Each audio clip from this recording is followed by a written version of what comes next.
You hear me now? Okay, perfect. Okay.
Folks, Black Star Network is here. Hold no punches. I'm real revolutionary right now. Black power. Support this man, Black media. He makes sure that our stories are told. Thank you for being the voice of Black America, Roland. Stay black. I love y'all. All momentum we have now, we have to keep this going. The video looks phenomenal. See, this difference between Black Star Network and black-owned media and something like CNN. You can't be black-owned media and be scared. It's time to be smart. Bring your eyeballs home. You dig?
Folks, today is February 17th, 2026, coming up on Roland Martin Unfiltered, streaming live on the Black Star Network. We're going to pay homage to one of the most consequential figures in American history, Reverend Jesse Jackson Sr. He passed away this morning at the age of 84. We'll talk about his impact, civil rights, human rights, economic rights, on politics, covering all sort of areas. We've got a number of people, more than 20 guests lined that will talk about his life and legacy. We're also going to be opening the phone lines for you to be able to share your thoughts as well. We talk about a towering figure. We talk about literally one of the most important folk in American history, not just black history. That is Reverend Jesse Jackson Sr. And that's our focus. It is time for us to bring the funk. Roland Martin Unfiltered on the Black Star Network. Let's go.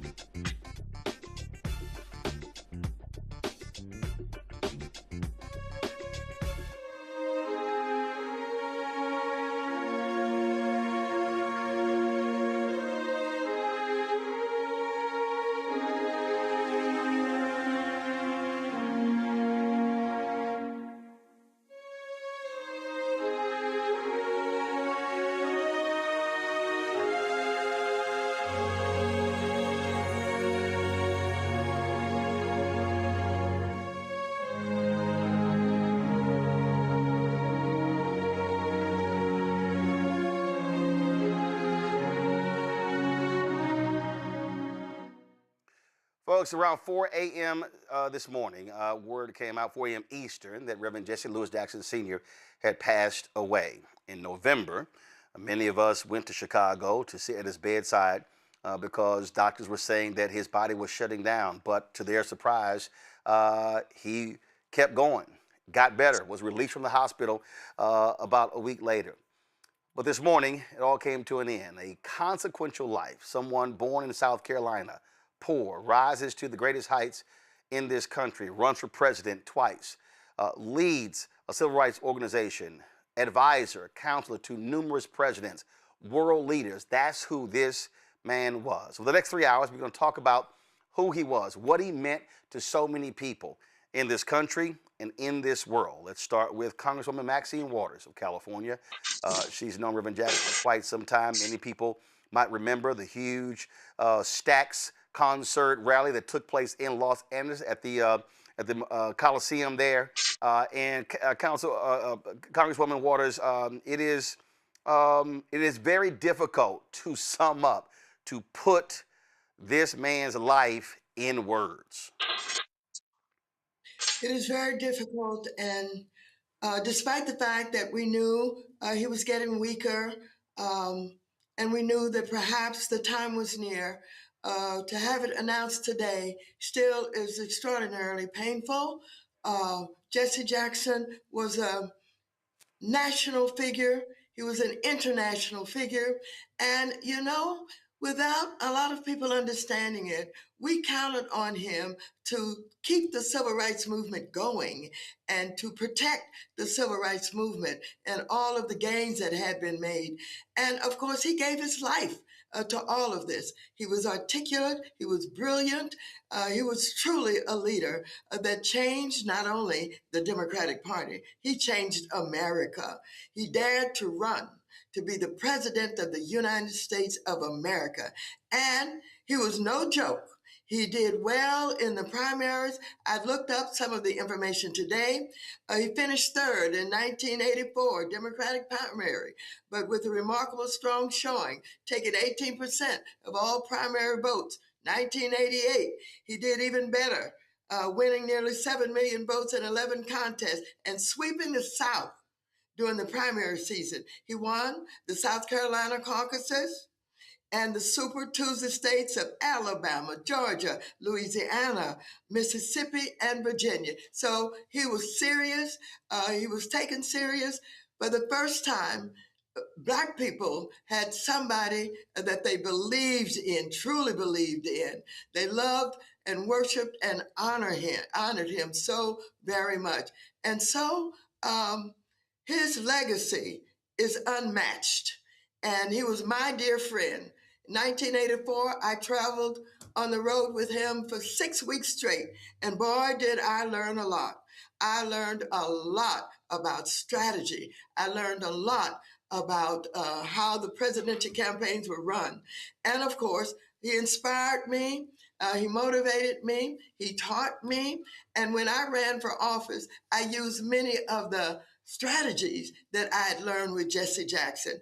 But it was a wonderful time in my life, as it was a wonderful time in so many lives. We did so many good things together.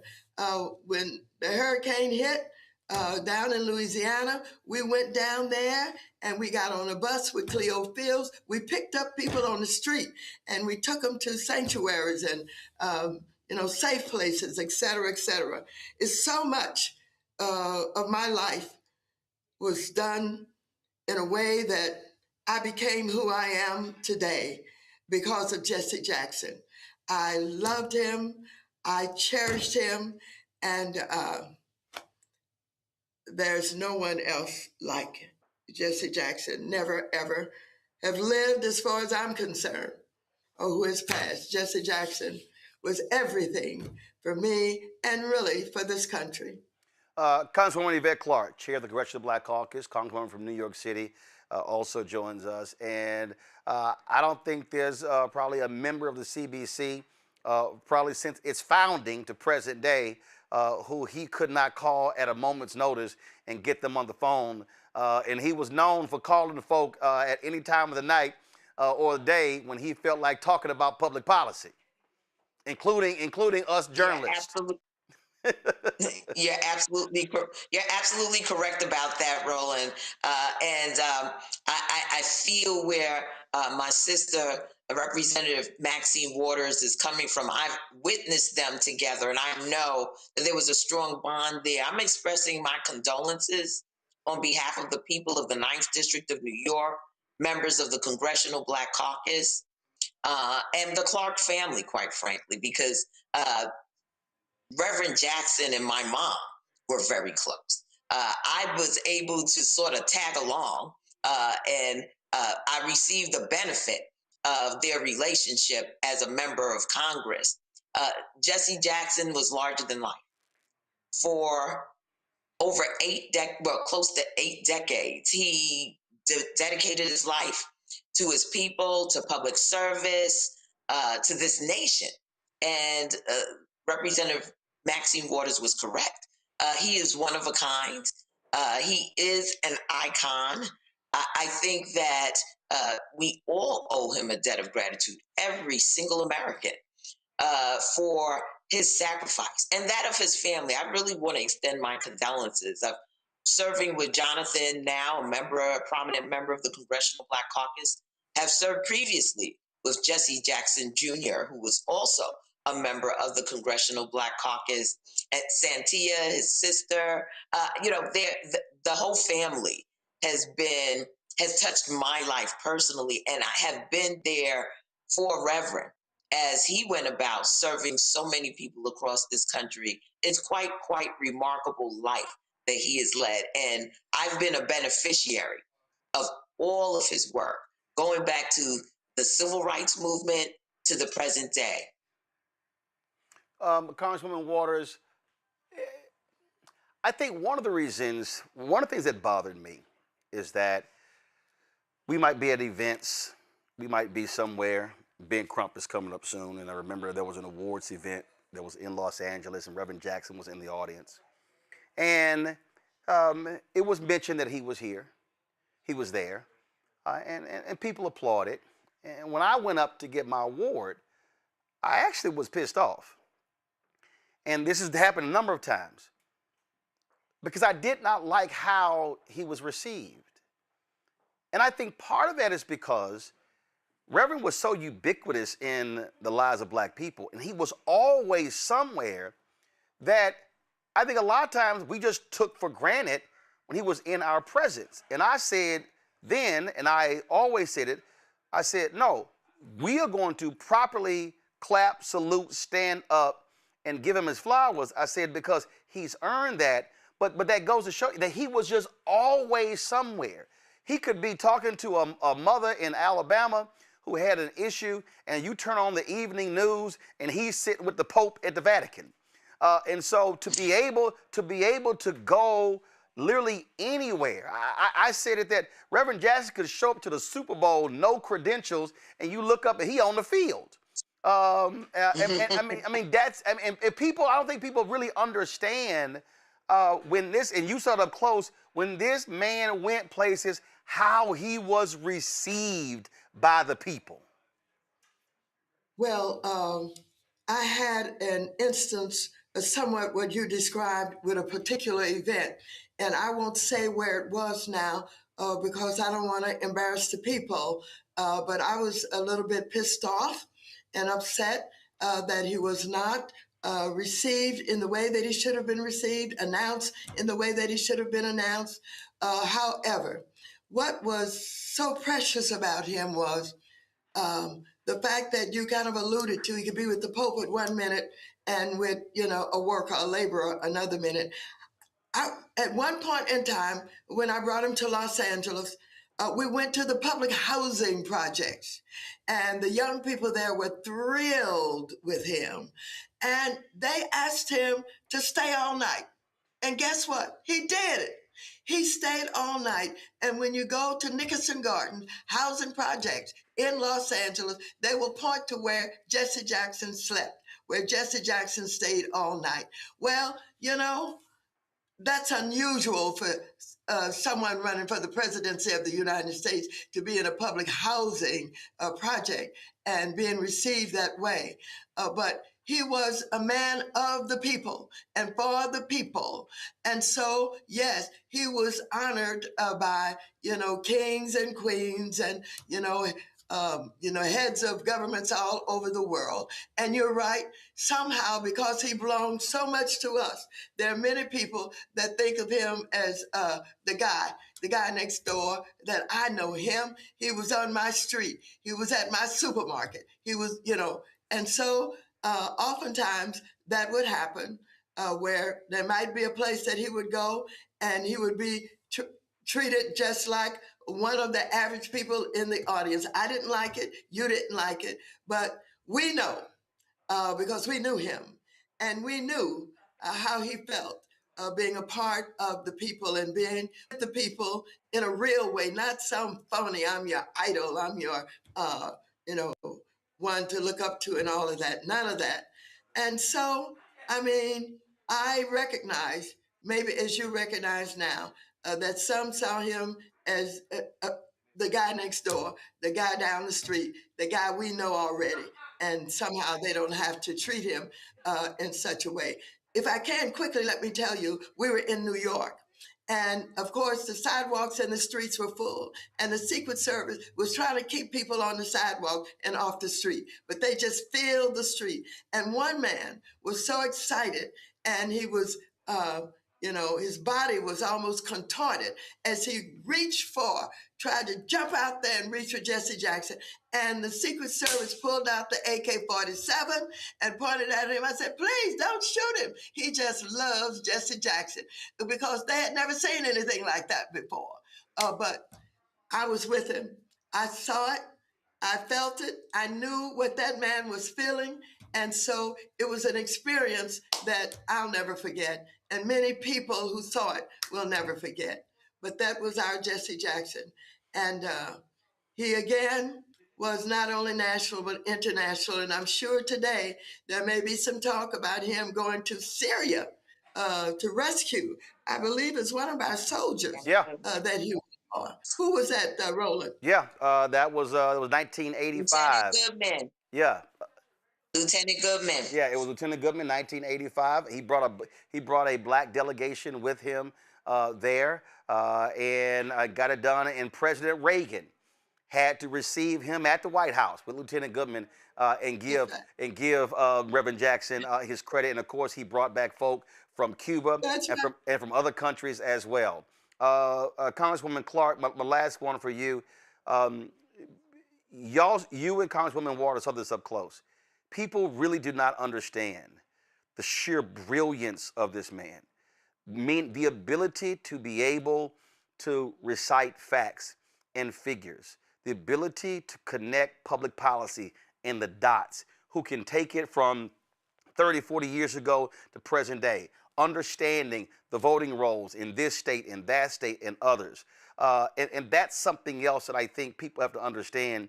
Reverend Jackson wasn't just an orator, wasn't just a preacher, wasn't just a civil rights activist.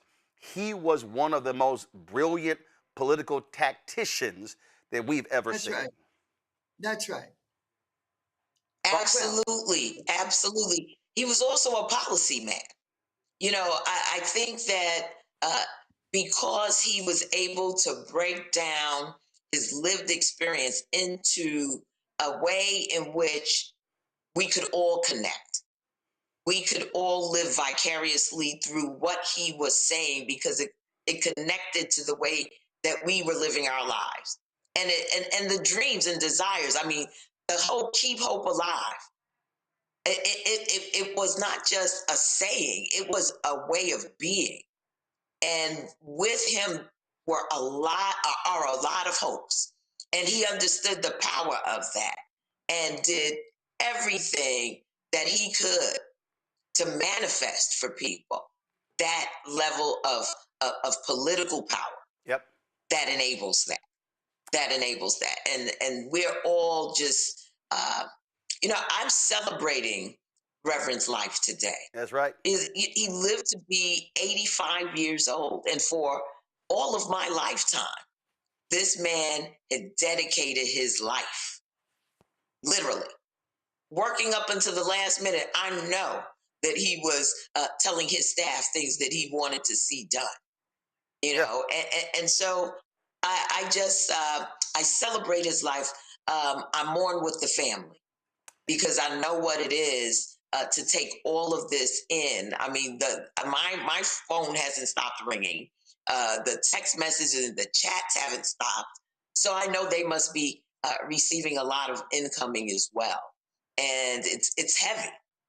It's heavy for all of us. But I've chosen to be in a space where I can just say how grateful I am that he lived and that he did such extraordinary things with his life that impacted globally, as Representative Maxine Waters has said, globally.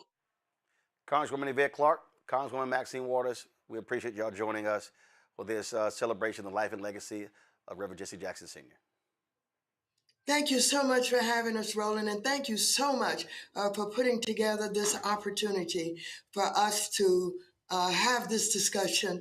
And at some point in time, I'll be happy to talk with you about his economic intelligence. He started to work with the big businesses in this country long before diversity, equity, and inclusion to force them into doing contracts and hiring.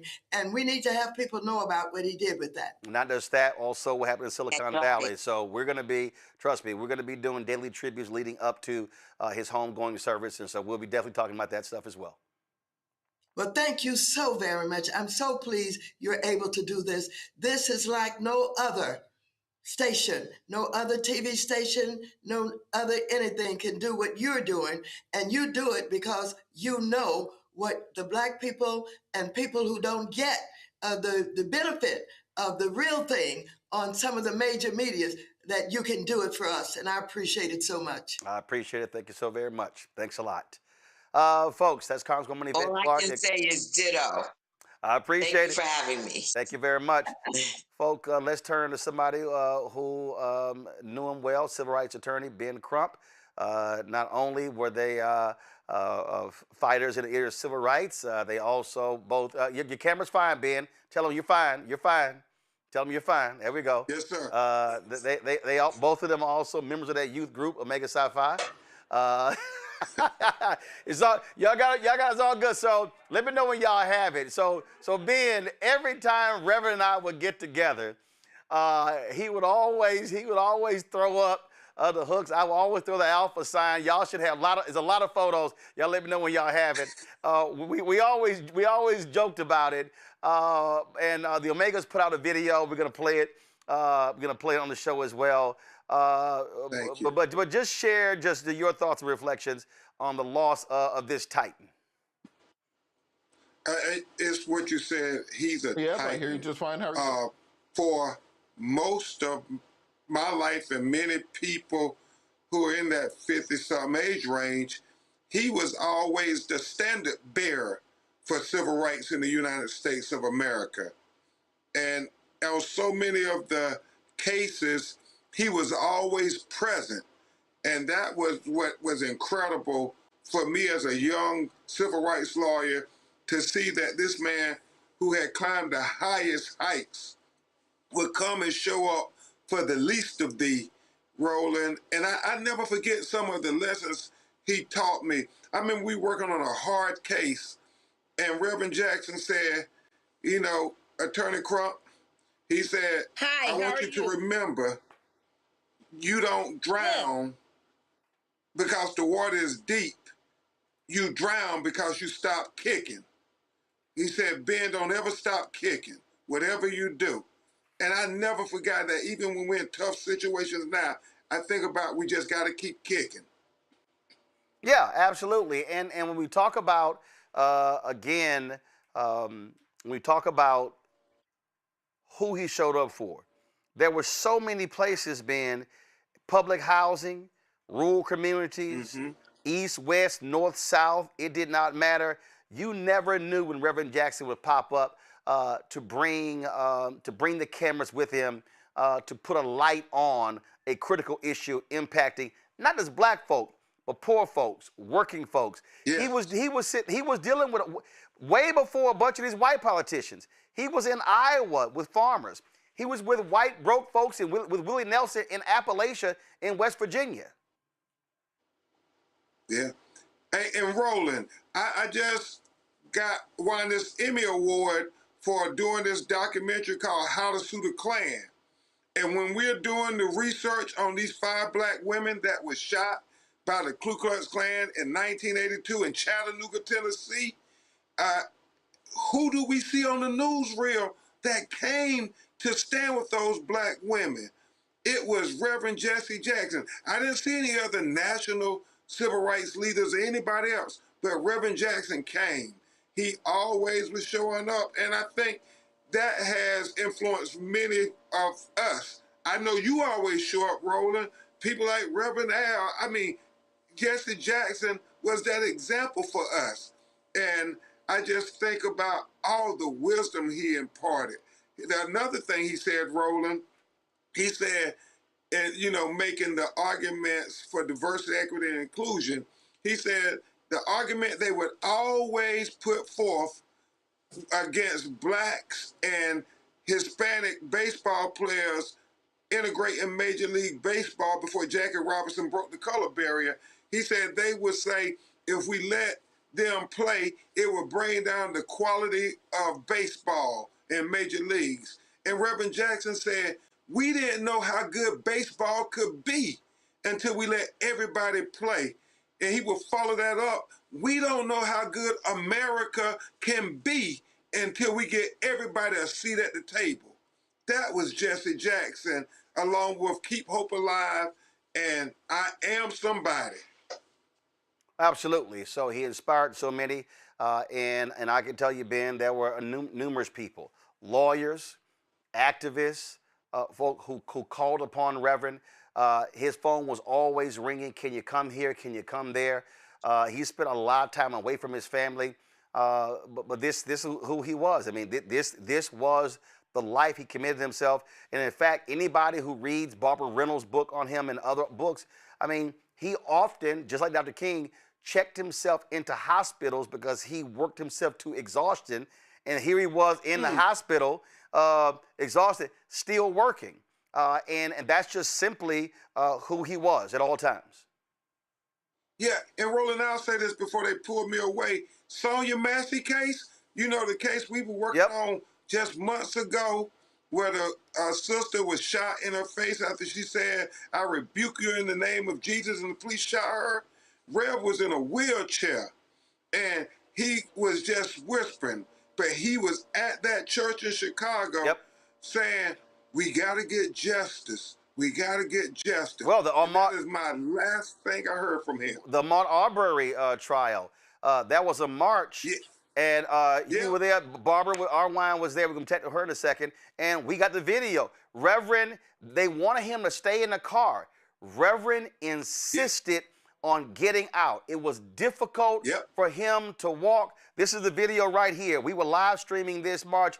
It was difficult for him to walk, but he refused to sit in the SUV and roll the window down and wave. No, he said, I have to march. Battling Parkinson's. It was very hard. Sometimes he would stumble, but he made it clear that he was there standing on behalf and with the Ahmaud Arbery family. Yep. And I choose to remember those good things, Roland. And I'll say this, my alpha brother. He wasn't just the epitome of an Omega man. He was a giant of a man in any circle that he was in. Absolutely. Ben Crump, civil rights attorney, we appreciate you joining us for this tribute to Reverend Jesse Jackson Sr. I love you, Roland. Love you, brother. And this is the photo here. This is from Indianapolis NBA All-Star Game weekend. Reverend and I, we were at the game, and I saw him there, and so I went by and went down, took a photo with him. This was actually at the HBCU game that took place there, and so we saw each other, we always have fun joking about our frats, but absolutely were one when it came to the brotherhood of blackness and humanity as well. So lots we're going to be talking about, folks we'll be hearing from as well. And we're going to do this here, guys. Cue up one of the speeches we have. I sent y'all some. Let me know which one we have. Listen, the oratorical skills of Reverend Jesse Jackson were unbelievable. Whenever folks, and we're going to play it later, the DNC speech, but no, I don't want to play that. I don't want to play that one yet. So pull up another speech. When people talk about greatest speeches in convention history, they might mention Mario Cuomo in 1984. They might mention Senator Barack Obama in 2004. Barbara Jordan's speech, Ann Richards' speech, on and on. I can tell you flat out that I don't think anybody comes close to what took place in 1984, 1988. And so we're going to play some of that. But this was an event took place in Atlanta, Global Hope Forum. I got a chance, along with John Hope Bryant, to moderate a conversation between two titans, former Ambassador Andrew Young and Reverend Jackson. Here's some of that conversation. Reverend Jackson, on that point, a lot of folks they have heard of breadbasket, and then they'll say, oh man, I get the boycott thing, but the kind of pressure you were applying to companies really created a number of black millionaires who were shut out of those stores after the Fair Housing Act, Civil Rights Act, Voting Rights Act. Talk about how critical that was to developing a black economic base in Chicago and across the country. It seems that, first of all, thank you very much. It seems one thing we have to deal with is some policy behavior and some private behavior. That is to say that if you spend more than you have and vote less than you have, that's the formula for suicide. If you spend more than you have and vote less than you have, that's the formula. You must spend less than you make and vote all you can. You got to reverse our psychology. That's one piece of it. The second piece of it is... Y'all can clap on that. Go ahead. The second piece of it, it seems to me, is that we got to look at today, 50 years after Dr. King's assassination, 54% of all the African Americans make less than $15 an hour. Half of them make less than $12 an hour, and half of them less than $9 an hour. That's working poor people. And then the other group is in what they call credit card debt. Yeah. How does one leverage that money in ways that you begin to get returns on your investment? And it seems to me just as we have focused on leveraging our votes to get elected officials, we also can leverage our economy to get the private sector, and that's where the wealth is. Yeah. Roland, we went to, as you know, went to Silicon Valley, and you worked with us on this project. We went to Hewlett-Packard, and they said to us, we cannot share information about EEO1 because it puts us at a competitive disadvantage. So we bought stock in 25 companies. Yep. Give us the right to go to shareholders' meetings, and from that, we raised the point of shareholders. They now have 4 blacks on the boards because the 100 largest cities are majority black and brown. We have economic leverage as we have political leverage. Now, before you did that, Facebook had no African Americans on their board. Ken Chenault is now on their board of directors. Twitter had no black folks. Deborah Lee is now on their board. And that was because of that level of pressure. Jim Bell's on the board of Apple. Yeah, Apple. Jim Bell at Apple. John Thompson's on the board now as chairman of the board of Microsoft because we use our economic leverage. And so just as we have votes to fight with, we have dollars. In Chicago, in effect, what we did was you had this huge market of people who we couldn't even pick up the garbage. We don't pick up the garbage in a single city in America. Sludge is fudge if you're on the truck. Hold up. And when you say don't pick up the garbage, we worked for the city, you mean who owned the contract? Yeah. I mean, if you got say, an exchange store and they have 6 barrels of waste a day, you pick it up. You can leverage that to get your truck and leverage that to bury it. And so that the ability to pick up our own waste is a multi-billion-dollar industry, for example. We could not get Johnson products on the shelves. We couldn't get Johnson Publishing Company on the shelves. And we said, we want to cut, if you will, a mutually beneficial. You don't do business with us, don't do business with you. We began to leverage that and begin to open. But we went a step further because we couldn't stop at ghettonomics. We have more than our side of town. We demanded that the state treasury begin to put money in black banks. We began to focus on pension funds. That's our money too. Is that the Wall Street project? But the point is on Wall Street that I would make the case that we have 4 stages to our struggle. I would make fundamentally the 246 years of legal slavery. We had no rights. And when we got free, we never got equal. And for a moment we got equal, the gesture with the Freedmen's Bank, but they withdrew from that. Yeah. The second stage was Jim Crow. 5,000 blacks were lynched between 1880 and 1950. Then the right to vote. Now, beyond slavery and segregation and voting is access to capital, industry, technology, and deal. That's what we're now at the 4th stage of our struggle. Access, that's why they have the CRA guy sitting here. Access to capital, industry, technology, and deal is the time of our season. Well, Robert Patillo was the executive director for the Rainbow Coalition Peachtree Project. He joins us right now. Robert, we were just sharing there, Reverend, talking about the issue of economics.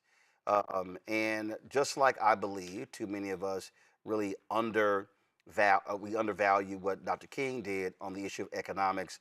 Really, in the last 5 years of his life, it was Reverend Jackson picking up that mantle, taking Operation Breadbasket, really driving that issue in a significant way, and continuing that really through the rest of his life, not just when it came to board of directors, but when it came to contracts, when it came to building businesses, investing money in black banks. It was a very much comprehensive economic strategy that he was always focused on.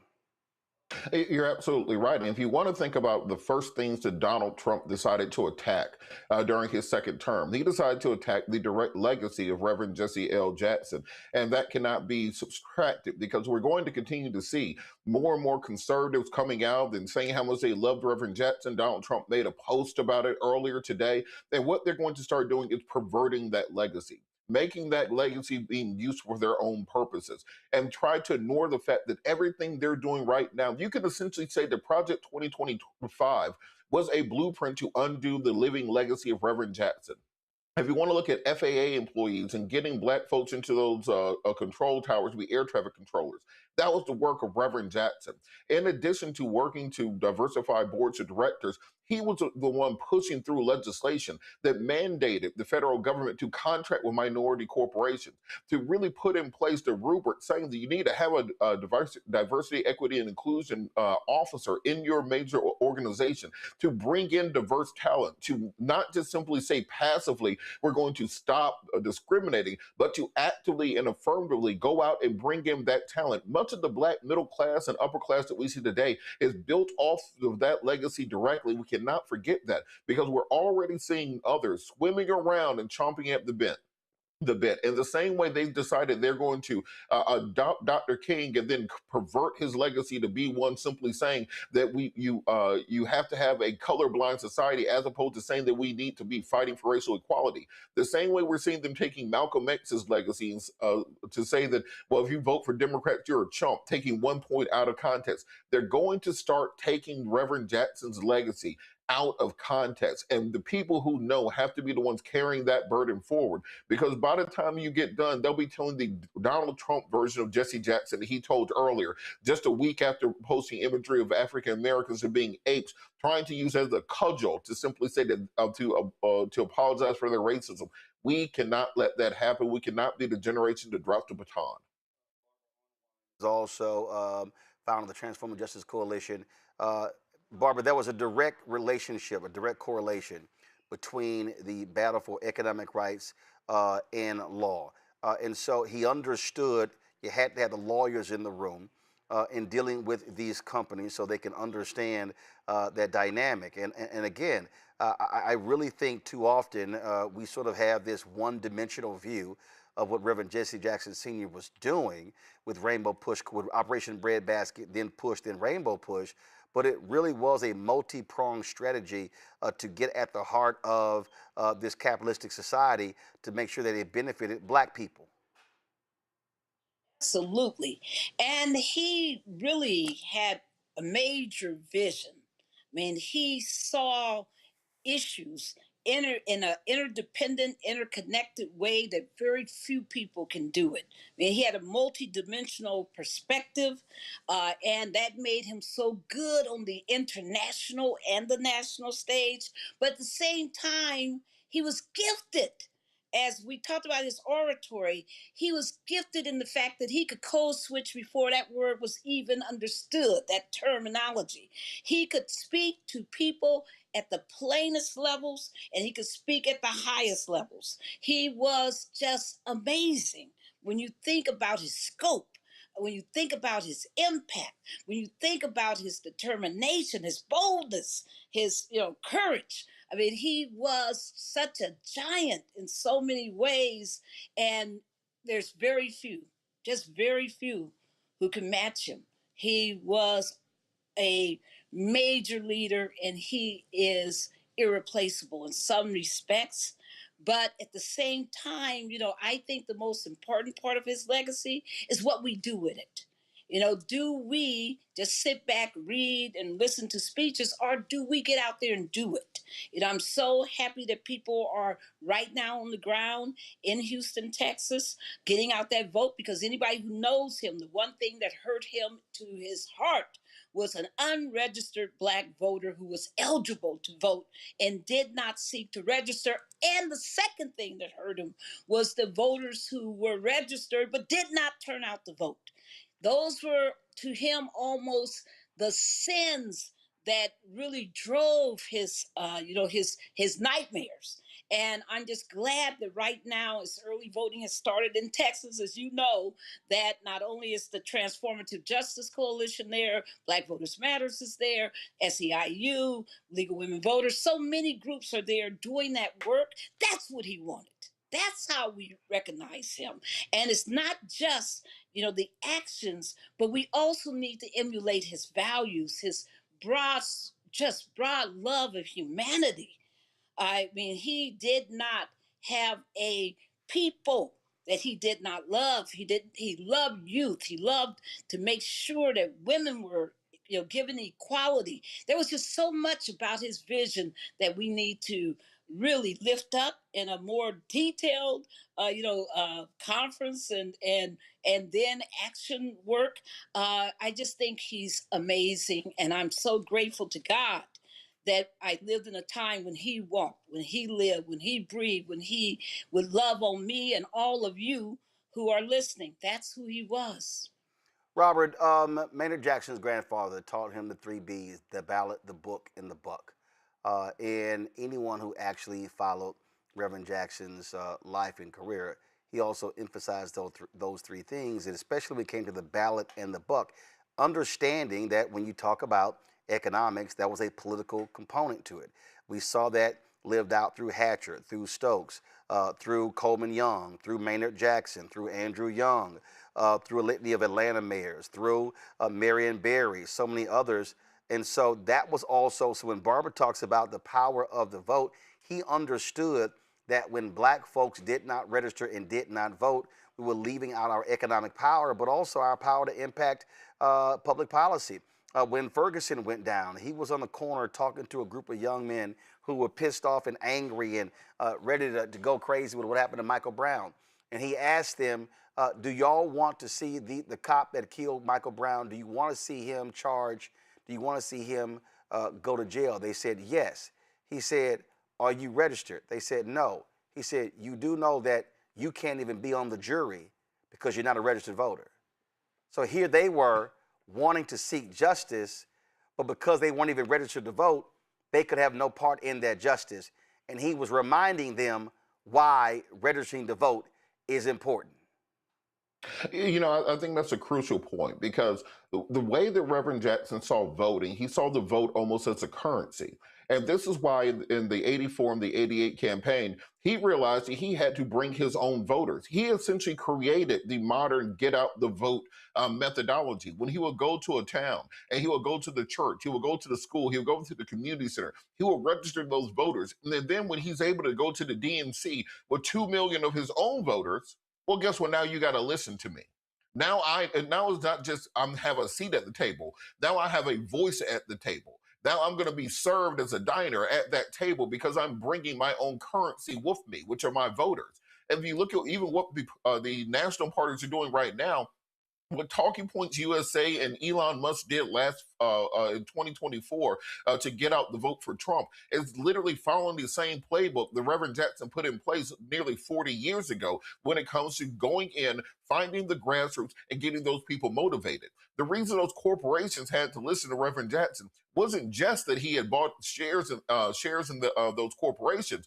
It was because they understood that he had the power to motivate those millions of people who had registered to vote up or down on their political interests. So when we talk about the right to vote, in almost every swing state in this country, the 7 swing states that Trump won, if you had 10,000 more African Americans registered to vote, the entire election would have changed.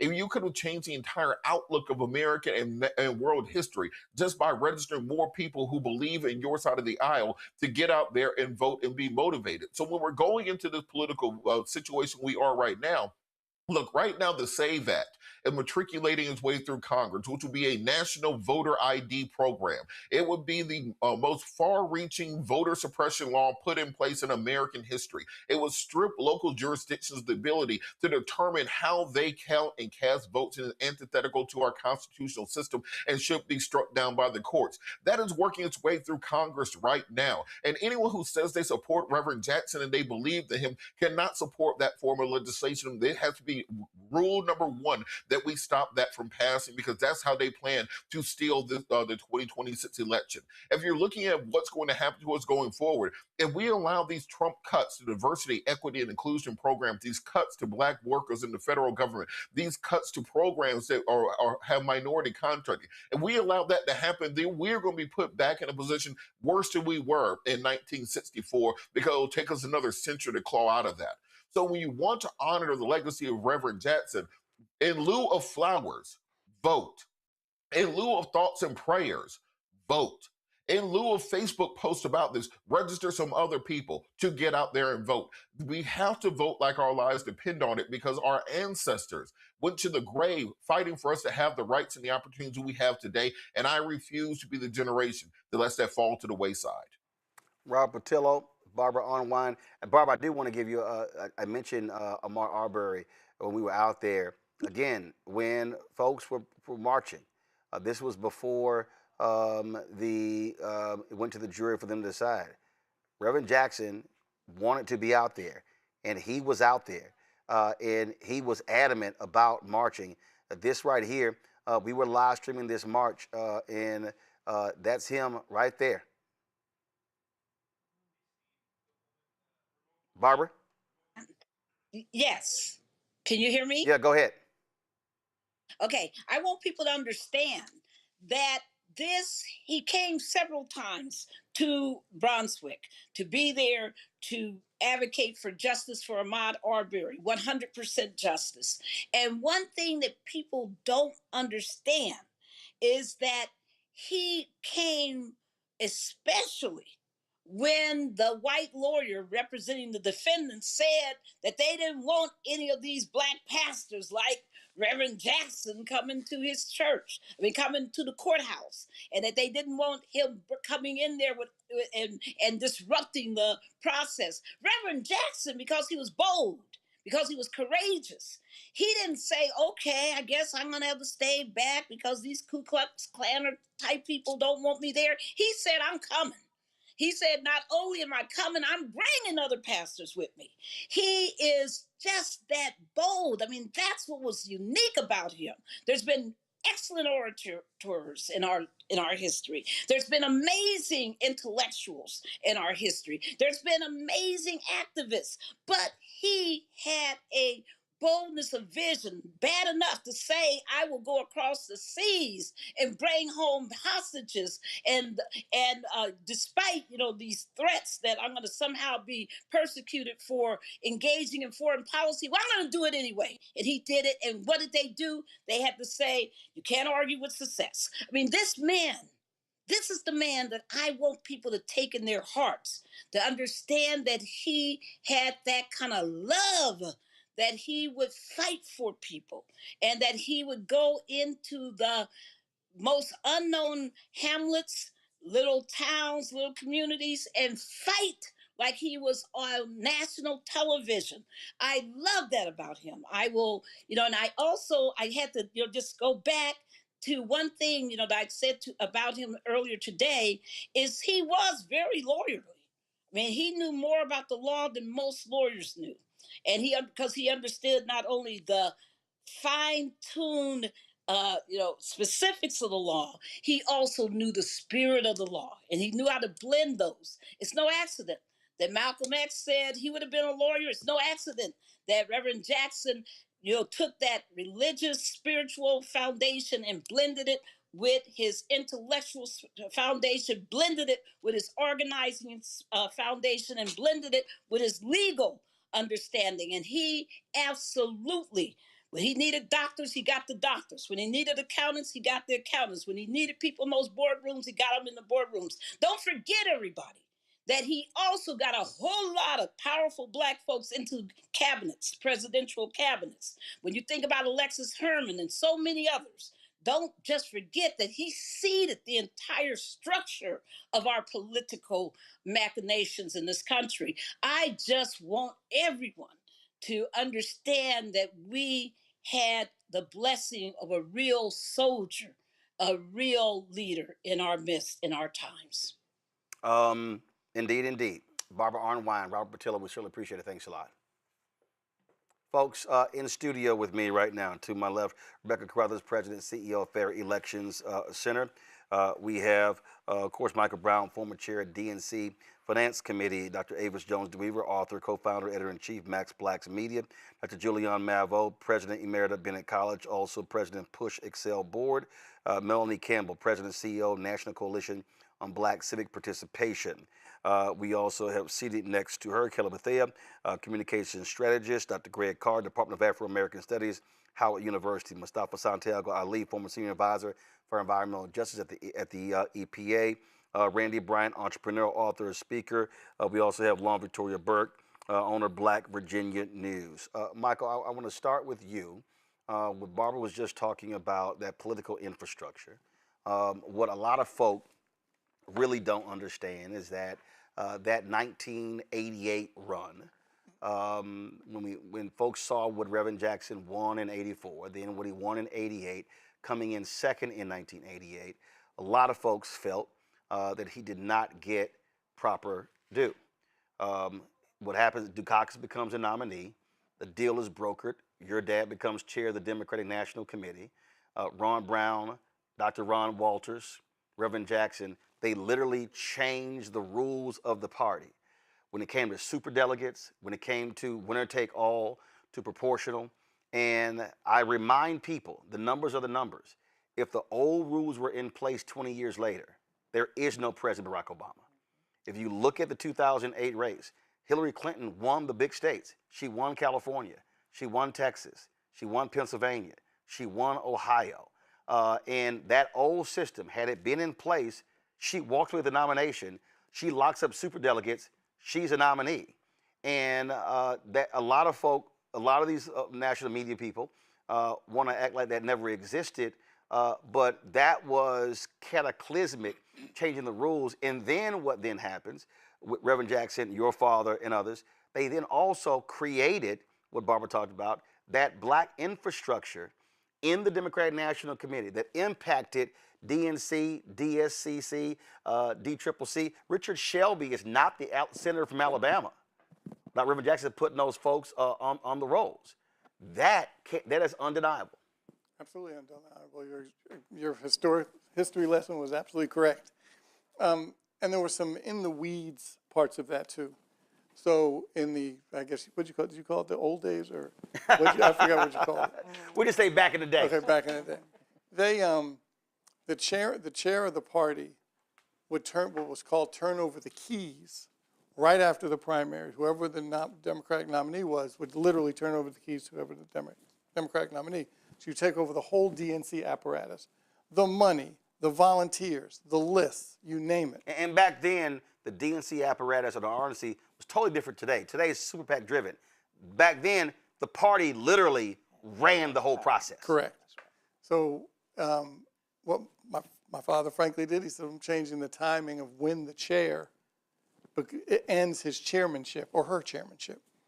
So Reverend Jackson and obviously a host of others that had my dad's back let the chairman change the dates of when the chairmanship had to end until after the inaugural, because otherwise the chair and the DNC lose all power after the primary. Everything goes to the candidate. Everything goes, that's why they call it turn over the keys. Everything's done, DNC's finished. You know, obviously they play a role, but they don't have really any control. Hence, when that deal was cut between Dukakis and Reverend Jackson, I was working as an advanced person for Dukakis and got loaned to Reverend Jackson's campaign. And the issue wasn't necessarily what Reverend Jackson got. My father brokered to make sure Reverend Jackson had a plane, because he wanted to travel and be part of it, because you don't want Reverend Jackson on the sidelines. You wanted him involved. So I had a plane. Dukakis made sure that he had a plane, which was obviously part of that deal. But if you control the keys through the inaugural, you get a say in what happens on the cabinet, on the policy, because you're still controlling the bank accounts and the lists and the volunteers in the states. And so, but once you turn the keys over, you don't have it. And so Reverend Jackson, I forget which guest or mentioned that he was coming to the table with his own currency. So he's at the table saying, I got all this. Right.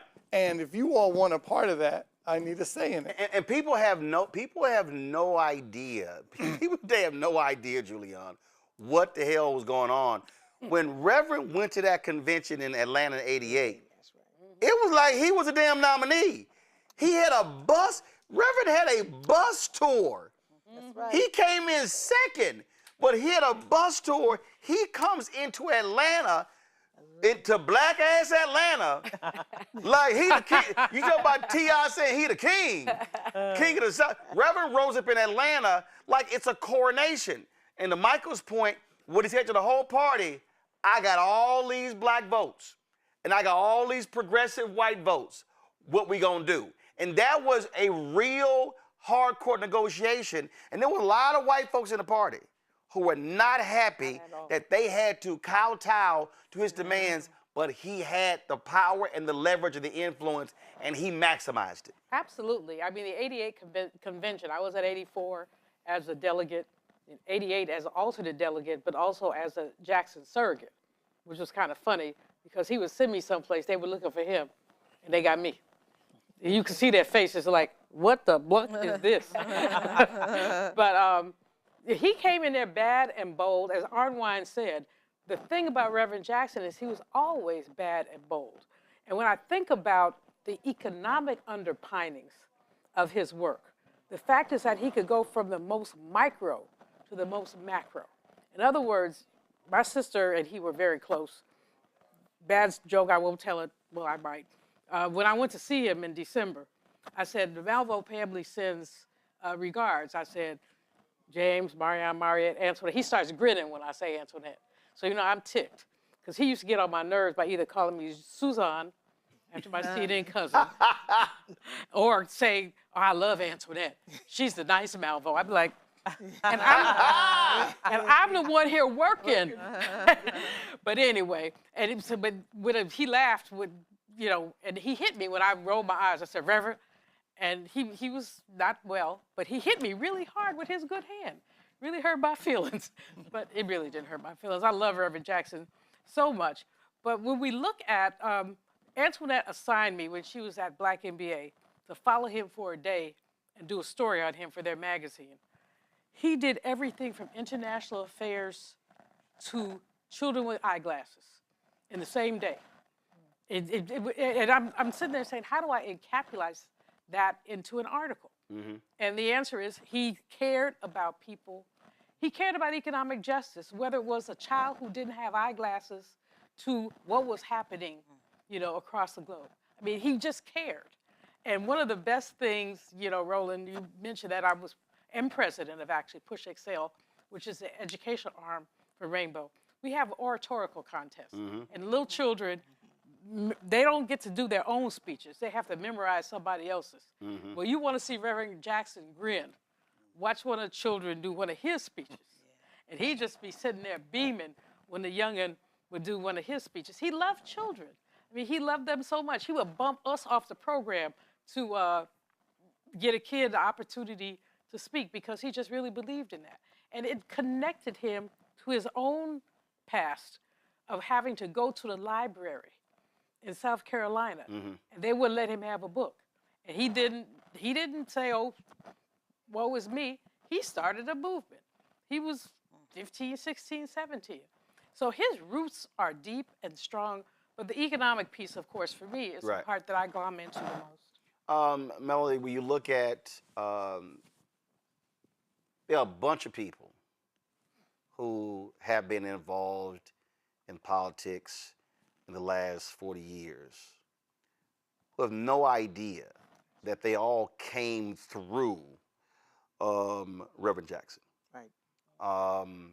And I remember 2008, the night of the South Carolina primary.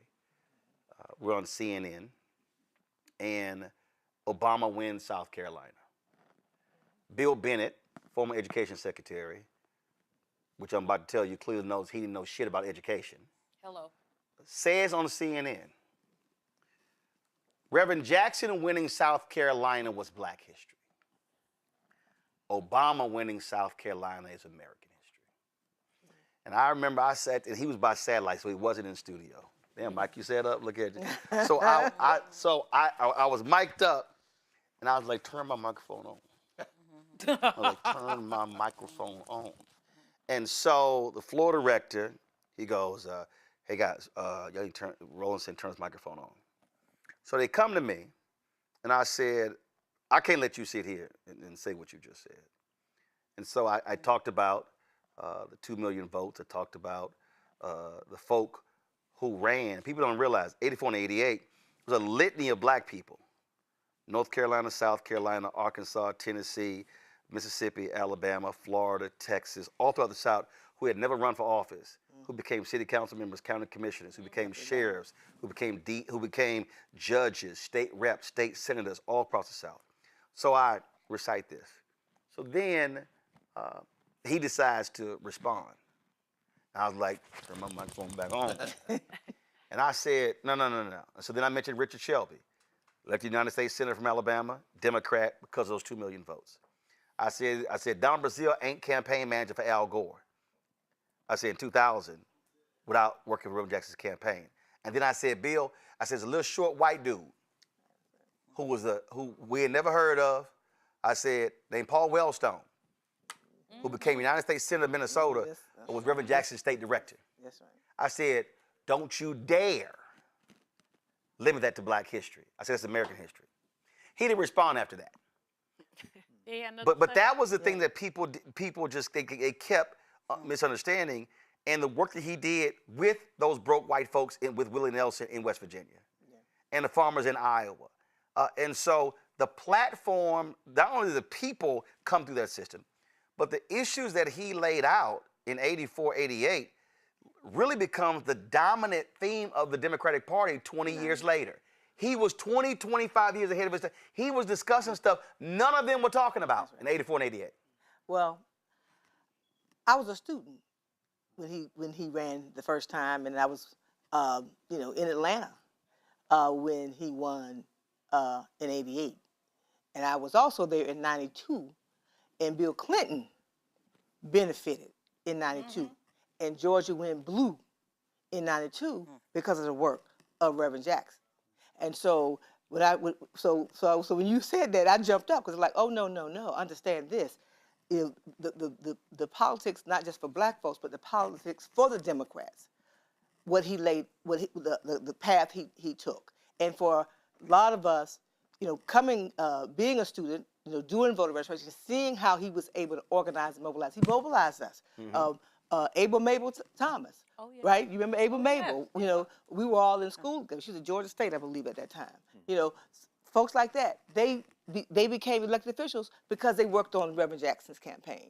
So to be able to hear that, it's like, no, he spoke for Black folks, but he spoke for all those the least and the lost and the left out. And what I remember when I heard that at 5 o'clock this morning, you think you're gonna be ready for it, but then you're not ready for it, right? Because his touch was so deep, right, and so long lasting. Here we are, 40 plus years later, and I know that part of I was going to school for business administration, was gonna make me some money, and I ran into people like Reverend Jackson and those who in the James Oranges of the world, and the Joseph Lowrys and Evelyn Lowrys and all of those whose lives that touched me, and so when I have the opportunity to be here today to lift him up, what we also have to do is, and like I think Barbara said it, we have to keep that legacy going by doing the work. And so he did his part. It's up for us to do our part and make sure that all the work that he did and others did is not in vain. And so, thank you for the opportunity to be a part of this moment.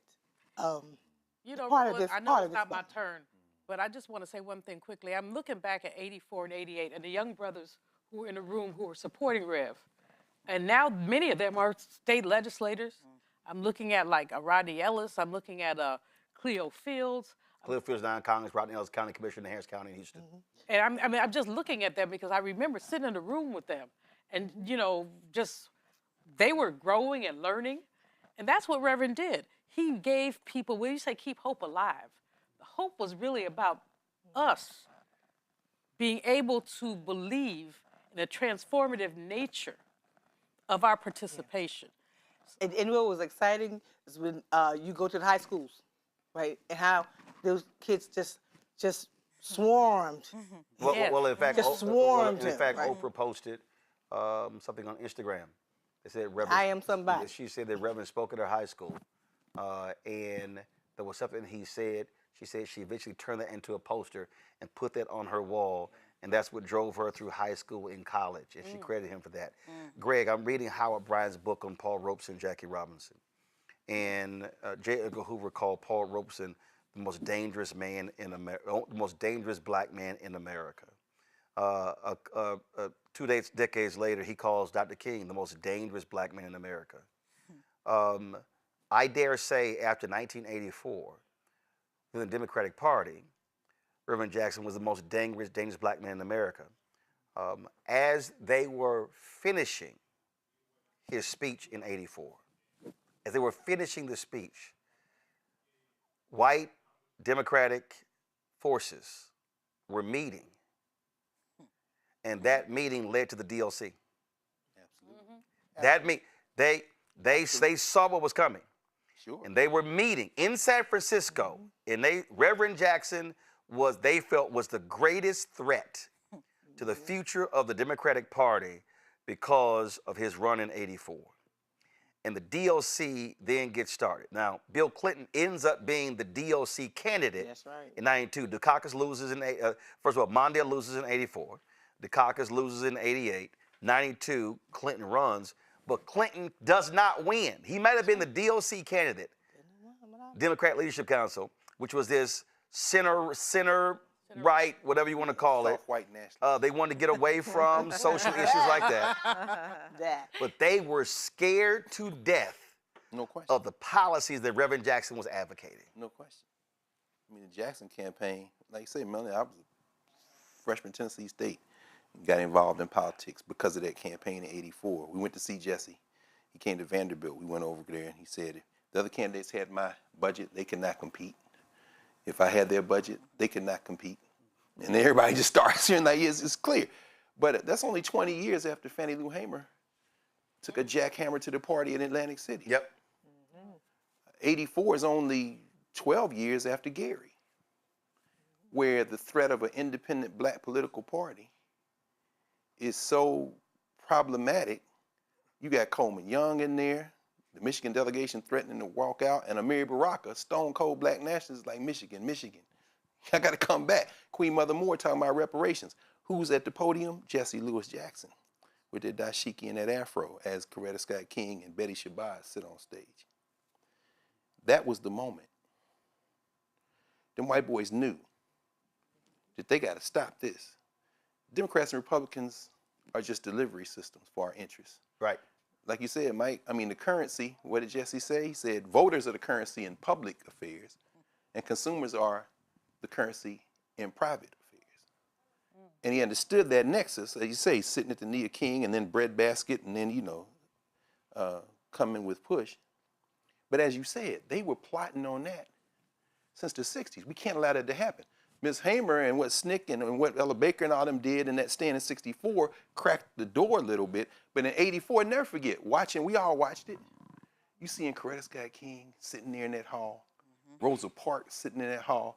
Jesse Jackson is an avatar for 2-3 generations of the people that killed apartheid in this country.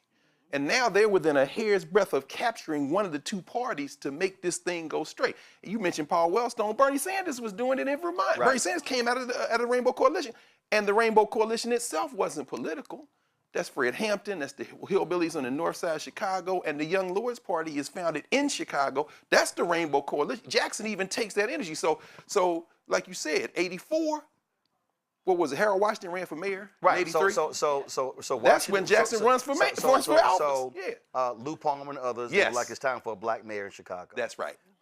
Then Congressman Harold Washington says, all right, y'all got to register X Yeah, number you of get people, my voters and I'll run. raise this much money. That's right. And was one more, then I'll run. He said, hey, none of that's going to happen. They came back, registered the number of people, raised the amount of money. He was like, damn, I told them I was going to run. If they did it, damn it, I got to run. Conrad World So he used to tell that runs. story. That's right. So he runs. Because also in Chicago, you had not only did you had those forces, you also had your Black Power movement. Yes. Yes. You had that going, That's Nation right. of Islam and Farrakhan. That's right. Then you had Dr. Conrad World. All of that all happened at the same time. So Washington runs, but now there's a problem. Because Reverend Jackson scared the hell out of white people. So they were scared that Reverend was going to tank Harold Washington's race. So they said, we got to get Reverend out the city. So they would tell Reverend, we just need you out of Chicago. So, like, folk have no. This is the origin story of the Jackson campaign of '84. Right. Keep going. So yeah. it was Run, Harold, Run. That's right. Yes. So while it's Run, Harold, Run, they sending Reverend all around damn country. Them came, well, shit, Run, Jesse, Run. Right. But remember, Kennedy, Senator Kennedy, and what's the other one? Jimmy Carter's vice president, Mondale. Interfere in the Chicago election. One endorses Daley the Younger, the other one endorses Jane Byrne, and it pisses the black people off because it's like, wait a minute, we about to have a black mayor, and y'all need to stay out of the. Jesse and them put together a telegram with like 100 names, Coretta Scott King and all them, and like you said, Jesse then leaves the city registering voters because he said, I approached Andrew Young, will you run? He said, no, I approached Maynard Jackson. Will you run for? We need somebody to run at the national level because these white liberals in the Democratic Party are so imperious. They like, F you black people in Chicago. And then, like you said, that's the origin story. Jesse, I never wanted to run for president. I'm just like, y'all need to stay the hell out of our business. We need somebody on that level. Maynard Jackson said, I'm not running. Andrew Young said, I'm not running. People understand, Jesse Jackson was a servant. And he doesn't run, and so Washington wins in '83. Yes. He announces the run in '84. Yes. We breaking all laws. They were raising money in churches. Because they activists, they're not politicians. That's right. They were raising money at churches, passing the basket around. That's right. Then they were like, there are FEC rules to this. They didn't know who the hell was giving money. Fuck your election commission. That's only FEC. They didn't give it, and they were kind of like, all right, we'll figure it out. Yeah, no question. They're like, we'll figure it out later. So people, Rebecca, really, who obviously the folks who were not live then or who haven't even read, understand, you had this massive movement in Chicago that now goes national. That's right. And black folk That's right. are hyped. I mean, there is church to church to church. Like Melanie said, we to was city fired. to We wanted to city, kill. jam-packed. Listen. And this thing is building and No building. question. And the thing that was crazy is the black, I say, for lack of a better phrase, the black elites were not endorsing him. That's right.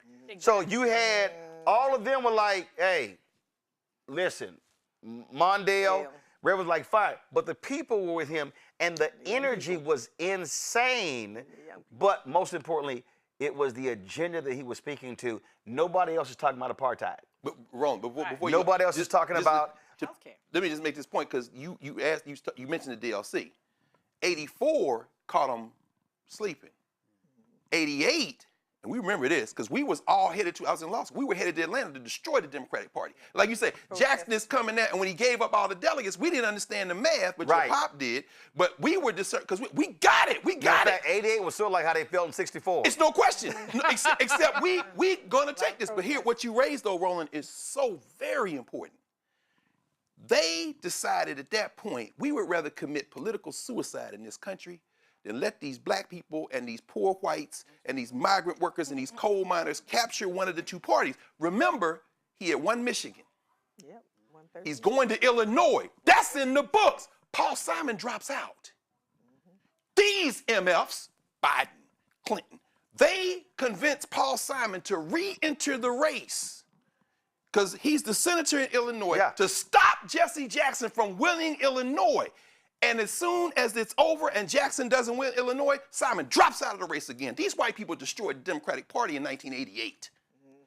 You understand? And we're still dealing with the fallout of these damn soft white nationalists. Rebecca, the reason all this we're laying out is so critically important is because folk have to understand how you got to present day. Yes. And all of this from 84 forward is how we got here. That's right.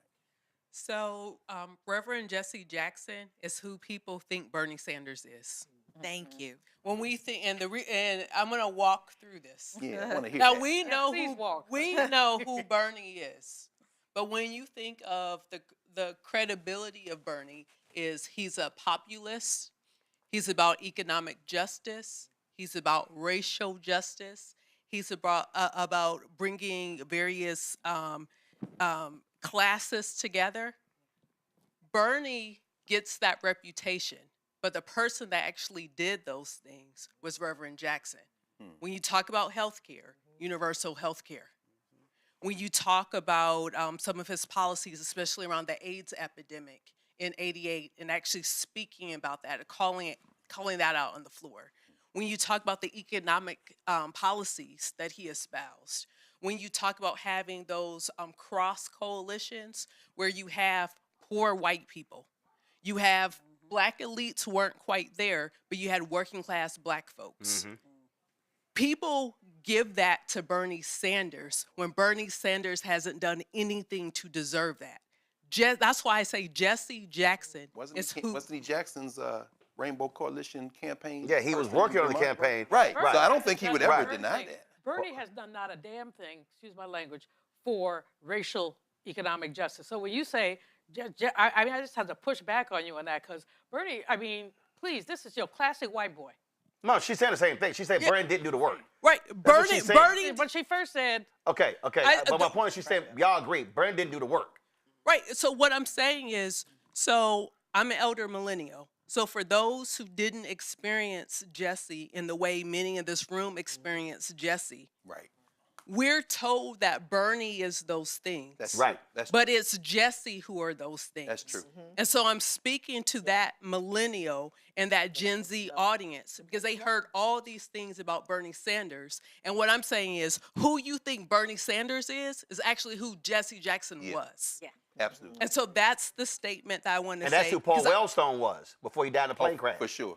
For sure. And so that's what I think is important as we're talking about the policies. We could get into the machinations of the politics, especially the inter-party politics. But I just wanted to be clear on the types of policies that he promoted. Hold on. Hold on. Wait. Hold up. I'm coming to everybody. I got you. But I do want to, because he's been holding since 6:30. Michael Neighbors is the president of the Evanston, North Shore, Illinois branch of NAACP. Cliff Albright, co-founder of Black Voters Matter. Michael, you're there. For folk who don't understand, obviously we're speaking from a national perspective. I lived in Chicago 6 years, but we're talking about a monumental figure. If you talk about Chicago politics in the last 50 years, it's the two dailies, and it's Reverend Jesse Jackson Sr. No question about, and thank you for having me, but I received a call this morning. Okay, I received a call this morning at about 5:45, and it was a local reporter telling me that Reverend Jesse had passed away. And of course, all day long in the Chicago area, we've had that same kind of talk. I've talked with folks from the UK. I've talked to reporters from around the country. And of course, you know, that is happening with a ton of other folks as well. Reverend Otis Moss, Father Flagler, Roland, you've been here. So Jesse has left such an incredible mark on the Chicago area and the Metro Chicago area. I'm in Evanston. That it is almost impossible to describe his influence in this city. There is no question he was able to do so much. I've been enjoying the conversation that you've had with these amazing folks that are on your program right now. I have been influenced by Reverend Jesse Jackson since I accepted a call into ministry in high school many years ago. I recognize his importance in so many ways, Roland, but I think what is really wonderful for me as a minister and then as a part of the NAACP, Reverend Jackson was able to merge the heightened inspiration of the African-American religious experience with the emerging power of a youthful generation of the 60s and 70s. So in a whole lot of ways, he sounded like the old vanguard, like Dr. King and Reverend Shuttlesworth and Andrew Young and Ralph Abernathy, but he added some amazing flavor to that. He added the flavor of Marvin Gaye and the Temptations and Edwin Starr and Chicago's own Curtis Mayfield. So he was able to do some intersectionality, which was incredible. He was an intersectional scholar, an intersectional advocate for social justice, even before that term became popular in the academy. He was playing basketball with Marvin Gaye one day, and the next day he was dealing with senators and representatives in Washington, D.C. He was showing up in the park at somebody's family reunion, eating from the grill one day, and the next day he was sitting down with somebody to negotiate fair wages and employment opportunities with Fortune 500 companies. So he's been able to do all of that. And of course, we know about what he was able to do even beyond the terra firma of the United States by being an incredible chief negotiator. One of the things that we don't talk enough about Reverend Jackson, about him enough, is that he was a negotiator and mediator out of this world. He negotiated with Syrians for the release of Robert Goodman. He negotiated with Hezbollah for the release of Americans held during the TWA hijacking. He negotiated with Serbians for the release of 3 American service members. So he had all of that going on. And Roland, one of the things I want to share, which I think was incredible for me, when they asked me how Reverend Jackson might be remembered, along with Martin Luther King Jr., along with Malcolm X and some of the other greats in our African-American culture and history, I tried to take it a little bit further, and you have to forgive me for a Baptist imagination, but I said that that ancient Athens had Pericles, and Rome had Demosthenes, and London had Shakespeare, and Paris had Camus, and Boston had John Kennedy, and Addis Ababa had Haile Selassie, and Cape Town had Nelson Mandela, but Chicago, this windy city right here in the central part of the United States, had our very own Reverend Jesse Jackson. And that's how he's going to be remembered, not just for the local work that he did in Chicago, not just for the national work that he did for the United States, but for the work that he did throughout the world. Cliff Albright, I dare say what Reverend Jesse Jackson was doing, he was doing Black Voters Matter before Black Voters Matter existed. No, you're absolutely right. You know, that was the template. Let me just pick up where Reverend Neighbors left off, and then I'll talk about those photos there. You know, that's from 2021 when we were fighting for voting rights, and Jesse was still out there marching. In fact, I'll tell you a quick funny story about that. We were doing a march from the Black Smithsonian to the White House, you know, calling on President Biden to do more for voting rights, and in the midst of the march, you know, Jesse pulls on me. I got the megaphone or whatever, and he pulls on me, and you know, in his voice, you know, at that time, obviously, he was still, you know, having a challenging time getting sentences out, but he was telling me how to get the folks lined up correctly, because there's a science to how you do a march, and he's like, you gotta go 2 by 2, because when you go 2, then it stretches out the line and makes your numbers look, you know, like part of what you may actually have. And so he was schooling me literally in the midst of the march. But you know, I want to pick up where Reverend Neighbors left off, talking about, you know, his role on the international thing, because I was too young to vote for Jesse the first time he ran. Actually, both times he ran. I was 18 the second time, but my birthday was after the New York primary, so I couldn't vote for him in the primary either. But in '84, you know, the thing I remember most vividly, that what Reverend Neighbors was talking about, seeing him go and get hostages, you know, seeing this Black man on the world stage doing something that at that time, you know, the greatest superpower and all this stuff couldn't do. Like, you know, this was before I had learned the autobiography of Malcolm X. This is before I knew about, you know, W.B. Du Bois or Paul Ropes. And this is before I knew about, you know, so many of our figures that had similarly been, you know, major actors on the world stage. You know, I knew about Dr. King, but that was history to this 14-year-old boy growing up in the Bronx at the time, right? But I saw with my own eyes this man go across the water and bring home hostages that folks thought could never be brought home, or that they would be lost or whatever. And so, and that shaped my thinking. I dare say to this day, you know, even thinking about like what what a young brother from the Bronx, can do on the world stage or on the national stage. And so that was my, real introduction to like the power that even I as an individual, could have. But your point about Jesse and Black Voters Matter before there was a Black Voters Matter, I love, what Professor Carr and the history lesson that y'all were just giving around the Gary Convention. I really believe, people will look back in Reverend Jackson's legacy and say, that he transformed the Democratic Party, or he got more Black folks mobilized. I think before all is said and done, that when the day comes when we have true independent political power, right? When we finally break this two-party system, that that some of the origins of that will go back to Jesse's run in '84, which, as Dr. Carr raised, is in turn an outgrowth of the Gary Convention, which was, one of the major planks was about Black independent political power. Jesse said it in Gary, right? About we not beholden to Democrats or Republicans. The natural course of saying that Black voters matter and mobilizing millions of Black voters to engage in this process, the natural course of that is that we have independent power, right? And, we may have, we've gone down a path of like how we're the base of the Democratic Party, and that's all well and good. And we've been able to get some stuff done.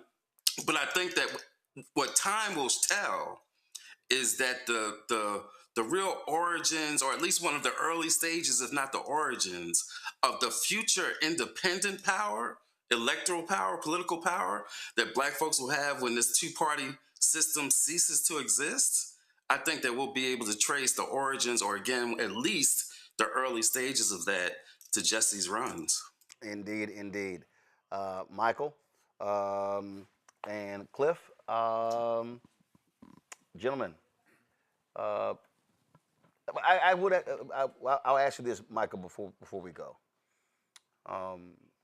You talked about the religious piece. First of all, Reverend didn't get his papers till about 30 years later. A lot of folk went through seminary, but I think what a lot of people do not understand, we're going to be chatting with Cora Berry soon, the widow of Marion Berry. A lot of those folk, they left HBCUs. They left those places where they were trying to get their degrees to commit to the Black freedom movement. Reverend earned his reverend status in the fields, not in the seminary. And there are a lot of folk who have the paperwork, but they don't have the work. Yeah. Absolutely, Roland. I think that's an important point. And, historically, Jesse left North Carolina and came to Chicago to attend Chicago Theological Seminary. And, he was just a few credits short before of his degree, his Master's of Divinity degree, before he made the decision to fully commit to the movement, which was an absolute wonderful decision. That institution awarded him the degree, as you said, 30 years later. But the real important point is that the work that he did was more valuable than anything that he would have learned in the classroom. And I'm not taking away from the importance of seminary. I went to seminary myself. I went to several of them, and I've got 2 kids now that are ministers as well, and one of them headed to a seminary. So I know the importance of it, but nothing is more important than being on the front lines and having a heart that is consistent not only with the gospel of Jesus, who said, the Spirit of the Lord is upon me because he has anointed me to do what? Preach the gospel to the poor and set at liberty those who are oppressed. But the Old Testament prophet Amos, who comes along and says, let justice roll down like rivers and righteousness as an ever-flowing stream. So he had the whole kit and caboodle in terms of his Christian faith. And that was a very, very powerful piece that he was able to convey in a brand new way. What really impressed me, Roland, was the fact that he was able to merge the old way of doing church, the old way of preaching, with a new style.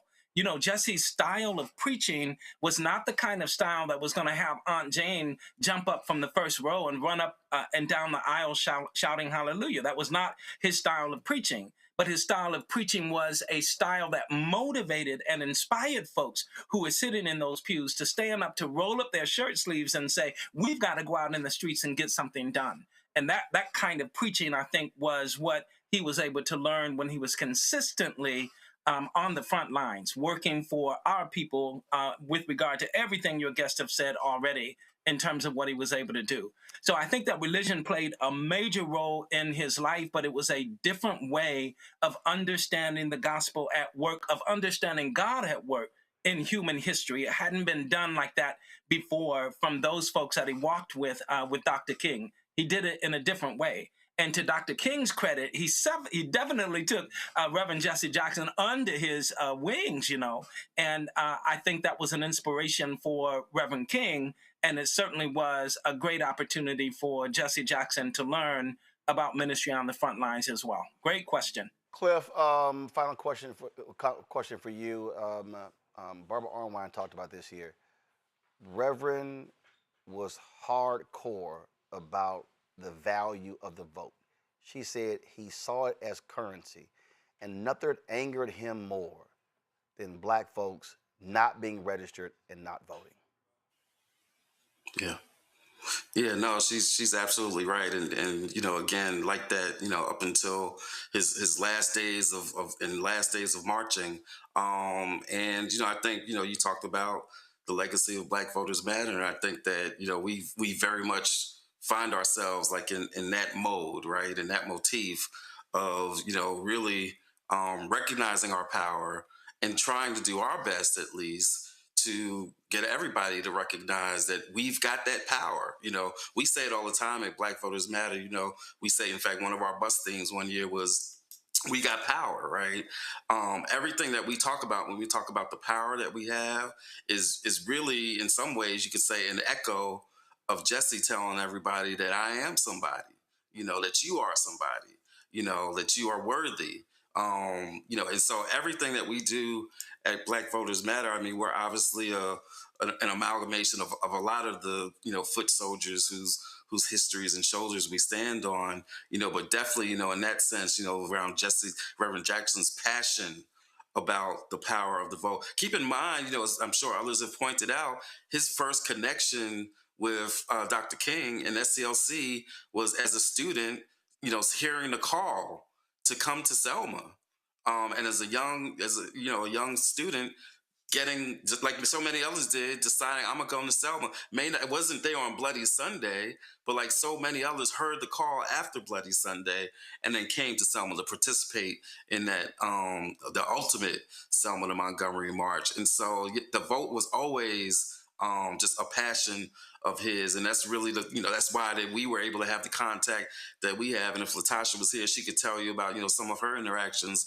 with Reverend Jackson. He loved to hear her sing, you know, and so but a lot of that was rooted in the common passion around the vote, and just to communicate, because that's what it's about, communicating to our communities how important it is. Even if you don't view it as the end-all, be-all, even if you view that we've got to have some other tools, and Reverend Jackson would obviously say that together, because he cared about economic power, right? He cared about international, he cared about all these things, but that vote he recognized as being absolutely critical tool in the toolbox, and we take that same perspective at Black Voters Matter. It's not just about that vote, but it is a critical tool in the toolbox, especially in this moment that we are in right now. Folks, the video y'all are seeing, that is when Reverend Jackson, turn the audio up, please. They were singing and dancing. We were in Texas with Bishop William Barber and the Poor People's Campaign, Repairs of the Breach. And again, Reverend's health was better then, obviously, but it was still difficult. But he wanted to be out there marching from there to Austin, Texas, for voting rights. And so you see him there. Wide smile. This is where he was at home. He was most at home with some marching shoes on, fighting for the people. Let me thank Michael and Cliff Albright for joining us. Thank you so much. Michael, Cliff referenced Reverend Jackson, I Am Somebody, and he's known for that, but Reverend Jackson didn't write that poem. Eddie Glaude posted this on Twitter. It was Reverend William Holmes Borders, senior pastor at Wheat Street Baptist Church in Atlanta who actually wrote the poem, I Am Somebody. I am somebody. I may be poor, but I am somebody. I may be young, but I am somebody. I may be on welfare, but I am somebody. I may be small, but I am somebody. I may make a mistake, but I am somebody. My clothes are different. My face is different. My hair is different, but I am somebody. I am black, brown, white. I speak a different language, but I must be respected, protected, never rejected. I am God's child. I am somebody. Before we went to the interview there, Kelly, you were itching to say something? Yes.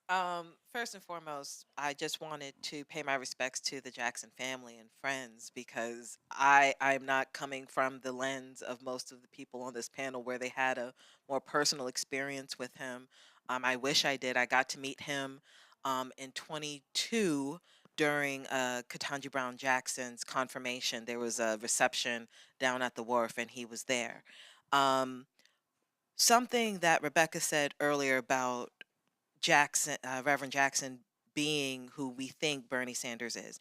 I think we can apply that to a lot of white liberal politicians and talking heads who, you know, come from a lens of progressive and liberal ideology.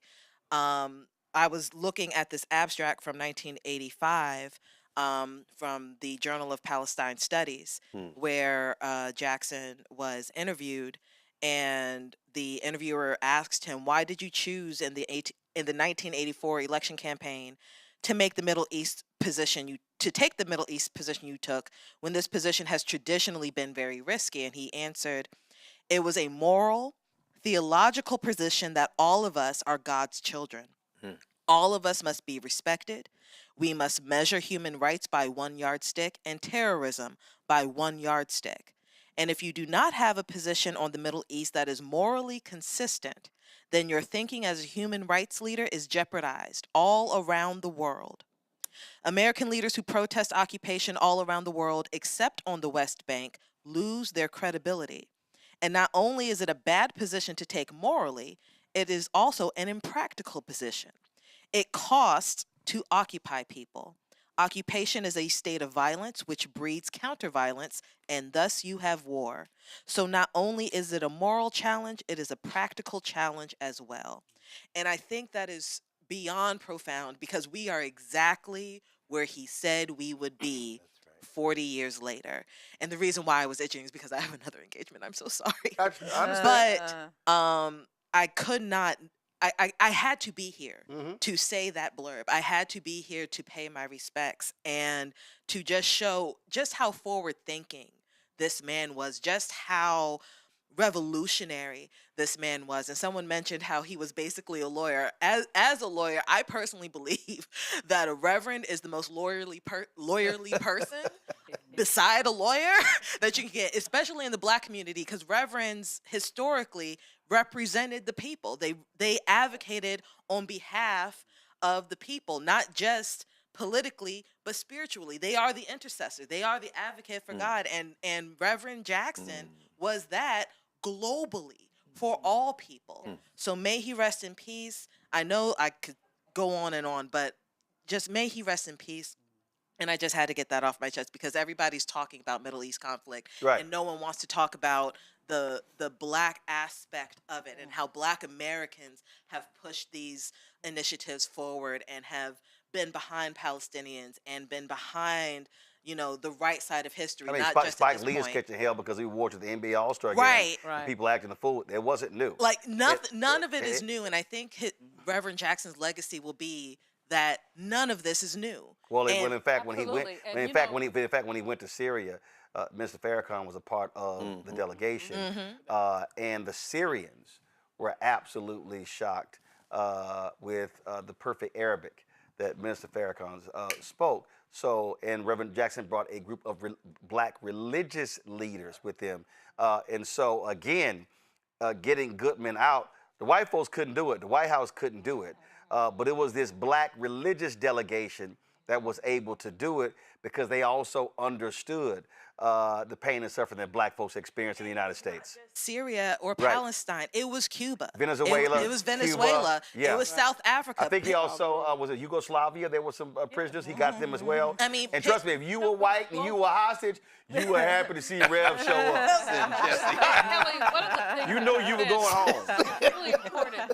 One of the things that Kelly said that's really important to put Reverend in context, you talked about the moral imperative, but there's also an economic imperative here. Yes. What is this war in the Middle East costing us?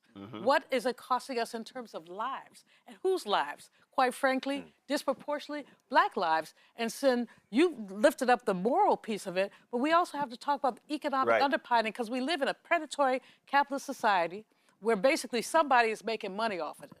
I mean, I'd be happy to send you the abstract. I mean, he talks about it all. Right. He talks about it all, but this blurb was just from what I heard in this conversation. It was just a holistic answer to what we're seeing today. Absolutely. All right, there you got to go. We appreciate it. Thanks a bunch. I look Mustafa, forward to Kelly you talked sending me about. that. Kelly talked about. Do you have my email? Bringing those issues up. Oh, hey! Y'all can text each other.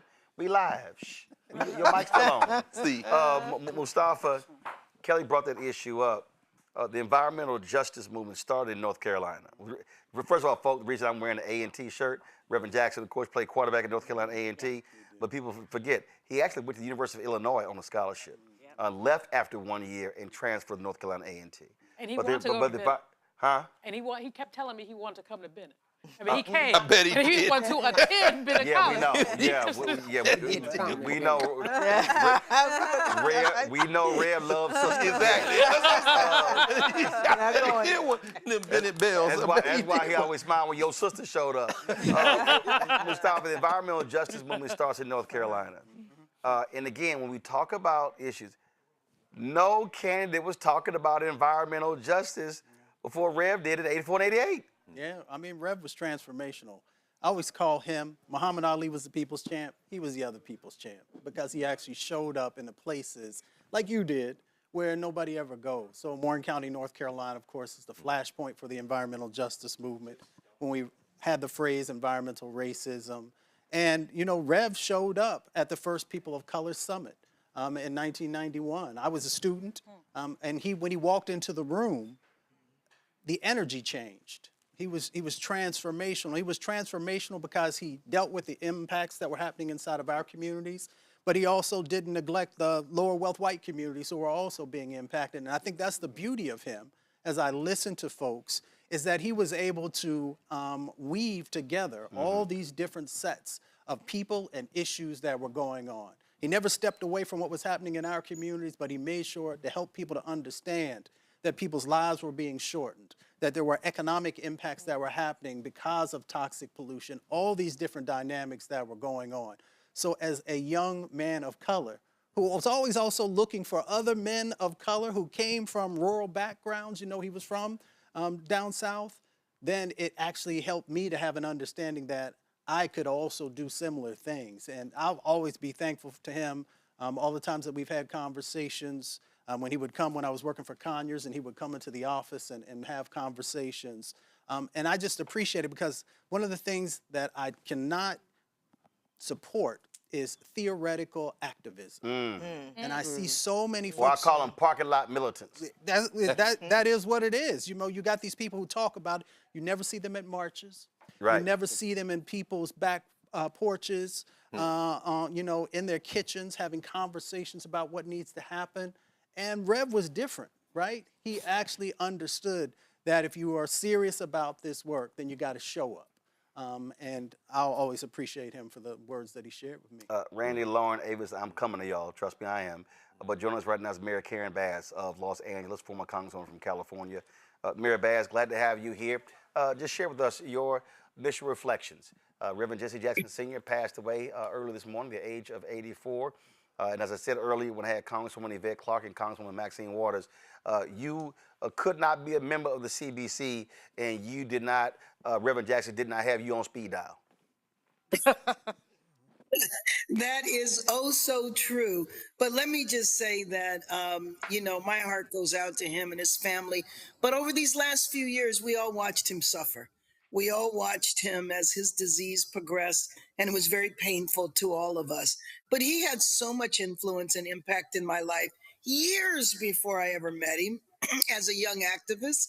Seeing him, be the leader in the civil rights movement with Operation Push and all that he was doing. And then, of course, the Rainbow Coalition and the 1984 and 88 presidential election. I'm here at City Hall, and I have such a vivid memory of this massive rally out here in 84, where he was in the middle of his presidential campaign. And then, of course, 88. And during those years, I was very, very involved in the anti-apartheid movement, as was he. And listening to some of your speakers, what was so brilliant about the Reverend was the way he was able to connect the international, the national, the local, all of it, and help our community understand their interconnection with all of these issues. And then, of course, when I had the honor of chairing the, number one, being a member of Congress, but two, chairing the Congressional Black Caucus and working with him, I think one of my last memories was when we did the state of emergency, and it was actually in 2019. And I think the next day, everything shut down with COVID. And Rev showed up. We weren't expecting him to be there. And you know how that is. And you were going to give the mic to the Rev, and he spoke. But, remembering him, rescuing hostages and going over and inserting himself in international policies, and just the standards that he set for my generation and future generations to come, to understand what it means to devote your life to fighting for social and economic justice. And that has to be your values 24/7, not 9 to 5. And then you're a different person after 5 o'clock, but it has to be what is in your DNA. And I think it's just really incumbent upon us for this next generation to understand who Jesse Jackson was, because I'm concerned that our future generations are not that locked into history. And but it's important to all of us sitting in the room, and I wish I was in the room with you because I see many of my friends, that we carry on his message and his work. Well, you're absolutely right. And the thing is, for somebody who was international, who was national, he really also was as micro as you could get. He would go into cities and would converse about what was happening in that city, in these neighborhoods, how folks were impacted. And there were mayors and others who were always mesmerized, like, how in the hell does this man know what's going on here? Because that's how connected he was. And what he would do is, with Reverend James Meeks of Salem Baptist Church in Chicago, longtime chair, Rainbow Push Board, said what they would do is they would be flying somewhere and they would be on the plane, and Reverend would literally recite by name, we're going to this city, call this preacher, this preacher, this preacher, this preacher, this preacher, and he would literally do it by city. And if they were on a 10-city tour, off the top of his head, he would literally just name. And so he was always plugged in with what was happening in a place because of the church connection. That's right. That's right.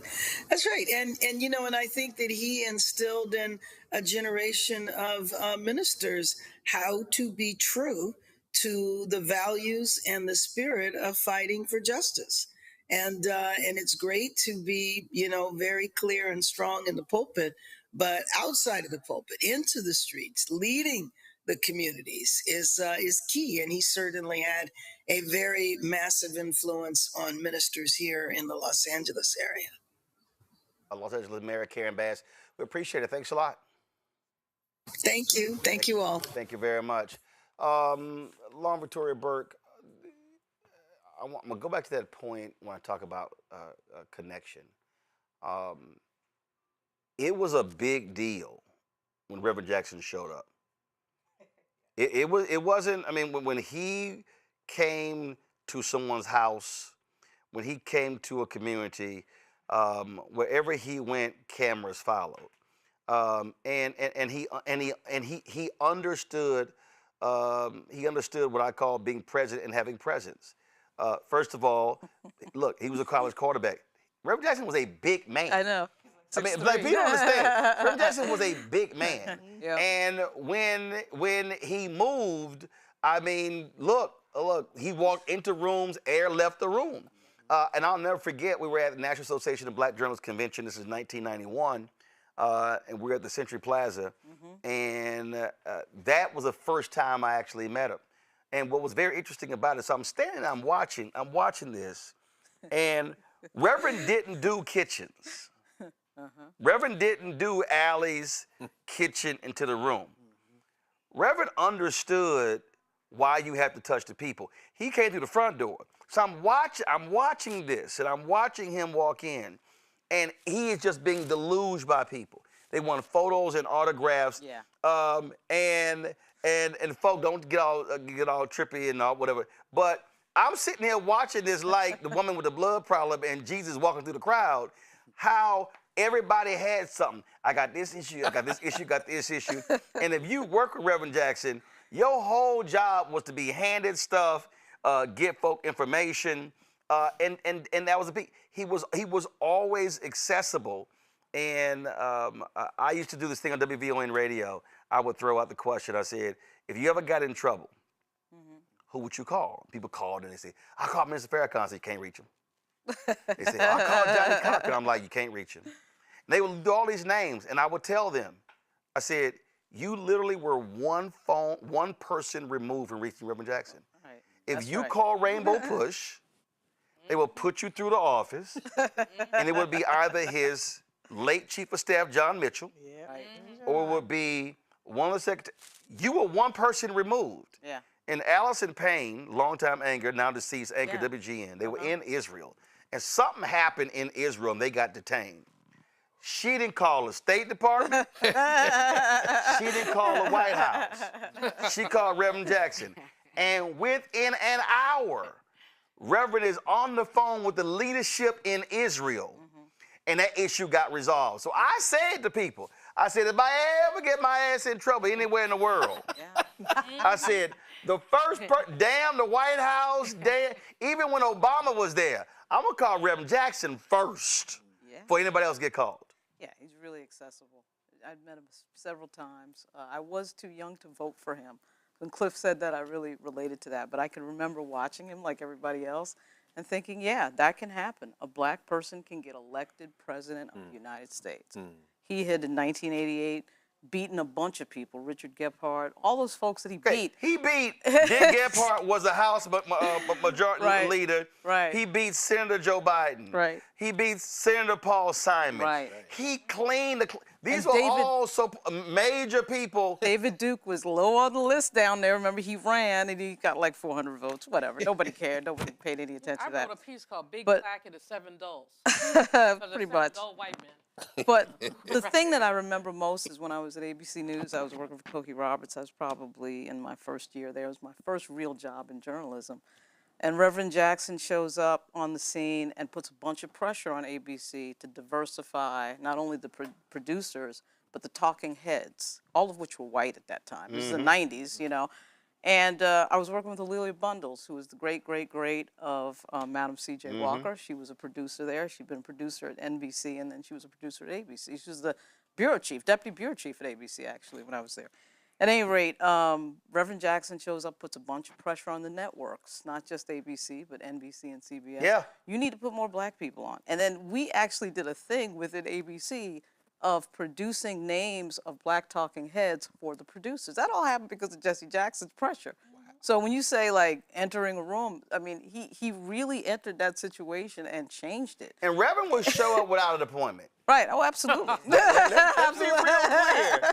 There'd be folks like, oh shit, who outside? Reverend Jackson. No appointment, he ain't call ahead, and he gonna meet with the president or the CEO of a company. It's really funny, too, to talk about just a little bit poverty, the poverty issue. Yes. I mean, I think Reverend Barber's the only one, after John Lewis's death, and Reverend Barber, the only person who's talking about multiracial coalitions, rainbow coalitions, black and white, and what poverty. He called fusion politics. Exactly. Was Reverend Jackson. And even in this day, we don't have too much of that, other than AOC and a few others.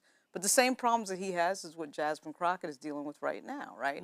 You get somebody who's a really good speaker, a really vibrant personality, all that. white Democrats get afraid, they get worried. And so you're seeing the same shadow of that. Avis, again, folk who did not live through it, who didn't really fully understand it. Reverend Jackson was this massive pop culture figure. Yes. He was on Sesame Street. Yes. SNL numerous times. A Different World. He was doing shows in music.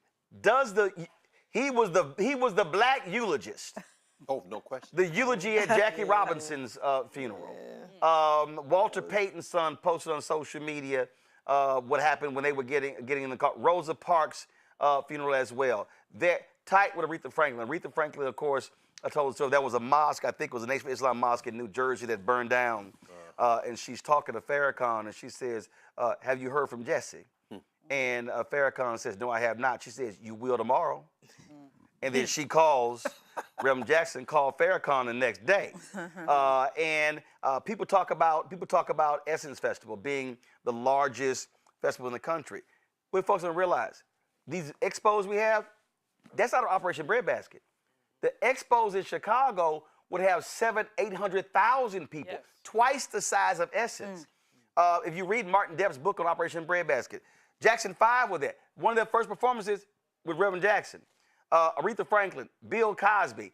If you were a black entertainer, a black singer, actor, whatever, you knew exactly who he was. And so this massive figure, even in pop culture. Absolutely. And that, to me, is one of the things that made him so unique. Because he was this person that intersected all of these different worlds, right? The entertainment industry, politics, obviously, religion, just the grassroots of our community.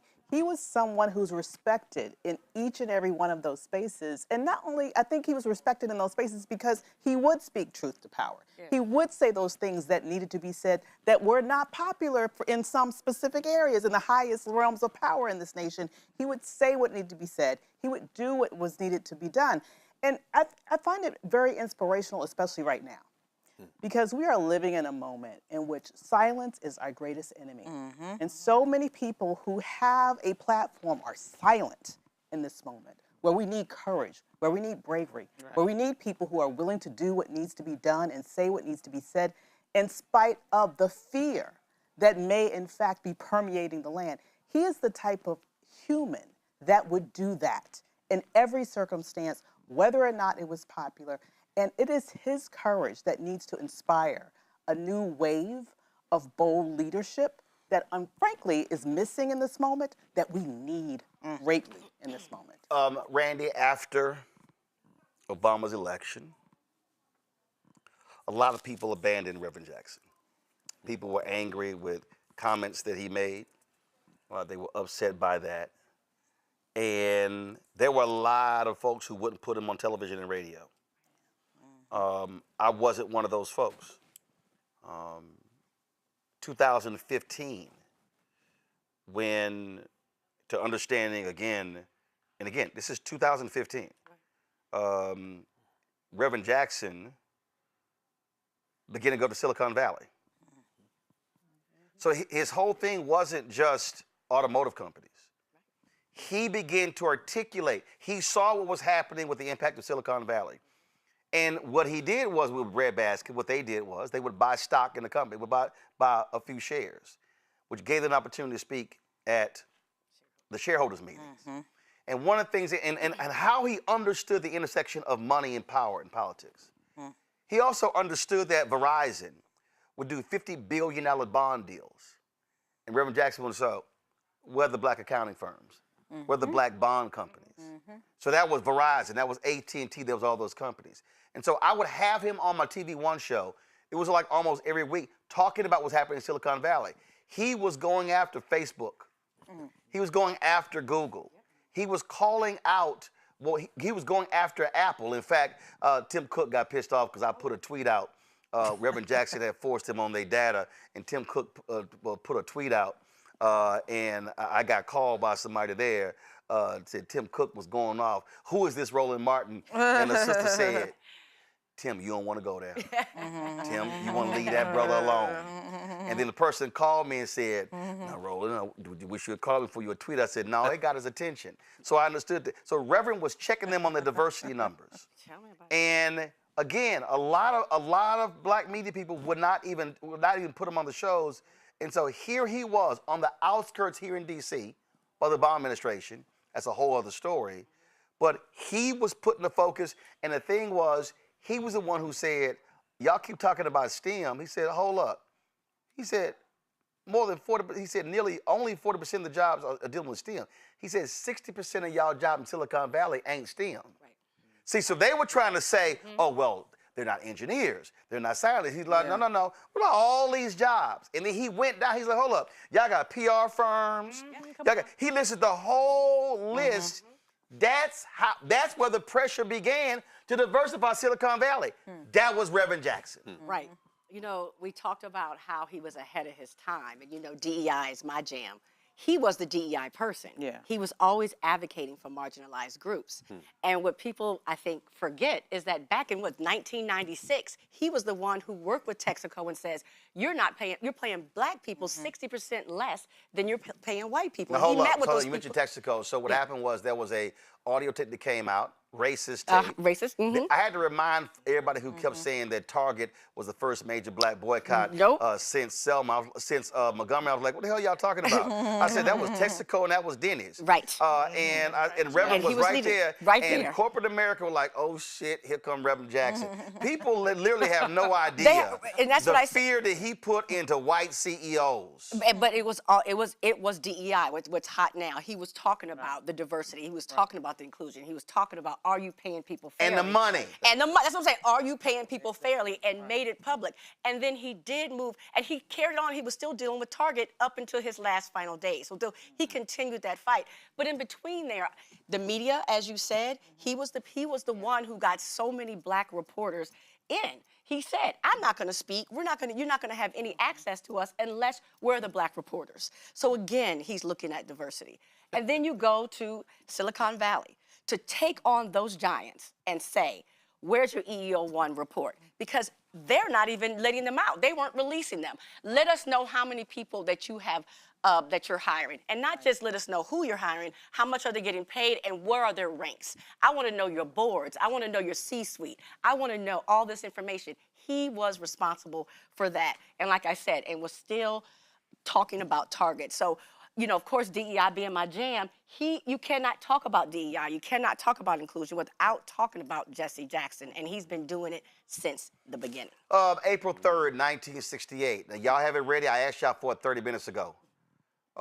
April 3rd, 1968, MLK's last sermon, Mason Temple in Memphis.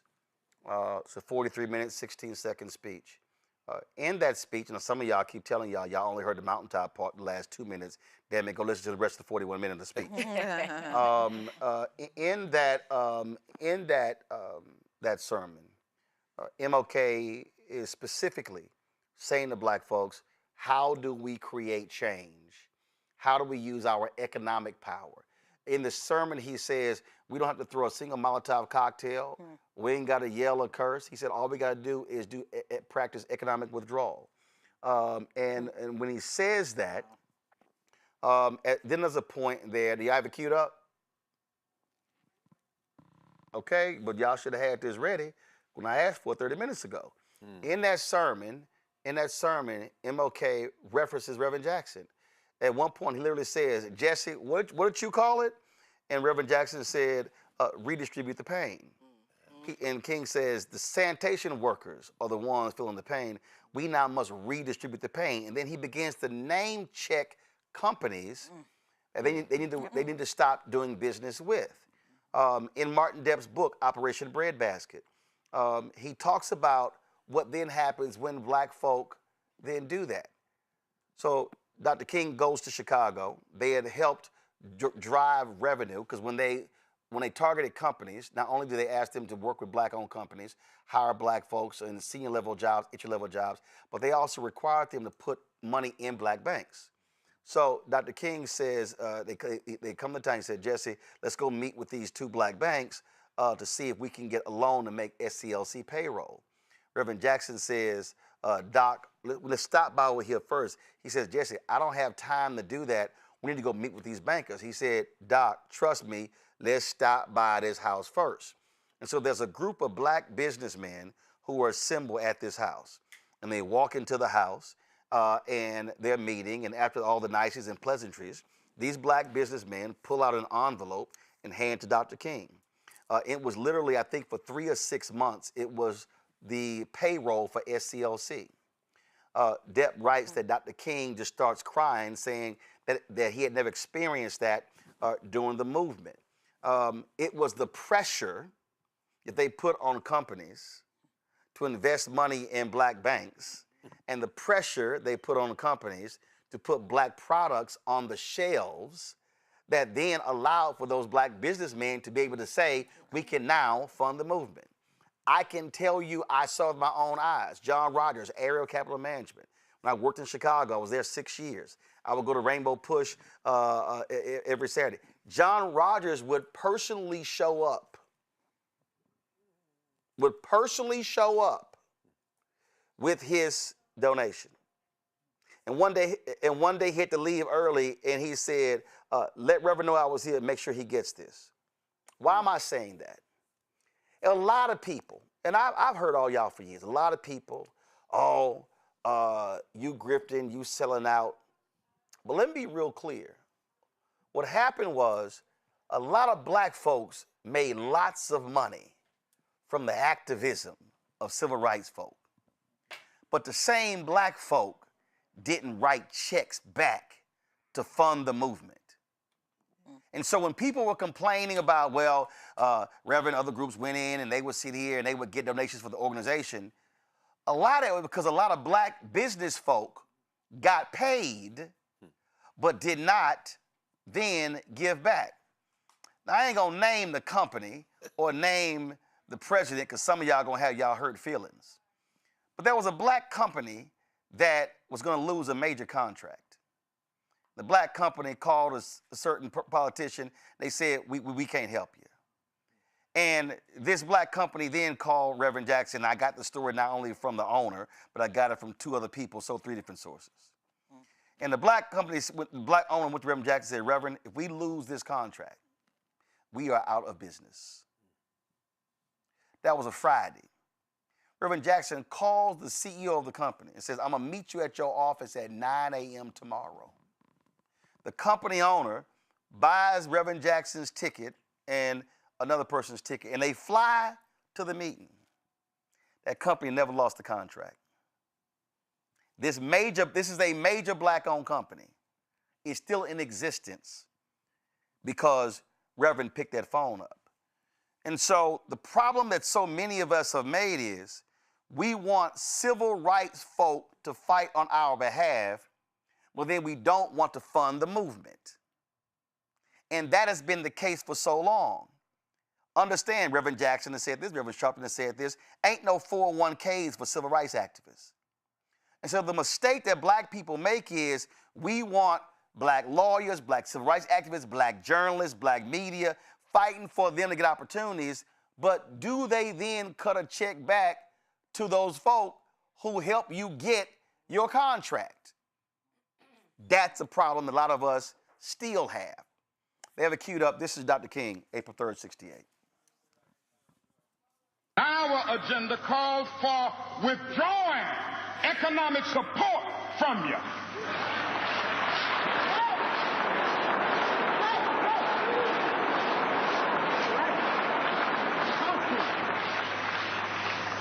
And so as a result of this, we're asking you tonight to go out and tell your neighbors not to buy Coca-Cola in Memphis.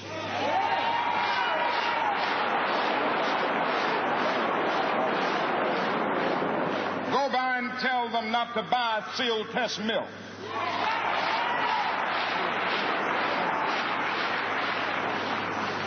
Tell them not to buy, what is the other bread? Wonder Bread. And what is the other bread, come to Jesse? Tell them not to buy Hart's bread.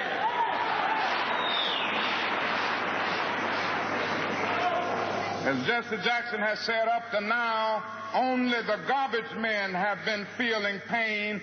Now we must kind of redistribute the pain.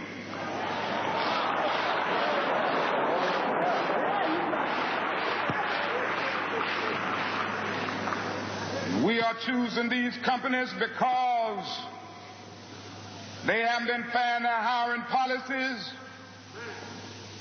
and we are choosing them because they can begin the process of saying they are going to support the needs and the rights of these men who are on strike. And then they can move on downtown and tell Mayor Loeb to do what is right.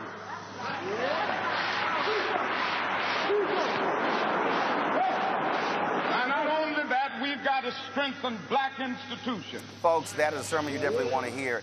Earlier today, Corberry sent me this video. This was a video Rainbow Push sent. That's the wrong video y'all got queued up. That ain't it. Sent me a video. Well, fine, don't worry about it. I'll do it myself. That I think you really want to check out while we're getting that queued up. Cora joins us right now. Very much an activist herself, not just simply was married to Marion Barry, former mayor of Washington, D.C. Cora, I really wish I saw a lot of stuff on social media. A lot of people were pissing me off who had no understanding of any history whatsoever. And I think, unfortunately, part of that is a person gets older and they sort of retreat from public life. Folk forget what they did. And then we get enamored with who comes on new. Just like politically, folk might think that Obama changed the whole world. But again, if Reverend Jackson don't change the rules, there ain't no Obama. There is no Reverend Sharpton without a Reverend Jackson. And we can go on and on and on. But the sheer force of this man, words literally cannot describe. Which one? Reverend Jackson. Marion was in there too. I got you. Well, I'm smiling. Rev would be very pleased. His legacy is intact. Just hold the mic up a little bit more. There we go. His legacy is intact. They're talking about him in classrooms. They'll write about him in books. Mission accomplished. We've learned a lesson. He is enshrined in the body politic of what we do going forward. And Marion would be smiling. They were brothers. I met Reverend Jackson in 1976. Some of you weren't even born. And knew him as a very amazing, complicated person. All of these stories you tell and more. I mean, he was connected in all of the genres, and one of them was Hollywood and Motown, and one of his very dear friends was Uric Abner, who was a family member of mine, and we were all up in the Hollywood Hills one night, 50 years ago. This really happened. Started at 11 o'clock, some kind of way, Jesse was the topic. He was the topic at 5 o'clock in the morning. That actually happened. And that's when I realized that he just, you know, he was in charge. And so he was a very special human being. And what I loved the most about him was that he never didn't have time to sow into young people. If you know me, you know I started something Southeast Tennessee Learning Center. My whole life has been young people. He went all over the country, going to schools with that chant, telling them, for your life, you got to feel good about yourself. And he used to tell me, it starts on the inside, so we got to keep connected with the young people. So while he was closing down people, and, you know, my brother had a problem, a handicapped black guy, didn't know who he was. The people in the store grabbed him, almost killed him. Well, they killed him. My brother walking back and forth, a protest of my brother Bishop Masters, just how Rev operates, to your point, back and forth, him 5, 6 people, sometimes him by himself, about 2, 3 weeks. I said, well, what's happening? Well, we want them to do this, we want them to do that. I said, well, call Jesse. And he said, Jesse, yeah. I said, yeah, call Jesse. Long story short, I don't know what Jesse got out of it, but everything they want, they got the store flipped just like that. They started hiring people, they paid the family, they did all of that. So I'm just saying that. You're like, y'all walking for 3 weeks, y'all just could have called Red. It wasn't even a lot, it was just the name. Oh, we don't even want that smoke, let's move on. So you're talking about students. So brother told me this, one of the protests at Howard University. Blackburn takeover. And this is the most recent one. that was one of them, and how that one Reverend stepped in. Yeah. But that was a brother who was a student at Howard University. Something happened where he got arrested, and it was some nonsense. He got arrested, and so he didn't know. So he is a brother who he knew, who was a body man for Reverend Jackson. So he calls him. He's like, "Doc, let me call you back." Then all of a sudden, so he's sitting in jail. And next thing he knows, he hears his name being called, and he comes out, and all of a sudden, Reverend is there, and he had never met Reverend. Reverend didn't know this dude. All he knew was a student at Howard University. The rest happened in Maryland. Reverend happened to be in D.C. And heard about it. I told y'all one person removed. Heard about it. Shows up. Got him out. And then later, he met him. Reverend wasn't there. He sent his people there. Later met him. Reverend's like, "Oh, you the guy." Reverend didn't know this dude. But somebody said, "Reverend, this young student in Howard needs some help." Right. He got arrested. It was all jacked up. Wow. Reverend got it done. And that there are thousands of those stories. Yes. That's the whole point. But he and Marion, they were compadres. This you're about to cue up. Y'all have it? Okay, it's down. All right. Y'all keep going. I'm going to play What this he's damn going to thing talk myself. about in there just very quickly, when a lot of the stories about him running, I always say the story is the backstory. So the backstory of all this goodness was it wasn't always roses. And he wanted to run and he wasn't being met, and he'll tell you that with his own words.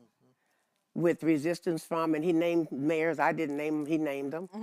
And then he said he got in, he called Marion and Marion, and they said, well, they said it ain't the right time, we're gonna make it the right time.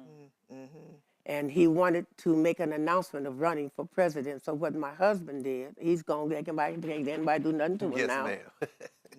Gave liberal leave to the DC government workers for 3 hours. Wow. They flooded the convention center. And Jesse had the biggest kickoff, and everybody, look at all the people. But it was all the people. It was just our people. Right. Smart. Right. Yeah, and I can tell you a whole lot of stuff they did for that run. So at the end of the day, when it was time for him to be at the convention, and there was a lot of controversy back and forth about who was going to nominate him, and at some point he came in the room, this is what I'm told, and said, what's going on? They said, oh, they're Rev, the catcher, blah, blah, blah, everyone to nominate, we trying to decide. He said, no, my own boy gonna nominate me. He got me here, he gonna nominate me. And that's when Marion got up there and nominated him and called his name 400 times. Jesse Louis Jackson. 40 times, until after a while, the whole place was doing it. That was how they used to roll back there. We all read about it. That's real time stuff. This is the video you're talking about here. Check it out. I love Marion Barry. Marion Barry means was our struggle. President out of the desert. Many of us are deserts. We went to somebody else. Marion, he's been in Mississippi. Depths of deprivation where thousands of blacks were lynched. Marion left there running, period, demonstrating, fighting back, never gave up the struggle. I speak on behalf of the Jackson family, Rainbow family. We're all indebted to Marion. Marion, first for our struggle. He gave more than he got out. I want to first my thanks to Marion Barry. What he meant to me. We were talking about the election run for president. Yeah. And the idea was kicked around. Chisholm made a move. Marion stepped up. She was the second to run. First us ran in 1848. He was first to run. She was saying I was third. But I campaigned to a different meeting. See, this day's time schedule. And the mayor said, I'll assemble a plate. I'll give a building money and crowds. 5,000 people in the arena today. Mayor announced my running. And some of the first vows just tasted me up for the first time. Didn't do it. Going home, Detroit. We grew up in Philadelphia. Drew Bond, John Lewis, and Andy Young. Said the time is not quite yet. Man Jackson said time is now. First son said time is now. We did that pact with Marion Barrett, said time is now. Go for it. So I don't know, so we took it, we ran with it. Black Power Surfer was against us. For 3.5 million new votes. And then 88 for another 4.5 million. 8 million votes in those two campaigns. And the significance of that is that we chose not to be a third party, enhance the one we have, make more black Congress people, more black legislators, more black mayors, and brown mayors, with a rainbow coalition. First, my thanks to Mary. You mean so much to me, my brother. God bless you. It's sweet is the least we can do for Mary. We'll have an awful lot. God bless you, Mary. Keep up alive. Powerful tribute there. One of the folks who also knew him quite well, I think he should be introduced as if God had a voice, he would have the voice of Reverend Otis Moss Jr. And Reverend Moss, are you there? Reverend Moss, are you there? Yes, I'm here. I am. How you doing? I'm doing great, saddened, but filled with memories and appreciation and thanksgiving for the life and the friendship of Reverend Jesse Jackson.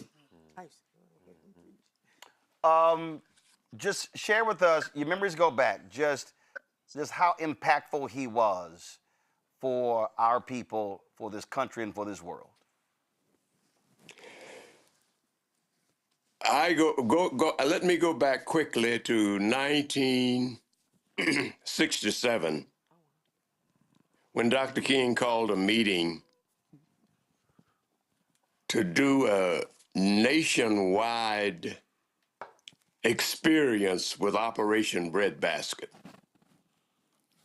And in that meeting in Chicago, on the University of Chicago campus, Dr. King announced that he was appointing the Reverend Jesse Jackson National Director of Operation Breadbasket.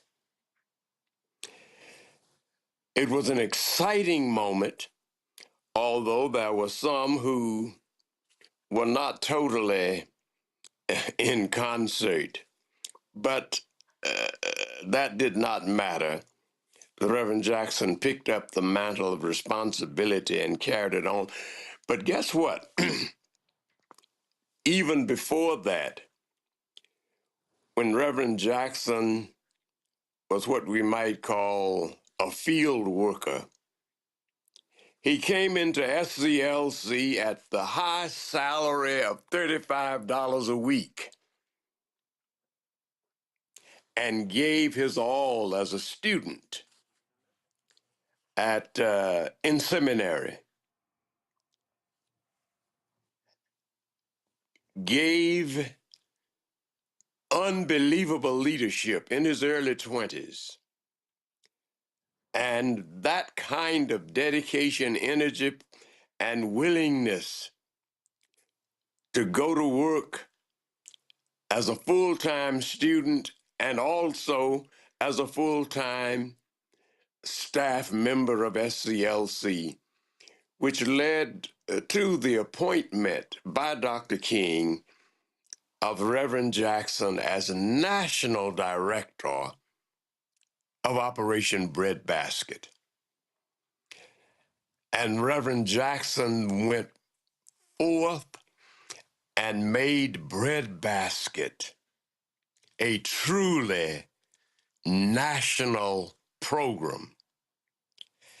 And when he moved to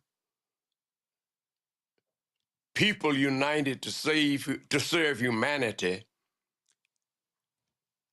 he carried the movement internationally. We sat together in negotiations with major corporations and opening doors. And I venture to say that there are many people making great salaries and holding great positions today because of his leadership who may not even know how they got to how they received those positions. Sacrifice, struggle, danger, creativity, and much, much more. When the Reverend Jackson decided to make a run for the presidency,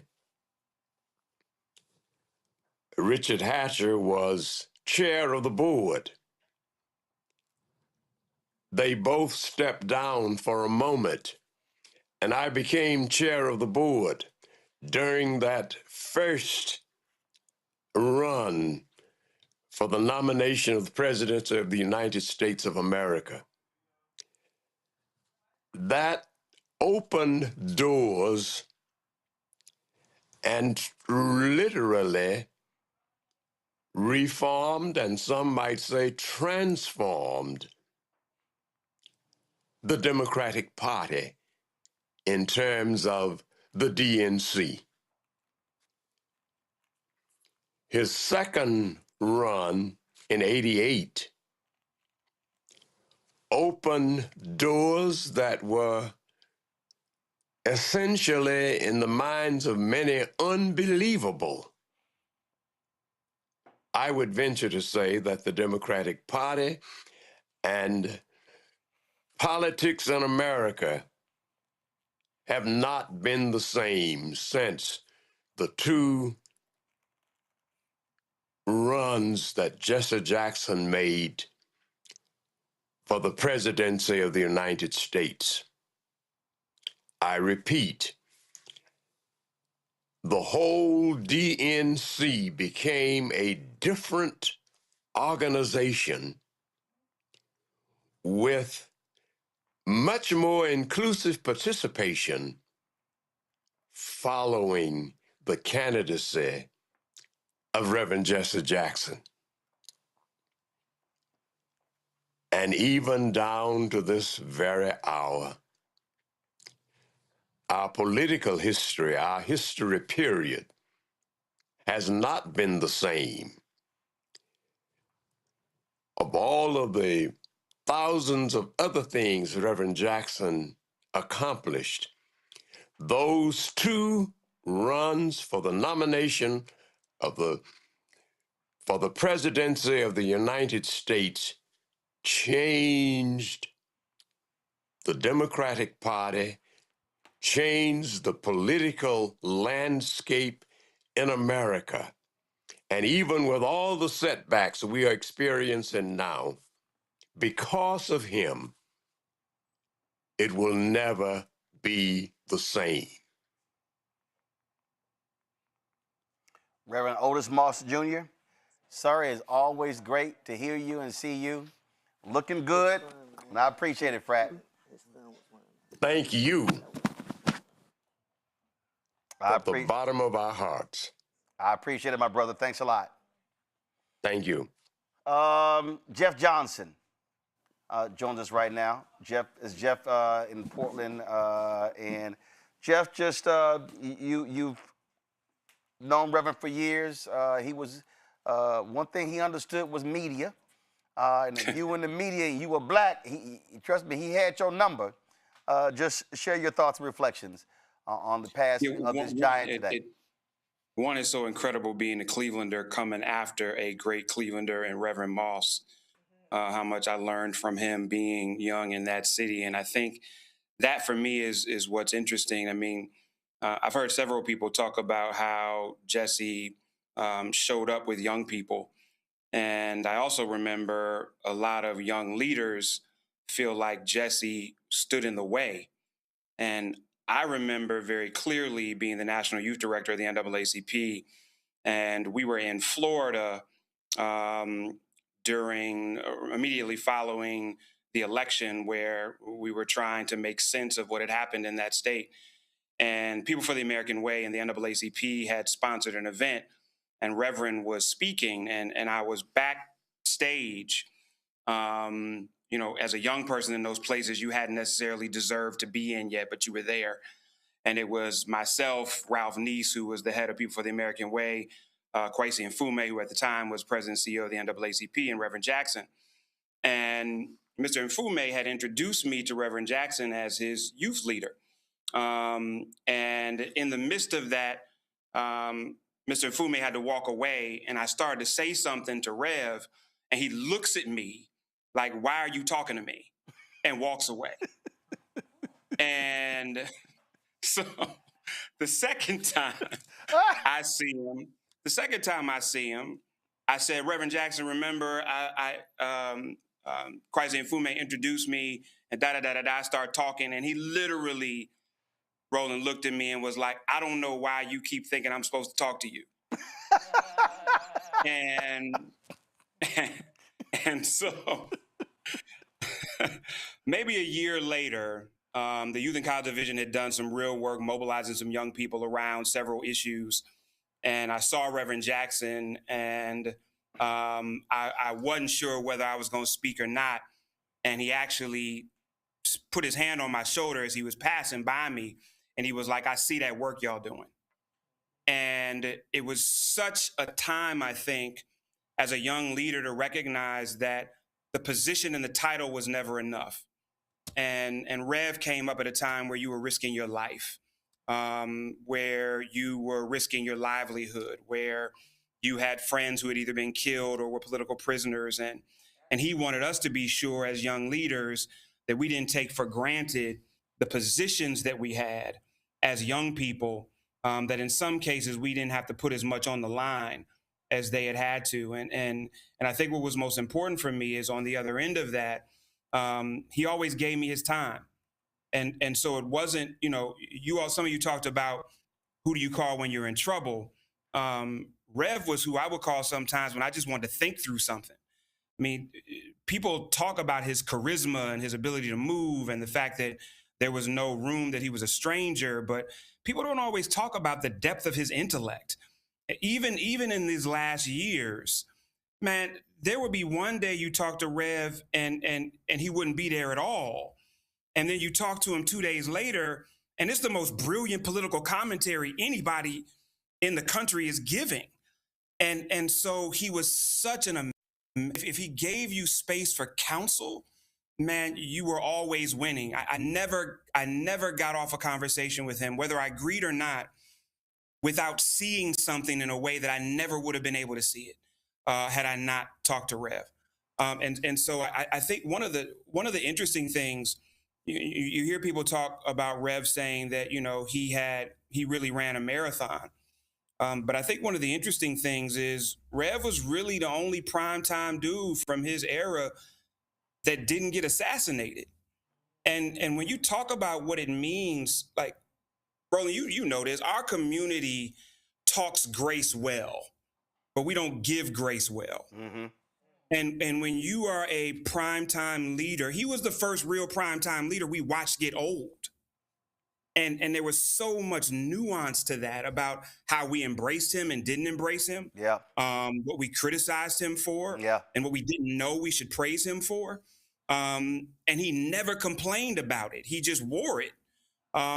Because I think he understood at the end of the day the responsibility that comes with the level of leadership that he had. And I think the last thing, bro, is that that dude was hilarious. And his sense of humor was incredible. And I think one thing that a lot of people don't know is that he did not like fancy restaurants.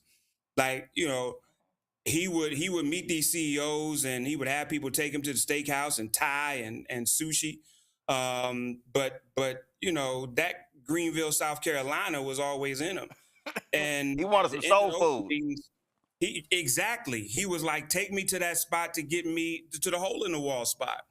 And he never lost his common touch, despite all of the unbelievable places. And I think one of the things that I regret more than anything else is that many of us did not come together the way I think we should have.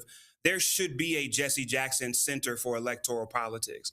There should be an institution that carries in an intellectual way, in a pragmatic way, in a strategic way, this unbelievable political mind that is unlike, I think, any that we will ever see in our lifetime again. I agree. Jeff Johnson, I appreciate it, Frat. Thanks a lot. Appreciate you, brother, always. Melanie Campbell, I know you have to go, but I do want you to speak to this here.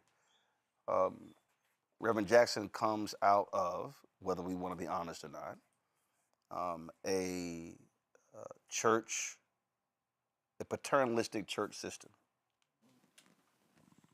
I don't know of any other civil rights leader who put women in positions of power and gave them opportunities to lead. And also get mentored by Reverend Willie Barrow. Yeah. Right? And the women he touched, Mignon Moore, Donna Brazile, and so many others. And so, you know, he fought for, he would know about the civil rights, you know, about human rights, but he also fought for women's rights, labor. Cleola Brown sent me a text from APRI, and somehow she couldn't get in the building, just so you know. She was trying to get here. Yeah, she was trying to get on. But, you know, just the way he showed up to so many components of our movement, which we talked about tonight, but one that I'm glad you're bringing up is what he did when it came to showing up for women. Yep. And showing up for Black women and making sure that, you know, Black women's leadership was lifted up. So I will never forget those shoulders I know that I stand on in this role, in this movement. And so Reverend Jackson is someone that with Jeff Johnson, we can't let that legacy go. Because I know there were young people who I talked to today in my own office who just in being able to be a part of what was happening, because you say, let your life speak for you. On social media at 5 o'clock in the morning, as soon as I saw it, and I just picked up my phone, and his legacy spoke that early in the morning. People were just responding and the kinds of messages that were put out there.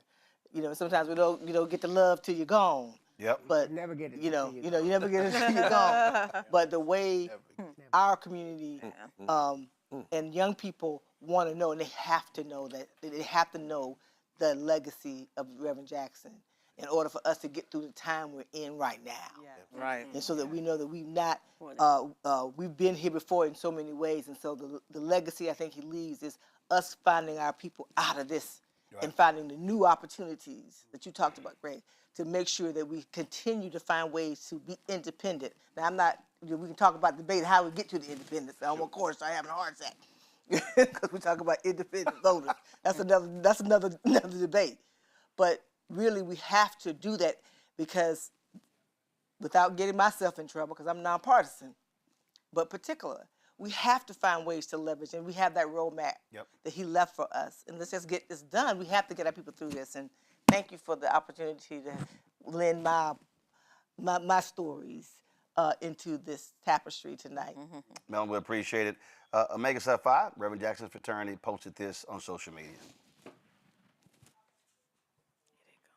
Spring 1960 Initiative Pi Psi chapter is a towering figure in the global struggle for justice. A former second vice Grand Basileus, his loyalty to the Omega Psi Phi Fraternity Incorporated has remained constant across generations. From the lunch counters of Greenville to the halls of global diplomacy, Brother Jackson has marched, spoken, and negotiated with fearless conviction.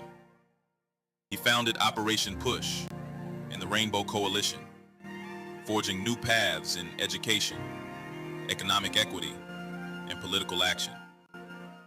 2 groundbreaking presidential campaigns, over 40 honorary doctorates, a Presidential Medal of Freedom.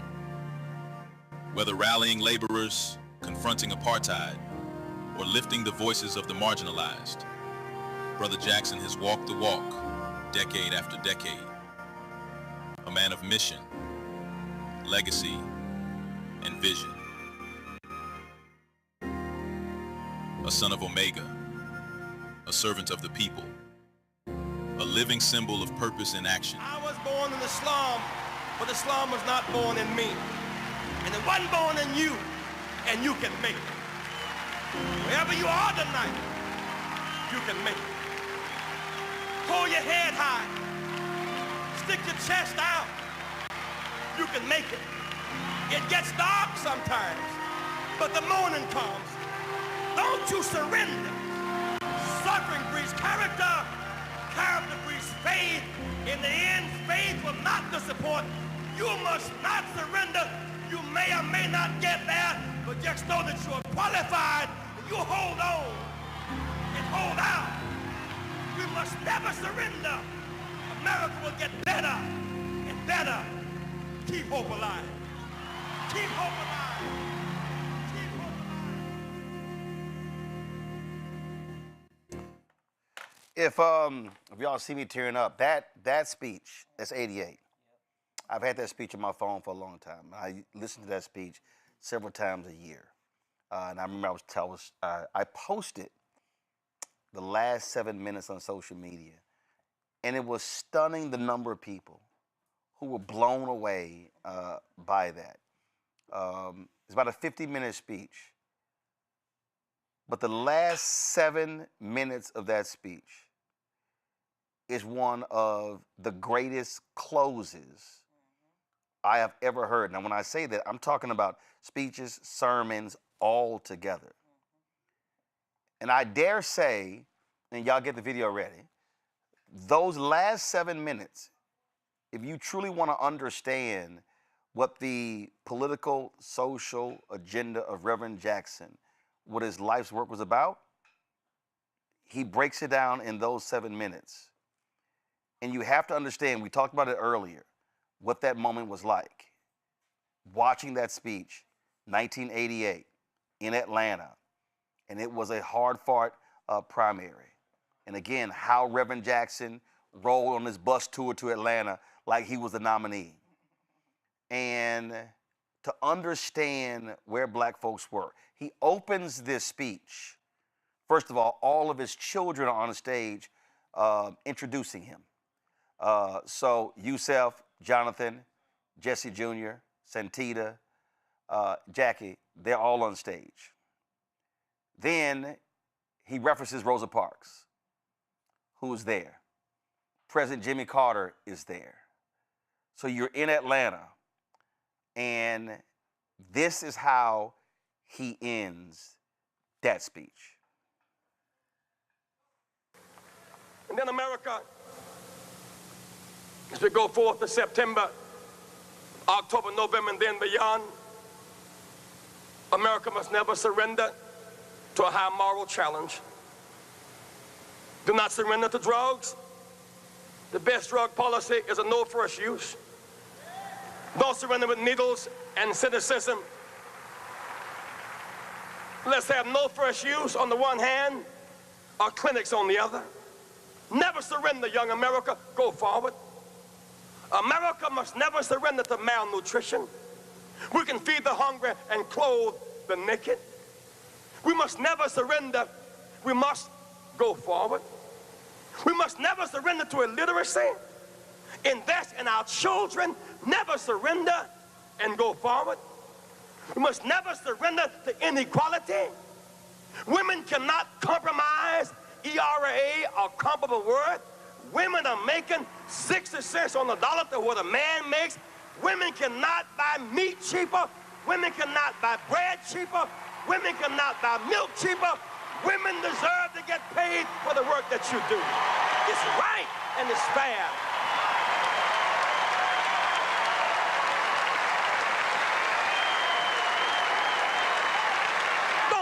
my friends, those who have AIDS tonight, you deserve our compassion. Even with AIDS, you must not surrender in your wheelchairs. I see you sitting here tonight in those wheelchairs. I've stayed with you. I've reached out to you across our nation, and don't you give up. I know it's tough sometimes. People look down on you. It took you a little more effort to get here tonight. And no one should look down on you, but sometimes mean people do. The only justification we have for looking down on someone is that we're going to stop and pick them up. But even in your wheelchairs, don't you give up. We cannot forget 50 years ago when our backs were against the wall, Roosevelt was in a wheelchair. I would rather have Roosevelt in a wheelchair than Reagan and Bush on a horse. Don't you surrender and don't you give up. Don't surrender and don't give up.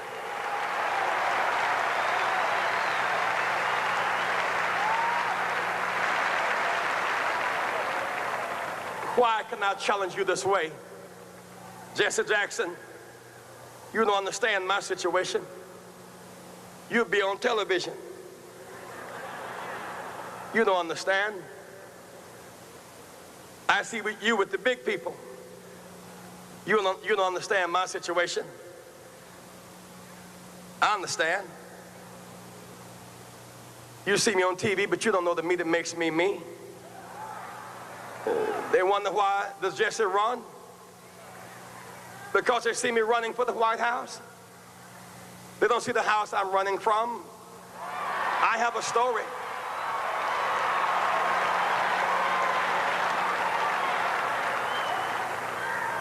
I wasn't always on television. Writers were not always outside my door. When I was born late one afternoon, October 8th, in Greenville, South Carolina, no writers asked my mother her name. Nobody chose to write down our address. A mama was not supposed to make it, and I was not supposed to make it. You see, I was born to a teenage mother who was born to a teenage mother. I understand. I know abandonment and people being mean to you and saying you're nothing and nobody and can never be anything. I understand. Jesse Jackson is my third name. I'm adopted. When I had no name, my grandmother gave me her name. My name was Jesse Burns till I was 12. So I wouldn't have a blank space, she gave me a name to hold me over. I understand when nobody knows your name. I understand when you have no name. I understand. I wasn't born in the hospital. Mama didn't have insurance. I was born in the bed at house. I really do understand. Born in a 3-room house. Bathroom in the backyard. Slop job by the bed. No hot and cold running water.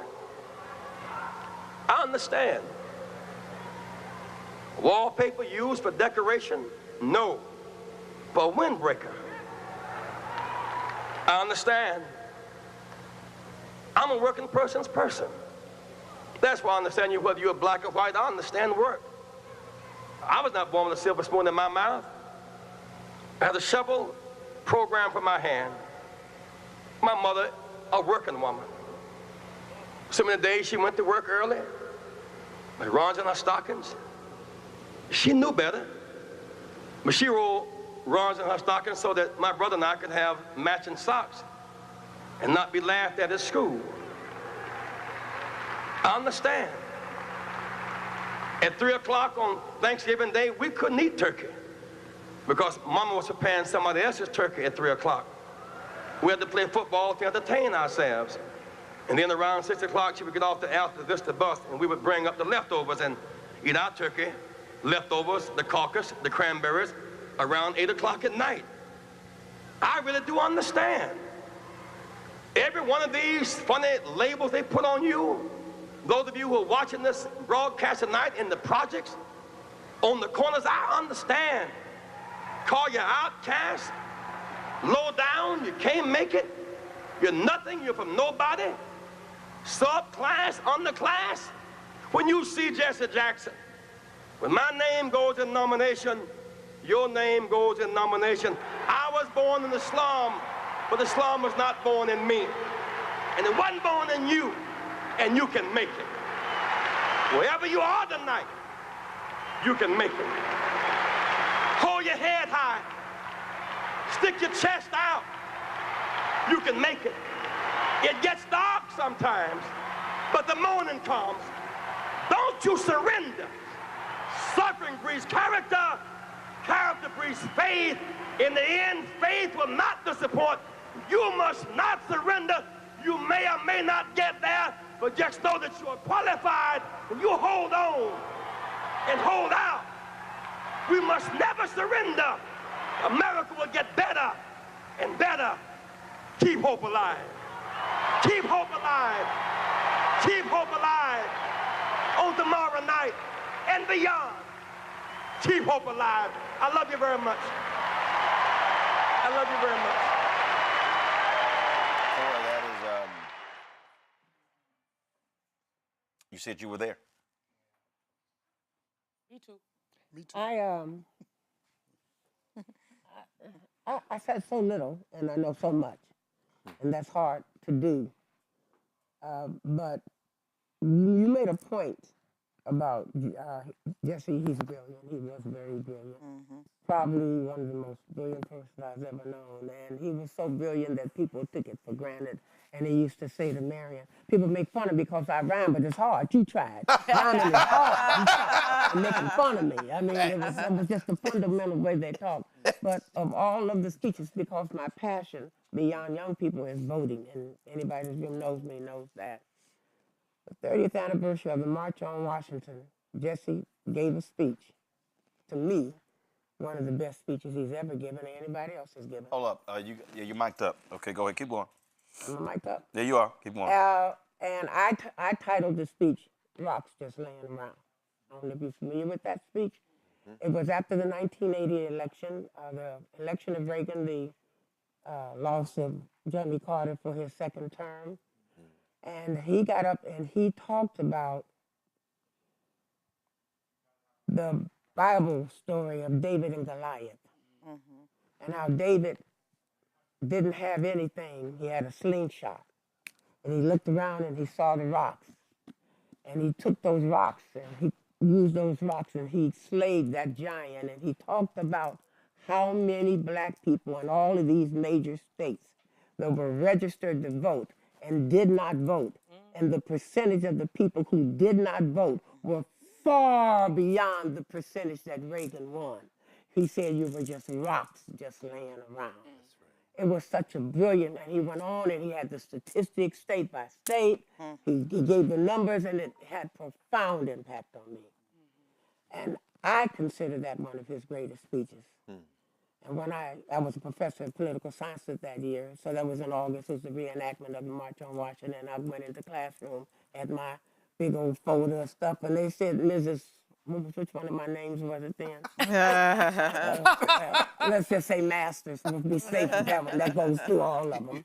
But what do you have? I said, I have voter registration forms. I'm putting them right here. I can't make you vote, but you're going to register.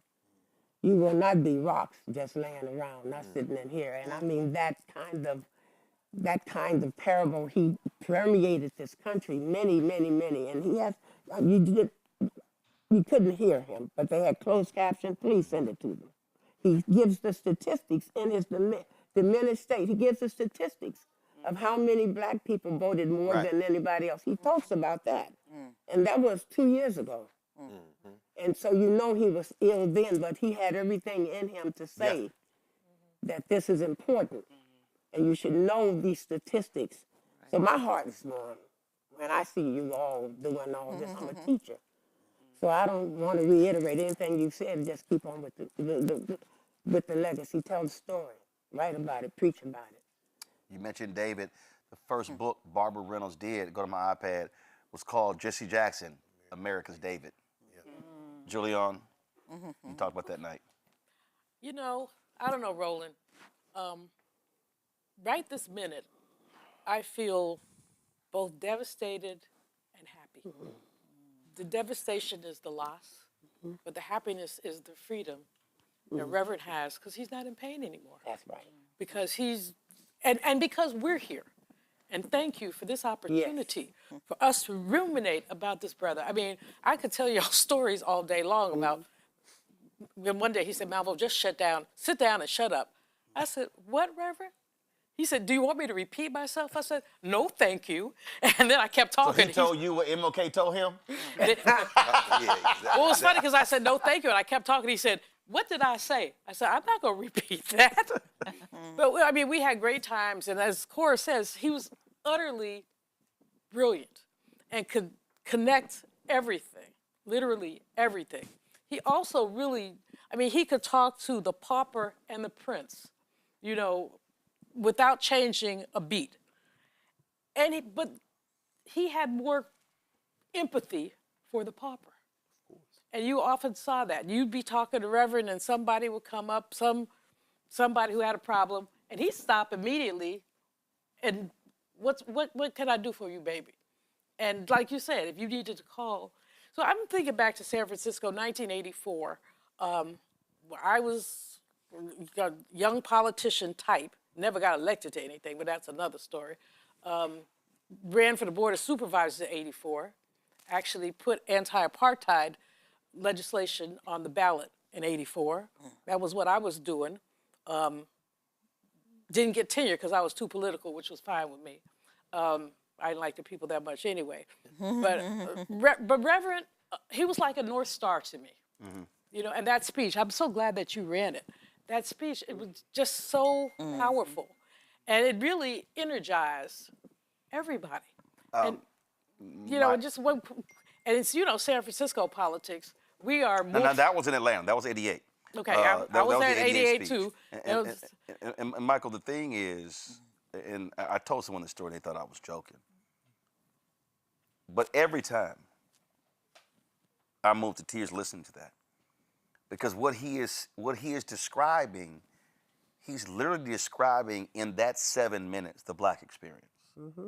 Being unseen, you're trying to scale heights that people told you couldn't do it. When he left South Carolina, the governor gave him a letter. He goes to Chicago. Daley, the mayor, says, "Oh, you can work a toll booth." John H. Johnson hires him to sell subscriptions to Jet and Ebony. Mayor Daley saw a toll booth worker. John H. Johnson saw a salesman and leader. So when Reverend ascends, there's a reason he became the mayor or the president of Black America. He was in Jet every week. John H. Johnson was like, no, Jesse gonna be in Jet every week. He was always in Ebony magazine, always being covered. But when he lays that out, that ending there speaks to his life before and since 1988 and crystallizes the folks that he cared about. Sister, when you guys talk about Chicago a lot, I think of Gus Savage too. Congressman Savage was so powerful then.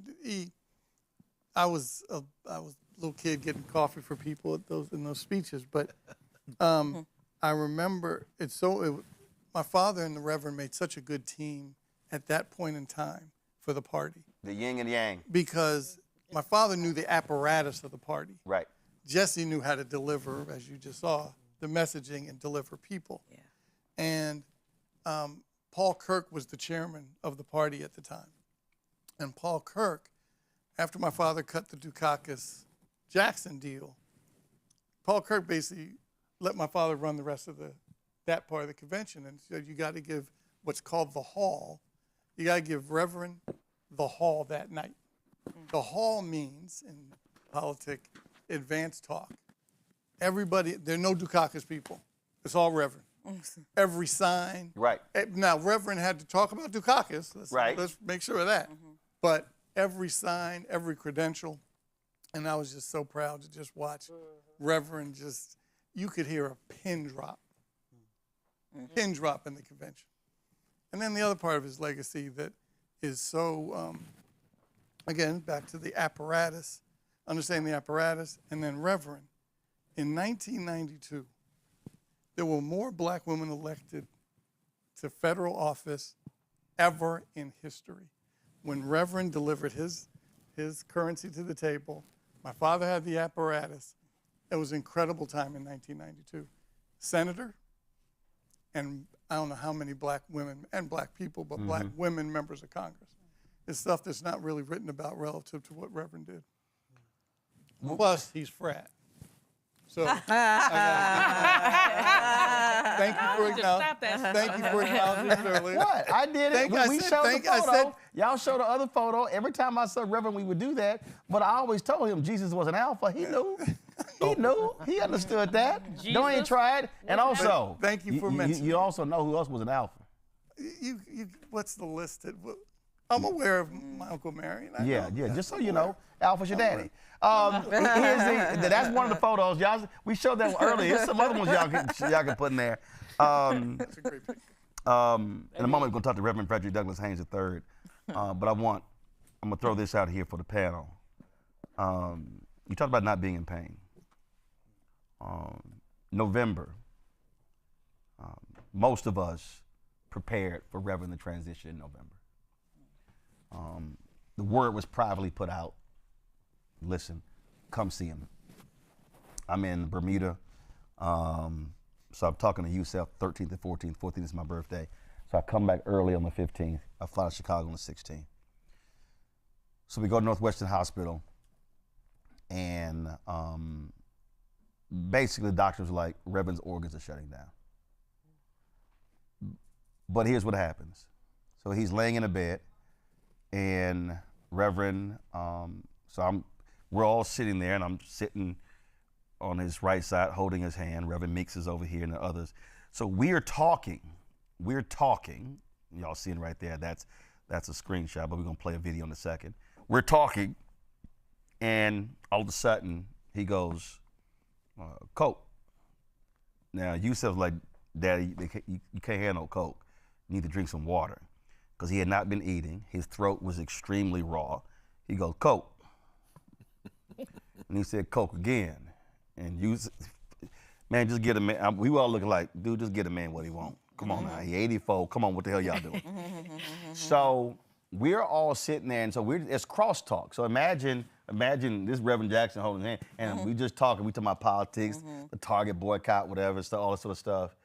Then all of a sudden, it was as if a spotlight hit his body. And he starts talking. And it's hard to make out, and Yusef is going, Dad, I can't understand what you're saying. And Reverend Meeks goes, hold on. I've seen this before. And Reverend starts sitting there, and he started naming pastors. He said, meeting on Friday. Feed the people. Getting ready for the election. So although here he is, his brain is firing. Parkinson's is keeping him from getting out. But he's literally sitting. The man is in a hospital bed, and the doctors are saying he's dying. He is laying in the bed calling for a meeting 5 days later. So when they put that press release out, when he said the Reverend called for 20,000 pastors around the country, that's literally what was happening. But he wasn't just talking about to feed the people. He was actually talking about the upcoming elections as well. And so what happens is, so I step out, other people come in, I'm like, sit by the Reverend. I go into the family room, we're all in there. And literally we're over there talking about planning the funeral, all different things like that. And then like, hey, Roland, Reverend's calling you. So I go back in. So then we talking again. So I'm come take a seat, spend time, Reverend, go back. He calling you again. This happened like 5 times.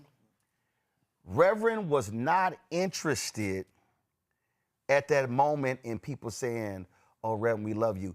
He wanted to talk about politics and organizing. Yep.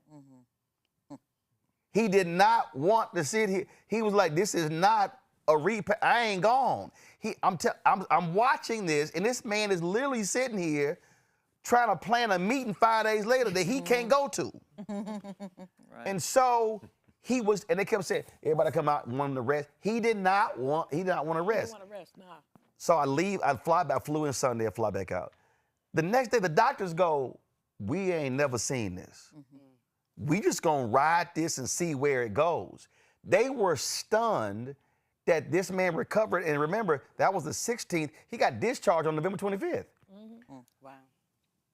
This man's whole life was people and movement. Jackie Jackson, I'm about to walk and she hugs me. We're hugging, she squeezes tight and she says, please don't stop talking to my daddy. This is what's keeping him alive. It was as if his entire, it all got revived in that moment. And I was, before I left, I shared a word with him. Haven't shared this with anybody. And this is it on November 16th. Turn the audio up, please. Y'all can roll it. Reverend, I called you yourself. I said, I definitely got to come by and see you. So that's why I flew in this morning. But you need to know that you are so important to our people. And you will forever be known in history. Not just your speeches, but your work, your organizing, your mobilizing. And we would not be here as a people. I would not be doing what I'm in media if it wasn't for what you have done. And we thank you and we love you and we appreciate everything that you've done for us. And our job is real simple, to keep hope alive.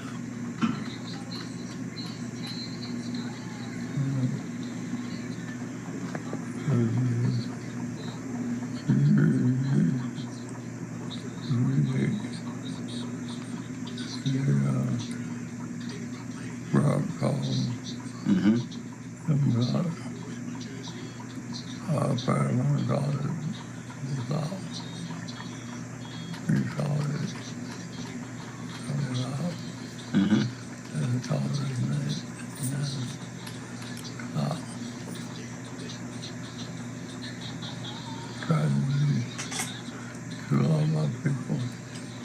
Indeed.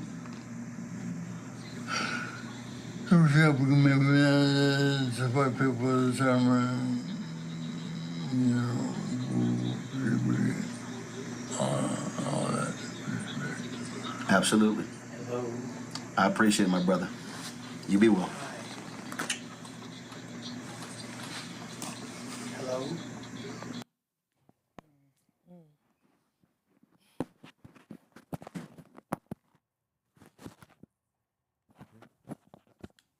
Greg?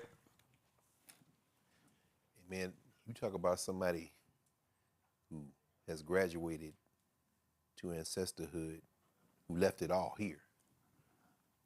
I mean, you showed the footage from Georgia, and then the footage from Texas. And I think about, here we are in the second year of COVID, and the students have come back on campus to conditions that were less than ideal. So they take over the student center. They took over the student center. Your husband would have been proud.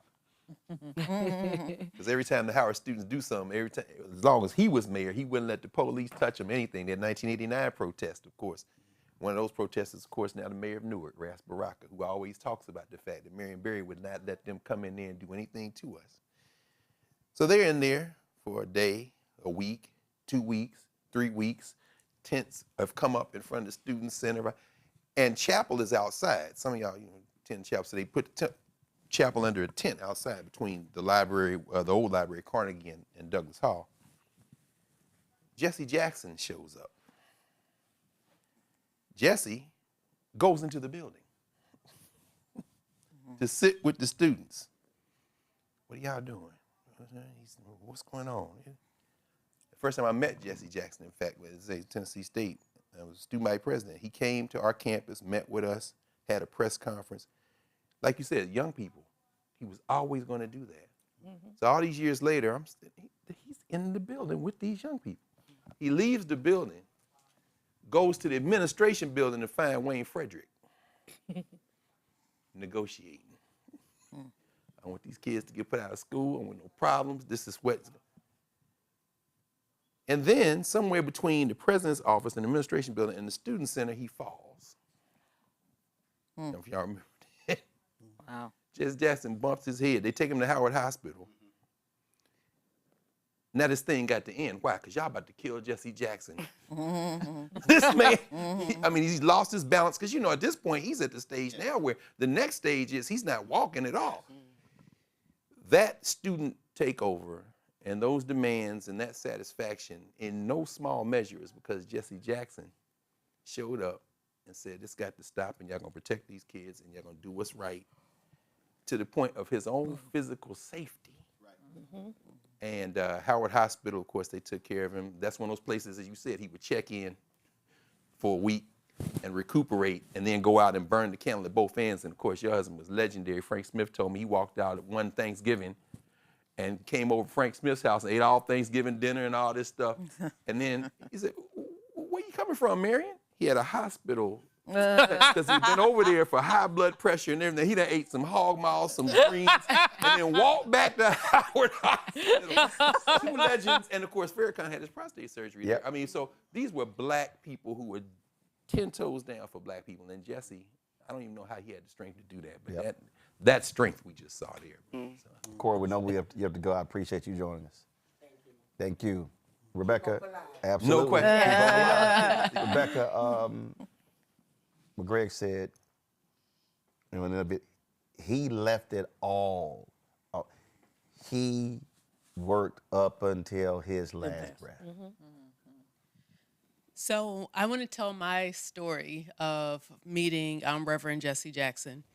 So I'm not of the generation of the civil rights movement. In fact, during the '88 convention, I was 7 years old. 7 years old during the '88 convention. But this is the reason why I raise it. I watched that convention gavel to gavel because of Jesse Jackson. Yeah. I remember my parents walking into the living room, looking at me like, what are you doing? I'm watching the convention.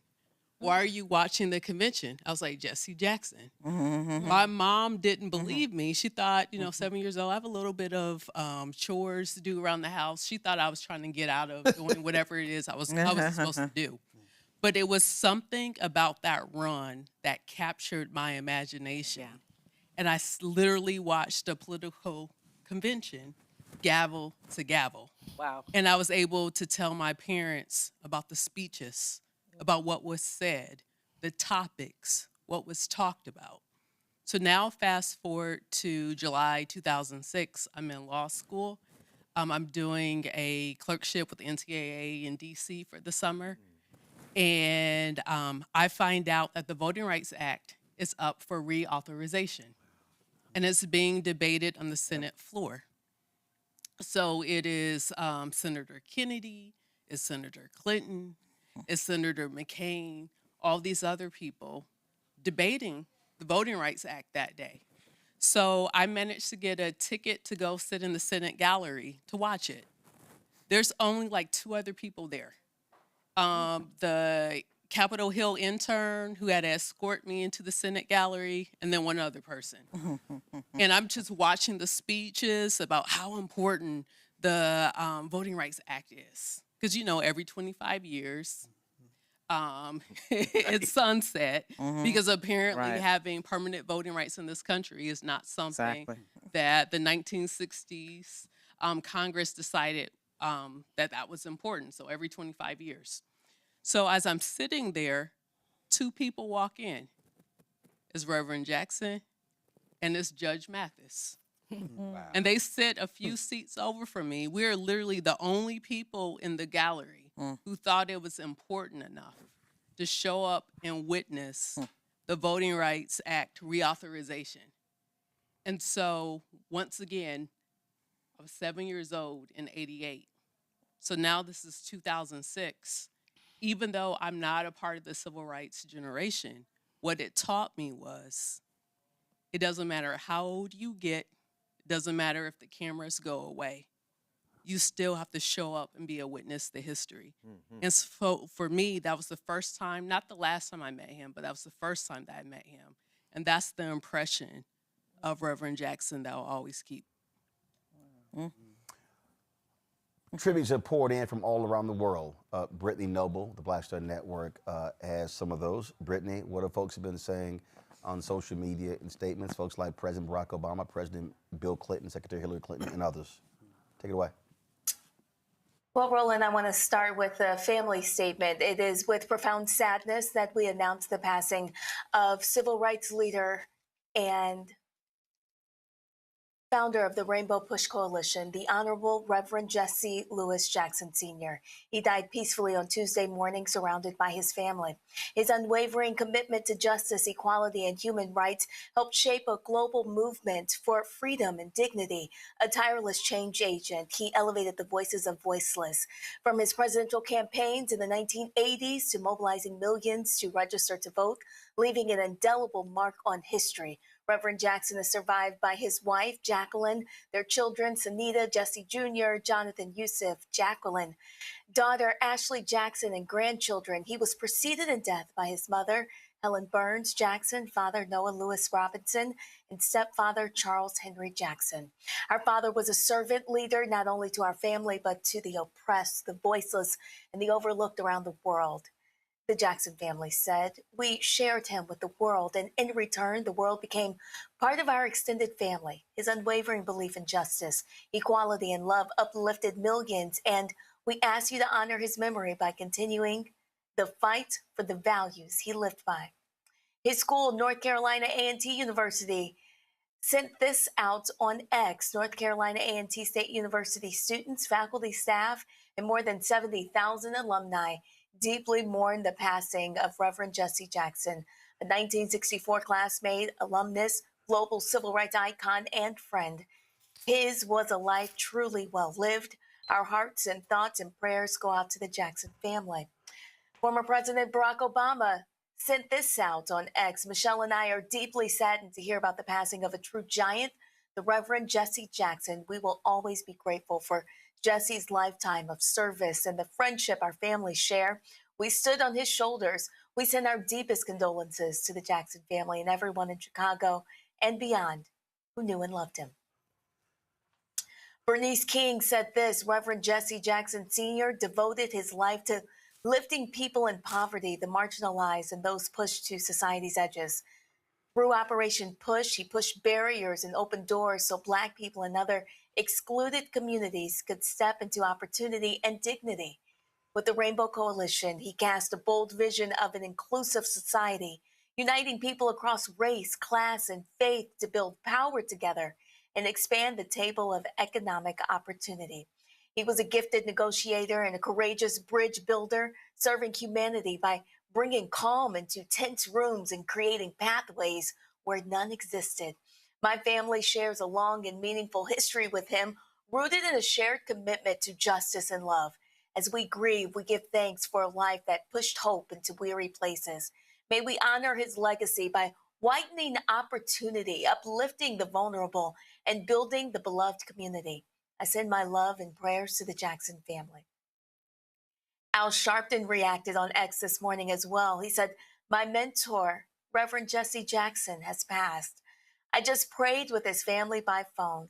He was a consequential and transformative leader who changed this nation and the world. He shaped public policy and changed laws. He kept the dream alive and taught young children from broken homes like me that we don't have broken spirits. Mayor Brandon Johnson in Chicago sent this out on X. I am devastated to lose my mentor and friend, Reverend Jesse Jackson Sr. My heart prayers are with his devoted family, his wife, Jacqueline, their children, Sunita, Jesse Jr., Jonathan, Yusuf, and Jackie, daughter Ashley Jackson, and their dear grandchildren. We honor him and his hard-earned legacy as a freedom fighter, philosopher, and faithful shepherd of his family and community here in Chicago. I am personally grateful for Reverend Jackson and his family embracing me and our city with his wisdom and guidance. His friendship, counsel, and prayers had a deep impact on my family.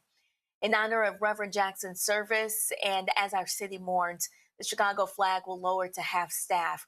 We thank all of the Chicagoans who served as volunteers in Reverend Jackson's organization, providing decades of mutual aid throughout Chicago. We know his message of justice and empowerment reverberated worldwide as the leader of the Rainbow Push Coalition and Operation Breadbasket. Reverend Jackson's unwavering courage extends beyond his notable civil rights leadership with Reverend Dr. Martin Luther King Jr., as he lent his support to countless humanitarian efforts at home and abroad. Reverend Jackson served as the first executive director of Kenwood Oakland Community Organization here in Chicago, and as an international human rights advocate and spiritual advisor to world leaders. Reverend Jackson's mission always centered the strength and liberation of our Black community, but his mission always extended to all who needed empowerment by cultivating a rainbow of power that could shine through every storm.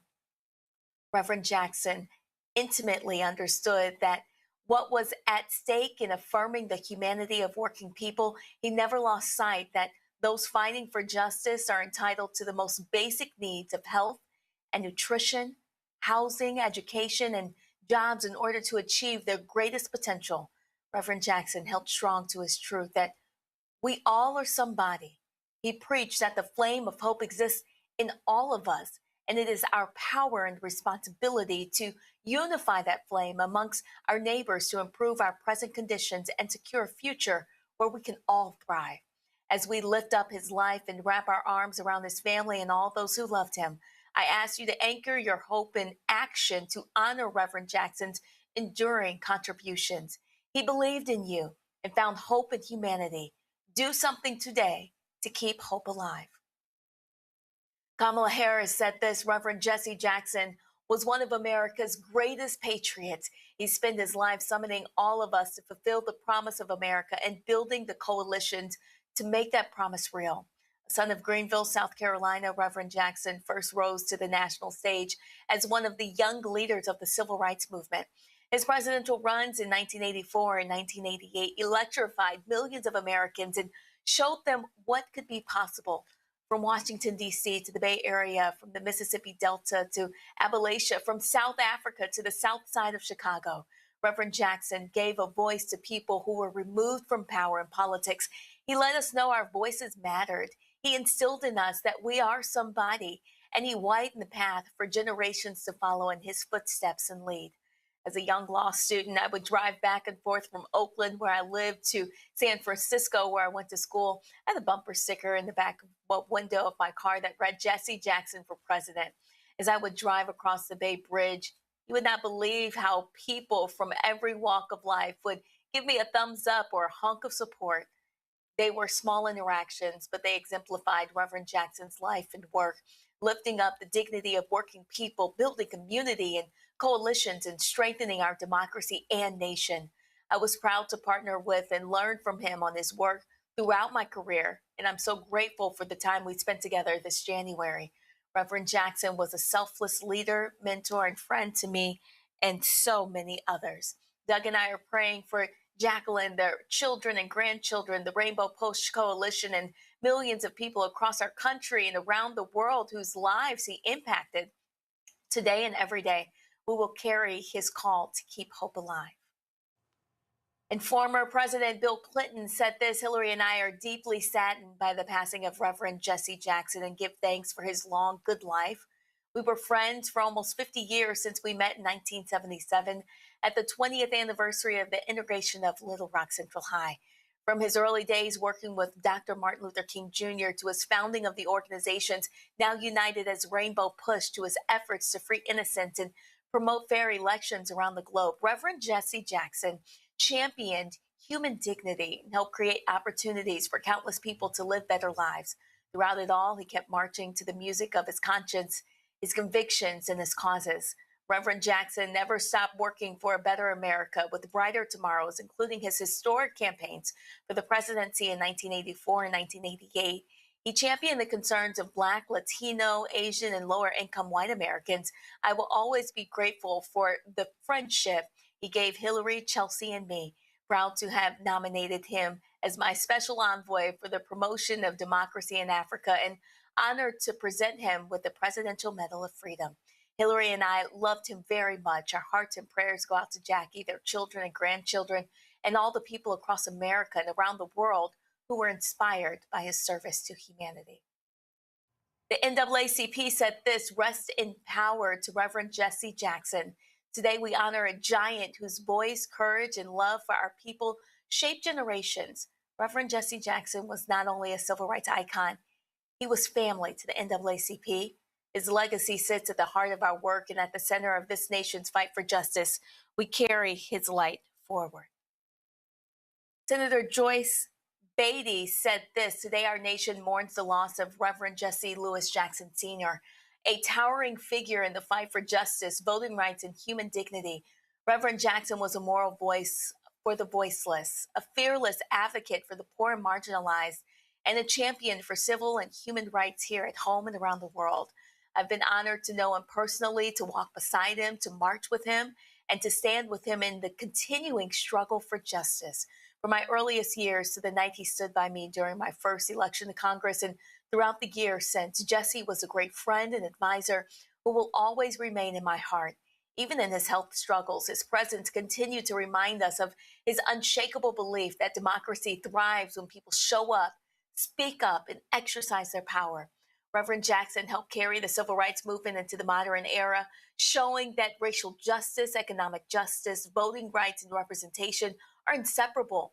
Through Operation Breadbasket, Operation Push, and the Rainbow Push Coalition, he built lasting institutions that expanded community services, economic empowerment, and political mobilization. His presidential campaigns and decades of grassroots activism strengthened civic engagement, deepened Black political power, and proved that a Black candidate could compete on a national stage. His distinguished life of activism was recognized with the Presidential Medal of Freedom in 2000. Reverend Jackson's leadership shaped movements. His courage opened doors. His voice stirred the conscience of a nation. He taught us to lift our voices and to keep hope alive. Today, we honor him by carrying his charge forward. We will keep marching, we will keep fighting, and we will keep hope alive. Representative Jasmine Crockett said this: we lost a giant. Reverend Jesse Jackson was fearless, faithful, and relentless in his pursuit of justice. He didn't wait for permission to demand equality. He organized, he mobilized, and he built real political power for Black communities and for folks this country tried to leave behind. He forced America to confront his hypocrisy and expand its promise. Because of his courage, more of us have a seat at the table today. My prayers are with Representative Jonathan Jackson and the entire Jackson family. We honor Reverend Jackson, not just for what he said, but for what he built. And the Chicago Teachers Union said, we are heartbroken to hear about the passing of Reverend Jesse Louis Jackson Sr. He was our superhero, our civil rights leader, our moral compass, our giant, our American patriot. His life reminds us that hope is not a slogan, it's a discipline. It's built in church basements, union halls, educational communities, and chanted on picket lines and on the streets. It's sustained through coalition, struggle, and solidarity. To the Jackson family and all of us who love him, we send our deepest love and gratitude. To the people of Chicago and beyond, we say what he taught us to say: keep hope alive. Roland, that's just some of the reaction pouring in about Jesse Jackson Sr. Oh, indeed, indeed. Brittany, we certainly appreciate it. Folks, I shared some photos. If y'all have that, let me know. I often would see Reverend at NBA All-Star Weekend this weekend. It took place in Los Angeles. Obviously, he wasn't there. Son Yusef was there. And I remember at one of the events introducing him to Larry Bird and others. And NFL released a statement, NBA did as well. Here's what I found to be very interesting, Randy, and I'm going to go Lauren as well. This was crazy. Reverend Jesse could roll up to an event. He ain't had no tickets. He ain't had no credentials. And he gonna end up on the floor somewhere. I remember that was a boxing match There was a boxing match in Chicago. It's a heavyweight boxing match, and the brother wins.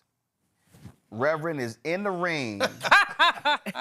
Reverend escorts the brother to the dressing room, and after the fight, they got to immediately take a drug test, and so no one else. So they like Reverend is with the boxer, and all of a sudden they stop Reverend, they close the door, and they for the drug test. Reverend's like, okay, he got to take a drug test. We like Reverend, we all know, but it was hilarious, and so people don't. He was always around sports. He was always around sports figures, and same thing, was revered by those athletes as well. They all paid their respects. Karen Russell posted something on her Twitter. She said he was a fixture in the Russell household. Her father was Bill Russell. Right. Well, I think what people always said about him is that he was audacious. And he said after that first time he went to jail for that 15 minutes for the library, he was mad that, locked up because protesting he couldn't get a library book. He said he was never scared after then. And he always felt that he belonged. So when he told us all the message that you are somebody and I am somebody, he really believed it to his soul. And he would walk in and meet with CEOs of corporations or any sports star as if he belonged there. He felt he belonged on that in that ring. And it should educate all of us because everyone accepted him because he felt like he belonged. So he was never rejected. And Lauren, we talk about the Rooney Rule. I mean, he was fighting in corporate America. He was fighting for black folks off the field and management in sports. And again, he brought the same force of nature to sports as he did to politics, as he did to Hollywood, as he did to every area. Right, and the question is, who is that now? Who is that person now? Is it, when this There's happened? no one person. I mean, there's no one person. It is no disrespect to anybody. That's right. I have long said that there is nobody, there is nobody alive who can replace Reverend Jackson. The stature that he brought to the table, the relationship that he brought to the table, the history that he brought to the table, there's nobody. Well, is there a group is the question. I mean, we don't really have anyone now that talks on this level of, I don't give a F what you say, I'm doing this, I'm saying this, I'm standing on this, and I'm not afraid of anything. And of course, everybody can understand the period that we live in, not to say that we haven't had other violent periods, but right now it's like we have a situation where, we had 2 legislators get assassinated, and nobody even, that was in and out of the news. In Minnesota. In Minnesota, just like that. Like it didn't even get 2 days worth of coverage, right? President doesn't mention it, of course. And of course, you can understand why our leaders would be reticent to be speaking truth to power. But it is amazing the level of corporate control that we see in our politics, that he completely ignored and blew through. And in fact, he was the person, Jesse Sr. was the person challenging that corporate control. Who is that right now? What is that right now? What group, what black leadership group is doing that now in a clear-throated way? None. Like he was doing, right? I have no problem saying none. Whether it's right, whether it's a person or a group. And he did that, not only did he do it, but it's like totally unapologetic. Like I said before, the fact that he was talking about poverty is a huge deal. Nobody talks about it. The Democrats don't talk about poverty, the Republicans don't talk about poverty. He talked about poverty all the time. Right. And on top of that, like I said, getting back to the corporate piece, our groups now are controlled by these corporations, by the money of these corporations. They stay quiet because of these corporations, and he had none of that. And you've got to go all the way back to King and Malcolm X to find that again.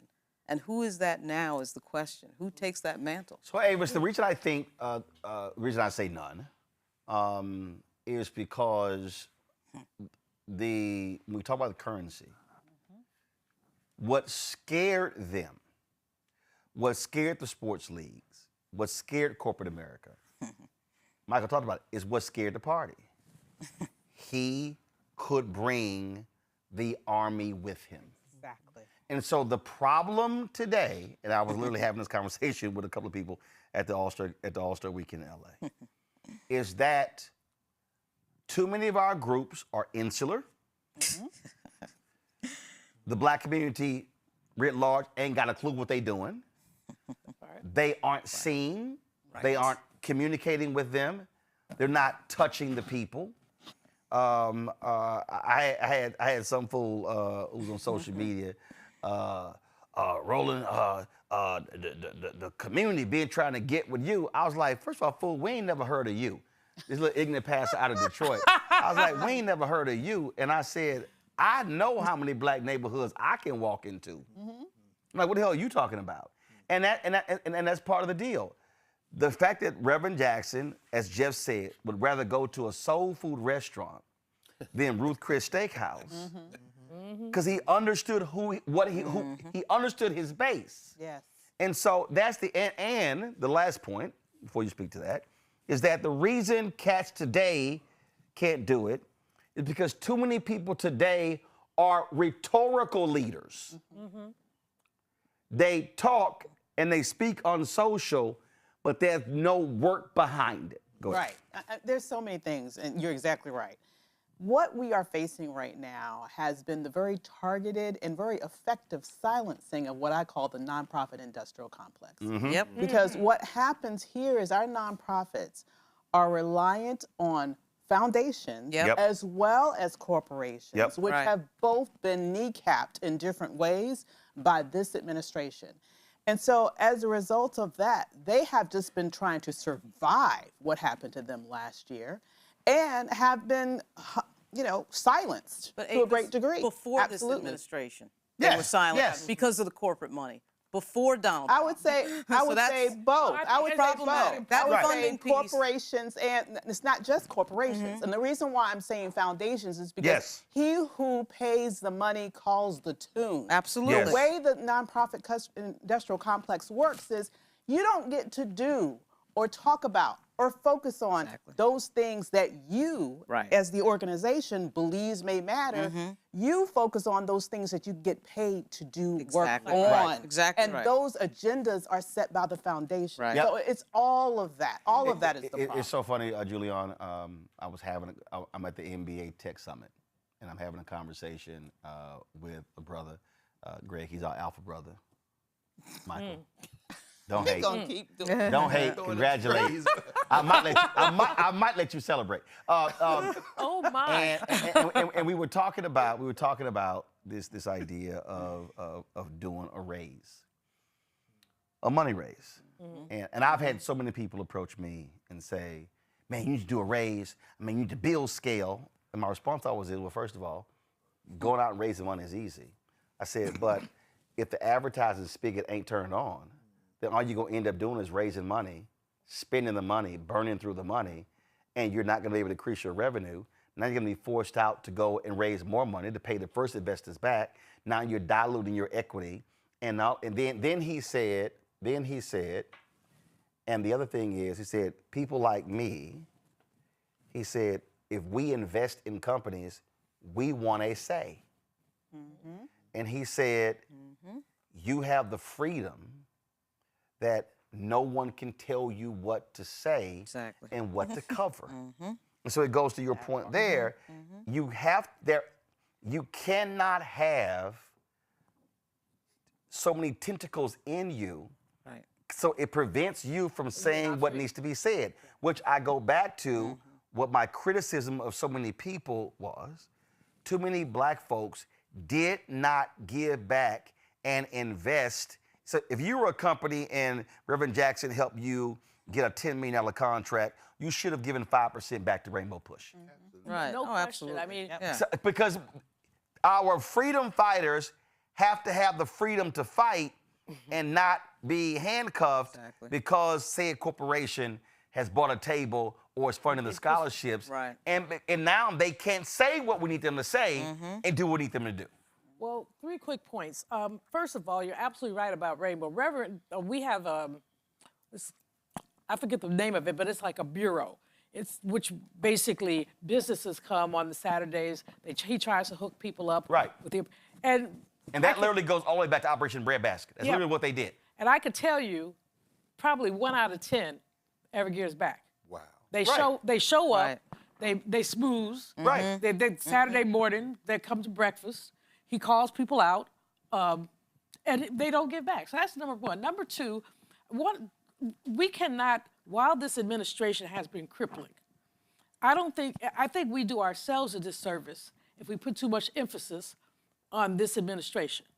I do not curse on your program much, so I would not use the name of the President of the United States because I would consider that cursing. You mean the twice impeached, criminal convicted commander-in-chief? There Go you ahead, go. go ahead. Who lives in a house that enslaved people built. Got it. But basically, we give that thing too much credit. This has been drifting for quite some time with foundations, as you say, telling people what they, as opposed to giving you unrestricted funds, which gives you most freedom, tells you, well, if you do X, then we'll give you the money.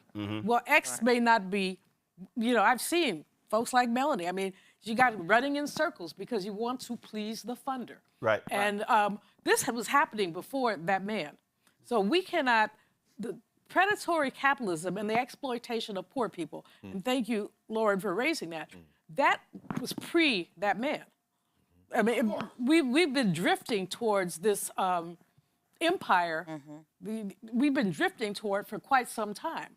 We weren't paying attention. We, organizers, activists, have not been paying attention. And in not paying attention, we basically yielded the higher ground to those people. And so, and the third point, that I really need to make in this context when you talk about your conversation about the fundraising piece is we also haven't tapped into our people enough. We haven't incited passion among our people about what needs to happen. Oh, no doubt. I mean, everybody can give. I mean, nobody. I don't know. The median income for Black people is about 2/3 of the median income for white people. So we're not writing $1 million checks.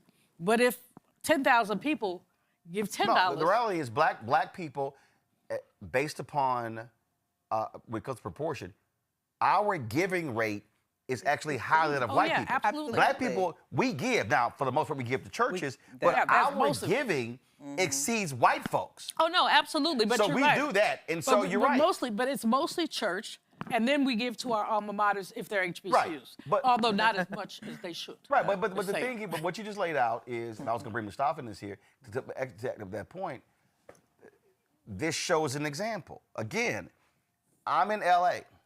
I can't tell you how many Black people in finance for 20 years, CEOs, own businesses, high-powered lawyers, man, keep doing what you're doing.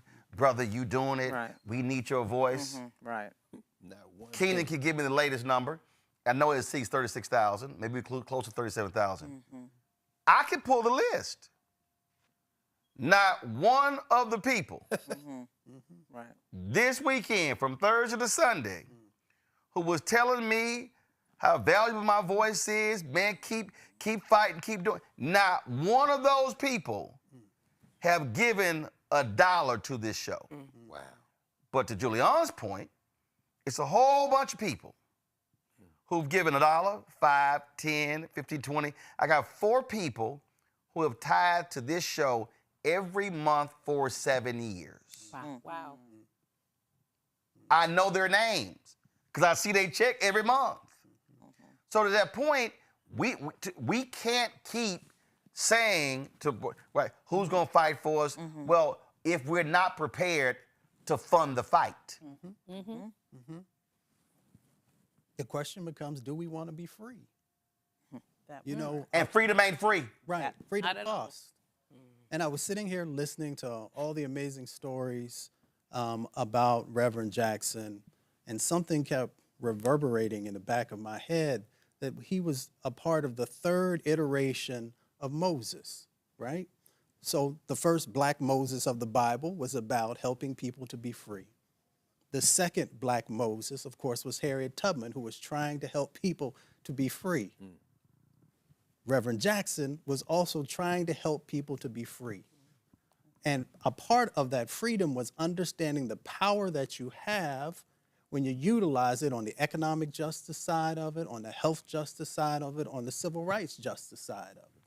So when we talk about some of the, amazing things that he shared with folks, am I somebody or I am somebody, that is all tied to, if you truly understand that you are somebody, then there are certain sets of expectations that come along with that. And that's why us, making sure that it's not just the civil rights, but it is also the economic justice aspect, and holding our own accountable.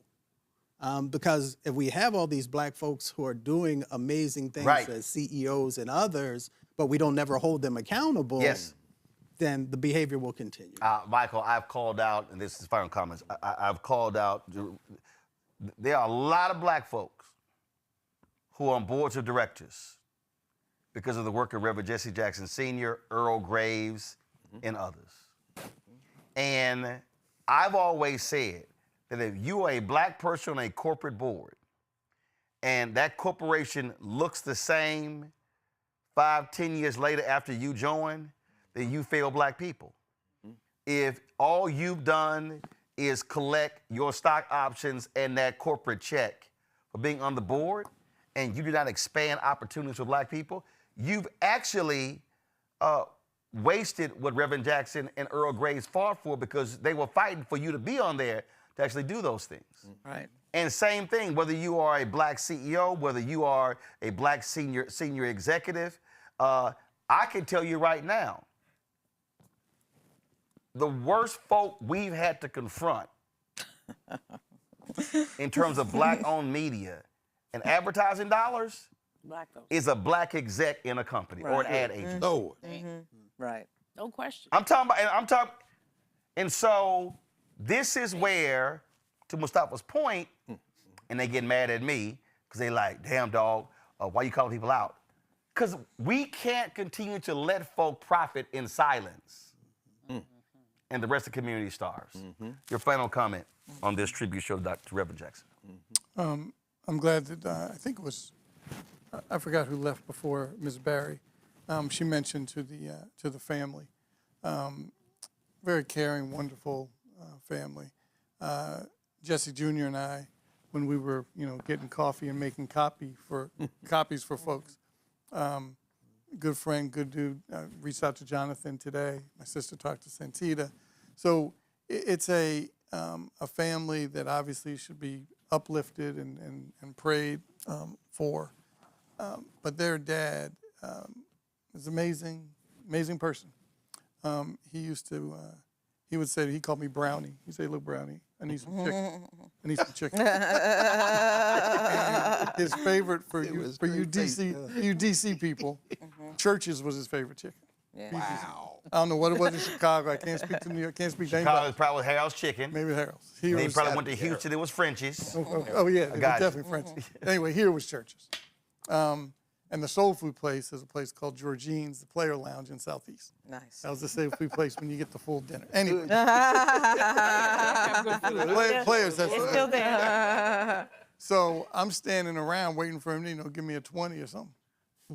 And I'm still standing around waiting for the 20. And I'm still standing around waiting for the 20. And I said, all right, Rev, I'll be back in however long it was going to take us to get there. Still, I'm thinking that now that I'm leaving, so no 20 came. So I get, and I have that, I was working for him. I was working for the campaign, so I had that big brick phone. I don't know if it was in the bag. Remember the big brick phone? Yeah. Right. Yeah. So I had the big brick. I called my dad. I said, Dad, I'm going to get some chicken for Rev. He said, go get him some chicken. I said, I'm going, but what do you want me? He said, no, you can't worry about that. I'll deal with that later. Go get the guy some chicken. Give him some chicken. Bring it back. I said, okay, Rev. So I'm still thinking now. $20. Right. I'm delivering the currency. You singing Johnny Taylor, my last $2. Yeah. Man, he didn't want to. Reverend didn't want to hear it, but what a. You funny. If he could walk into a boxing match with no ticket and go into the ring, what made you think you were going to get some money You're for right that? about that. That's a good point. And the first time I met, what title did you give the guy that lives in the house that slaves built? What do you call him now? The twice impeached, criminally convicted commander-in-chief. First time I met him was at the Mike Tyson fight. Right. Mike Tyson, Michael Spinks. Yep. Did I say it right? Yeah, got it. Okay. Yep. 91-second fight? Yes. So my dad and Rev. Your guy bit? No, that was in the Holyfield. No, this is when he put Michael Spinks. No. This one didn't last that long. He put Michael He didn't have Spinks time to bite him. He put him. Right. So Jesse Jr., my father and Rev went to the fight, and that's when I met Mr. Trump in the buffet line. And Reverend and I, so I'm getting some chicken wings. Reverend said, man, put those back. I said, Rev, just getting a little plate. You pleading. Because he wanted the wings that I wanted. So I put mine back. And he takes the little clamp thing and that's my man. That's hilarious. Julian, your craziest Reverend Jackson story. Well, I first met Reverend Jackson in 1973 when I was an intern at Essence. And Lynn Taylor, who used to be with Rainbow, went to be PR director at Essence. So she takes me to a Push Expo, my first one. I wasn't 20 yet. And she takes me, we go to this place, I don't know if it's still around, called the Soul Queen of the Sea. It was in Chicago. And they had these wonderful buffets. So we said, Lynn says, come join us. So, and you know, Reverend liked to eat. So we sat down at the buffet and we're eating. And we sat there so long, they changed the food. I mean, they changed the food from lunch to dinner. Right. And Lynn kept saying, Reverend, you have a meeting. He said, no, I'm not finished eating. Then he said, I don't know what else they gonna put out. Because they were putting out different kinds of food. And, you know, and then he said, I'm not eating more unless you guys eat more. And I told Lynn, I said, I can't eat anymore. She said, you have to. She said, because we want to keep Reverend hanging out as long as we can. And then he said, he looked at me and he said, you're too little. You need to eat more. I'm like, Reverend, I am of average size. And I do not need to be any bigger. I have a fat phobia thing because I have larger siblings. I do not ever want to be that large. So I'm like, no, I'm not eating anymore. And he just talked about me like a dog until he went and got me some mac and cheese and put it in front of me and said, eat it. And so I'm like, okay. But that's my funniest. I mean, that was when I first met him, and with Lynn, and that was funny. And we had just taken over this poor lady's restaurant because there were about 8 of us, and the people kept changing, and the food kept changing. But me, Lynn, and another brother, and Reverend, the 4 of us held down the table for the whole time. Rebecca, final comment.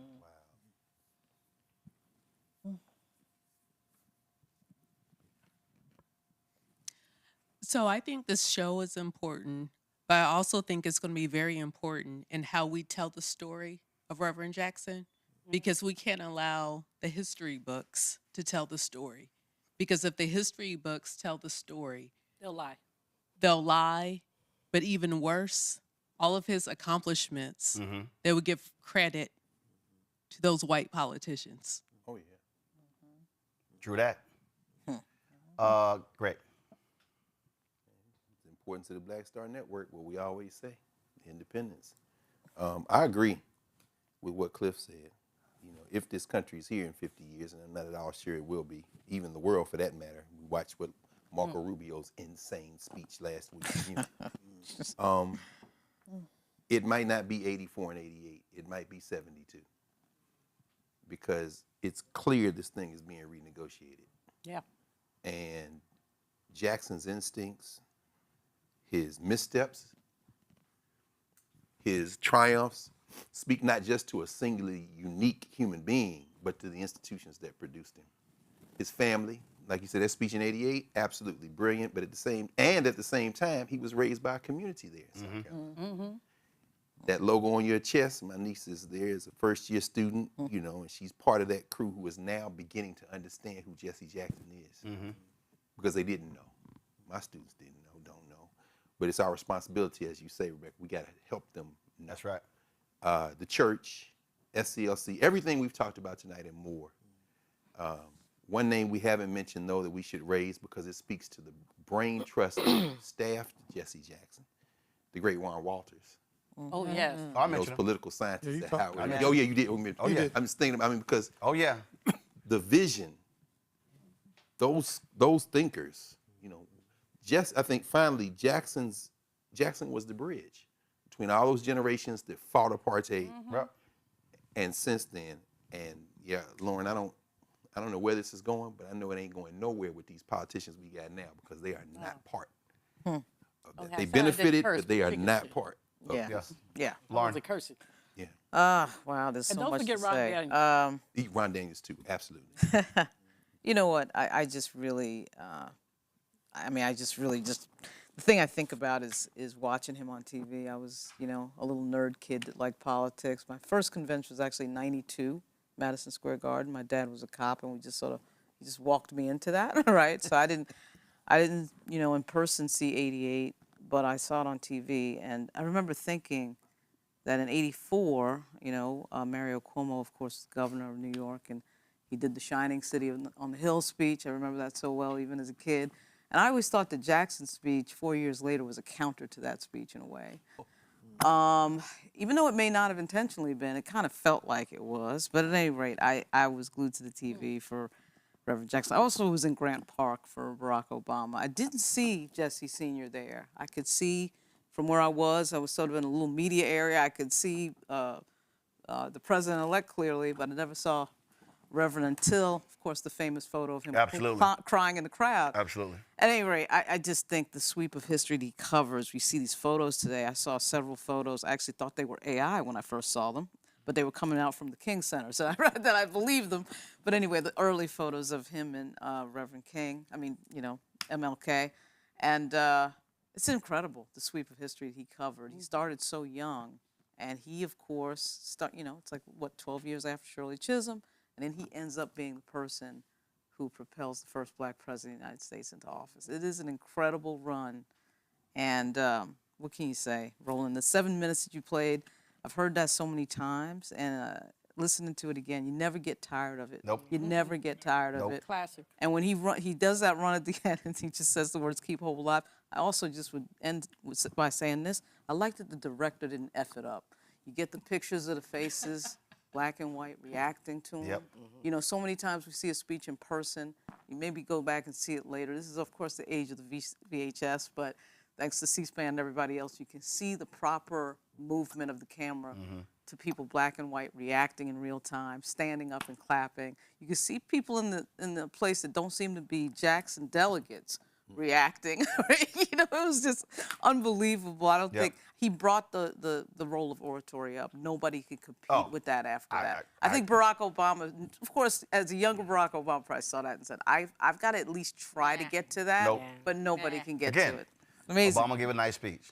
Yeah, absolutely. It is not in the same discussion as 84, 88. I mean, listen, I made tough grade when it comes to speeches. And Barbara Jordan's speech is not in the same discussion. Yeah, there was some really great speeches. Ann Richards gave a great speech. Yep. Ain't in the same discussion. That close right there. Hold on. No, I gotta go to Avis. Unbelievable. Yeah, for me, I just keep coming back to the fact that his life has really laid the gauntlet down for what we need to rise up to today. And when you made that statement, which is absolutely true, that there is no one person, nor one institution that covers the breadth of the contributions that he made to this country, I really think that we need to say, what does that say about us? Yep. What does that say about us in this moment? And what does that challenge us to do now? And finally, your point about supporting our organizations, we have to be willing to invest in our own freedom. Yep. Period. Yeah. We have to be willing to invest in our own freedom. Freedom is not free. And especially in this moment, this actually, whenever there are things that happen that are bad, I also believe that they are also oftentimes a seed to a new beginning, a new revolution, a new perspective that can end up in a very positive direction. And if this creates the need for Black people to not to put everything on the line merely for inclusion, but instead focus on freedom and doing what needs to be done in order to be fully free, everything that is happening today could ultimately be for the better. And we get there when we follow the lead that his life has provided. Randy, your last before I go. When I heard the news today about 5-something in the morning, I really believe in something about divine timing. And of course, it's always sad when we lose someone, especially someone as great as he. But we need his voice so badly right now. And we're going to hear it more now because he transitioned than we would have had he stayed. And I said, isn't that just a gift to him? That all the words that he says, the encouragement that he gave us, the roadmap of what we need to be doing today is now going to be reiterated over and over again at a time that I believe Black Americans and actually Americans need to hear it. And so I said, there's something about the timing of now. I mean, even here in the speeches that we've heard today and the words, that's going to be repeated for these next upcoming weeks, and we need that so much. So those are my thoughts. When Sidney Poitier died, when Cicely Tyson died, their deaths were pretty much a blip on the radar of mainstream America. In the case of Sidney Poitier, he had been out of public view for quite some time. Even when Robert Redford died, really wasn't a lot in terms of coverage that one would expect. Robert Duvall just died. And so what often happens in our society, if a person is not constantly present and constantly in our face, then folks just sort of allow them to drift away. And we don't spend much time talking about them, reflecting. When that man died, Harry Belafonte, we did tributes for 2 weeks. And there were people who hit me and they said, man, that's a lot of tributes. Not enough. I said, he died at 95. I said, Harry Belafonte literally lived 10 lives in one life. When you talk about the continuum from Paul Robeson to MLK to Nelson Mandela, that was Belafonte. For Reverend, many of us were expecting this to happen in November, but he lived 3 more months. And we initially planned for this to be 2 hours. Then I said, well, we're going to do 3 hours. We'll do phone calls in the 3rd hour. And clearly, we've hit the 4-hour mark. And we're going to be having tribute. Cleola Brown, Reverend Freddie Haynes, and others, we couldn't get them. So we have the tribute every single day. The reason this is important, because I've been looking at folks saying all sorts of stuff on social media. A lot of BS, a lot of crap. And what we understand is you cannot let somebody else control the narrative. Yep. I've always believed that. I don't watch CNN, MSN, MS Now, Fox. I don't. I turned them on this morning. I just wanted to see what coverage was like. They did some coverage, then it was back to other stuff. And I said, no, that can't be the case. That we are going to give proper tribute. See, the reason that quote from the Freedom Journal, the nation's first Black newspaper, resonates, and why this mural's in this office. We wish to plead our own cause too long, but others spoken for us. I didn't care what they said. I pulled up the websites, and Reverend Jackson is not at the top of Politico or Axios or Punch Bowl News or the New York Times. But we understand how significant he was and what he meant to our people, but also to this country and this world. And so we have tributes every single day. And we also, the reason I wanted to hear some of the funny stories, what Michael said was hilarious, is because y'all can put up the picture of my parents. So I'm moderating a panel at the Congressional Black Caucus Foundation. And this is probably within a year or so after we find out that Reverend Jackson had another child. That child was Ashley. And so it was not discussed by lots of folks. And so we're sitting, I'm moderating this panel, and Jesse Jr. goes, in the middle of the panel, y'all, don't Roland look like he could be my brother?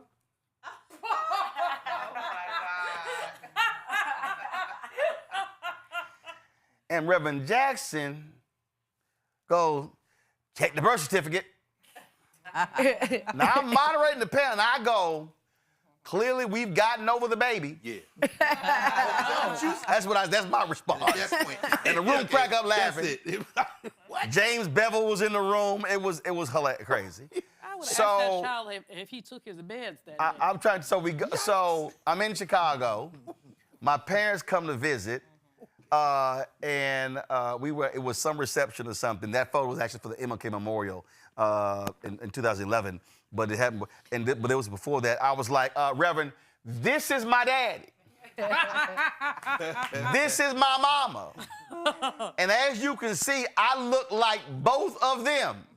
And he busts out laughing, they laughing, he's hugging them. He's more like a son. And that was always, every time I would see him, he was like, you look like you be my son. And I was like, here you go again with that. So between the Alpha and Omega thing, that was always a thing. So it was always hilarious. But Reverend Jackson's, his humor, so with all the seriousness, he also had fun. It was so that everybody has these crazy, hilarious stories dealing with Reverend Jackson. But he also had this ability to, with media, to cause you to end up writing some shit you did not have plans.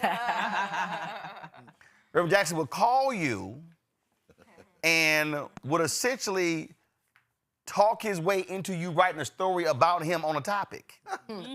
So that happened a lot when I ran the Chicago Defender, and I was like, why is he calling me? And he always knew how to call, but right before a deadline. But then what he would do, though, what was crazy is, and this happened, he would literally be, Mike, I guarantee you know this here, he would be working out his theories on you and would want your feedback to what he's saying in order to refine it. The next thing you know, you watching his ass on the network television like, that's the same bullshit he called me 2 days ago. Happened all the time. And it was like, it was always hilarious in terms of how he did that. So he understood, and I was gonna have Lon come on, Lon Walls, but we'll do another day. And this is where I dare say more so, and I think really getting this from King, he understood the power of media. And he understood that mass media served a purpose. And he knew how to speak in sound bites. He knew how to articulate a point. He knew I can be short, I can be long. And that also was a part of the power because he combined his eloquence, his knowledge, his expertise with media. And all those things came together and people forgot he had a show on CNN. And so all of that all fused together what made him him. And he was, remember he got elected here in D.C. Yeah, Shadow Senator, absolutely. I wish the local TV people know that. I did an interview earlier. They didn't even mention it. I was kind of like, y'all might want to do some more research here in D.C. But we're going to close with Joy. This was at the 100th anniversary of the commemoration of the Tulsa Race Massacre. We were set up out in front of the historic church there. We were doing interviews. Y'all have the photo. Y'all have the photo. It's the photo of me and Reverend Jackson. Brandon Bell with Getty Images captured this photo. Reverend came over, and he came over. I think we did an interview. But he came over, and Brandon captured this photo here, and he sent it to me. I've been trying to find Brandon's damn email, but this has the Getty Images watermark, and I think that encapsulates our relationship. I thought a lot of him. He thought a lot of me. I greatly respected him and his family as well. And there's no doubt, so many of us, millions across the world, were saddened to find out this morning that he had transitioned to an ancestor at the age of 84. Let me thank everybody who participated. Let me thank our staff, because we normally do 2 hours. We went way over that, this 4-hour show. We will have more tomorrow. The family will release funeral details. We will have complete coverage of that. So if that means it's in Chicago, if there's something in North Carolina, South Carolina, we're going to be on the ground live covering that. Who preaches his It's a good question. I've actually I raised that question over the years. First of all, a couple of questions that I raised over the years. I said black people will rue the day when Reverend Jackson is no longer on the scene to the point because irreplaceable. Then same thing, because he was the eulogist at the funeral of so many different people. And then of course when Parkinson's took his voice, he still would attend, but wasn't speaking. So yeah, it would be interesting to see. The minister has been pretty much secluded. You think same thing, but you know, the minister was on when we hit Maher Belafonte pass. The only interview he did was on this show. If he's going to be so there. I'll be reaching out to see if he wants to come on. See if Minister Farrakhan wants to come on, talk about. So I'll be placing that call tomorrow. So it's a lot of folks who we'll be reaching out to, sharing their thoughts. Father Flager, Barbara Reynolds, who wrote 2 books on Reverend Jackson. So a lot of people we're going to be putting on. But for the purpose of the audience, I want you to understand, I don't give a damn what other media does. This is why we own this. This is why we control this. This is why we can decide to do a 4-hour tribute. This is why we can decide to do a tribute an hour a day between now and the funeral. And that's why black-owned media is critically important.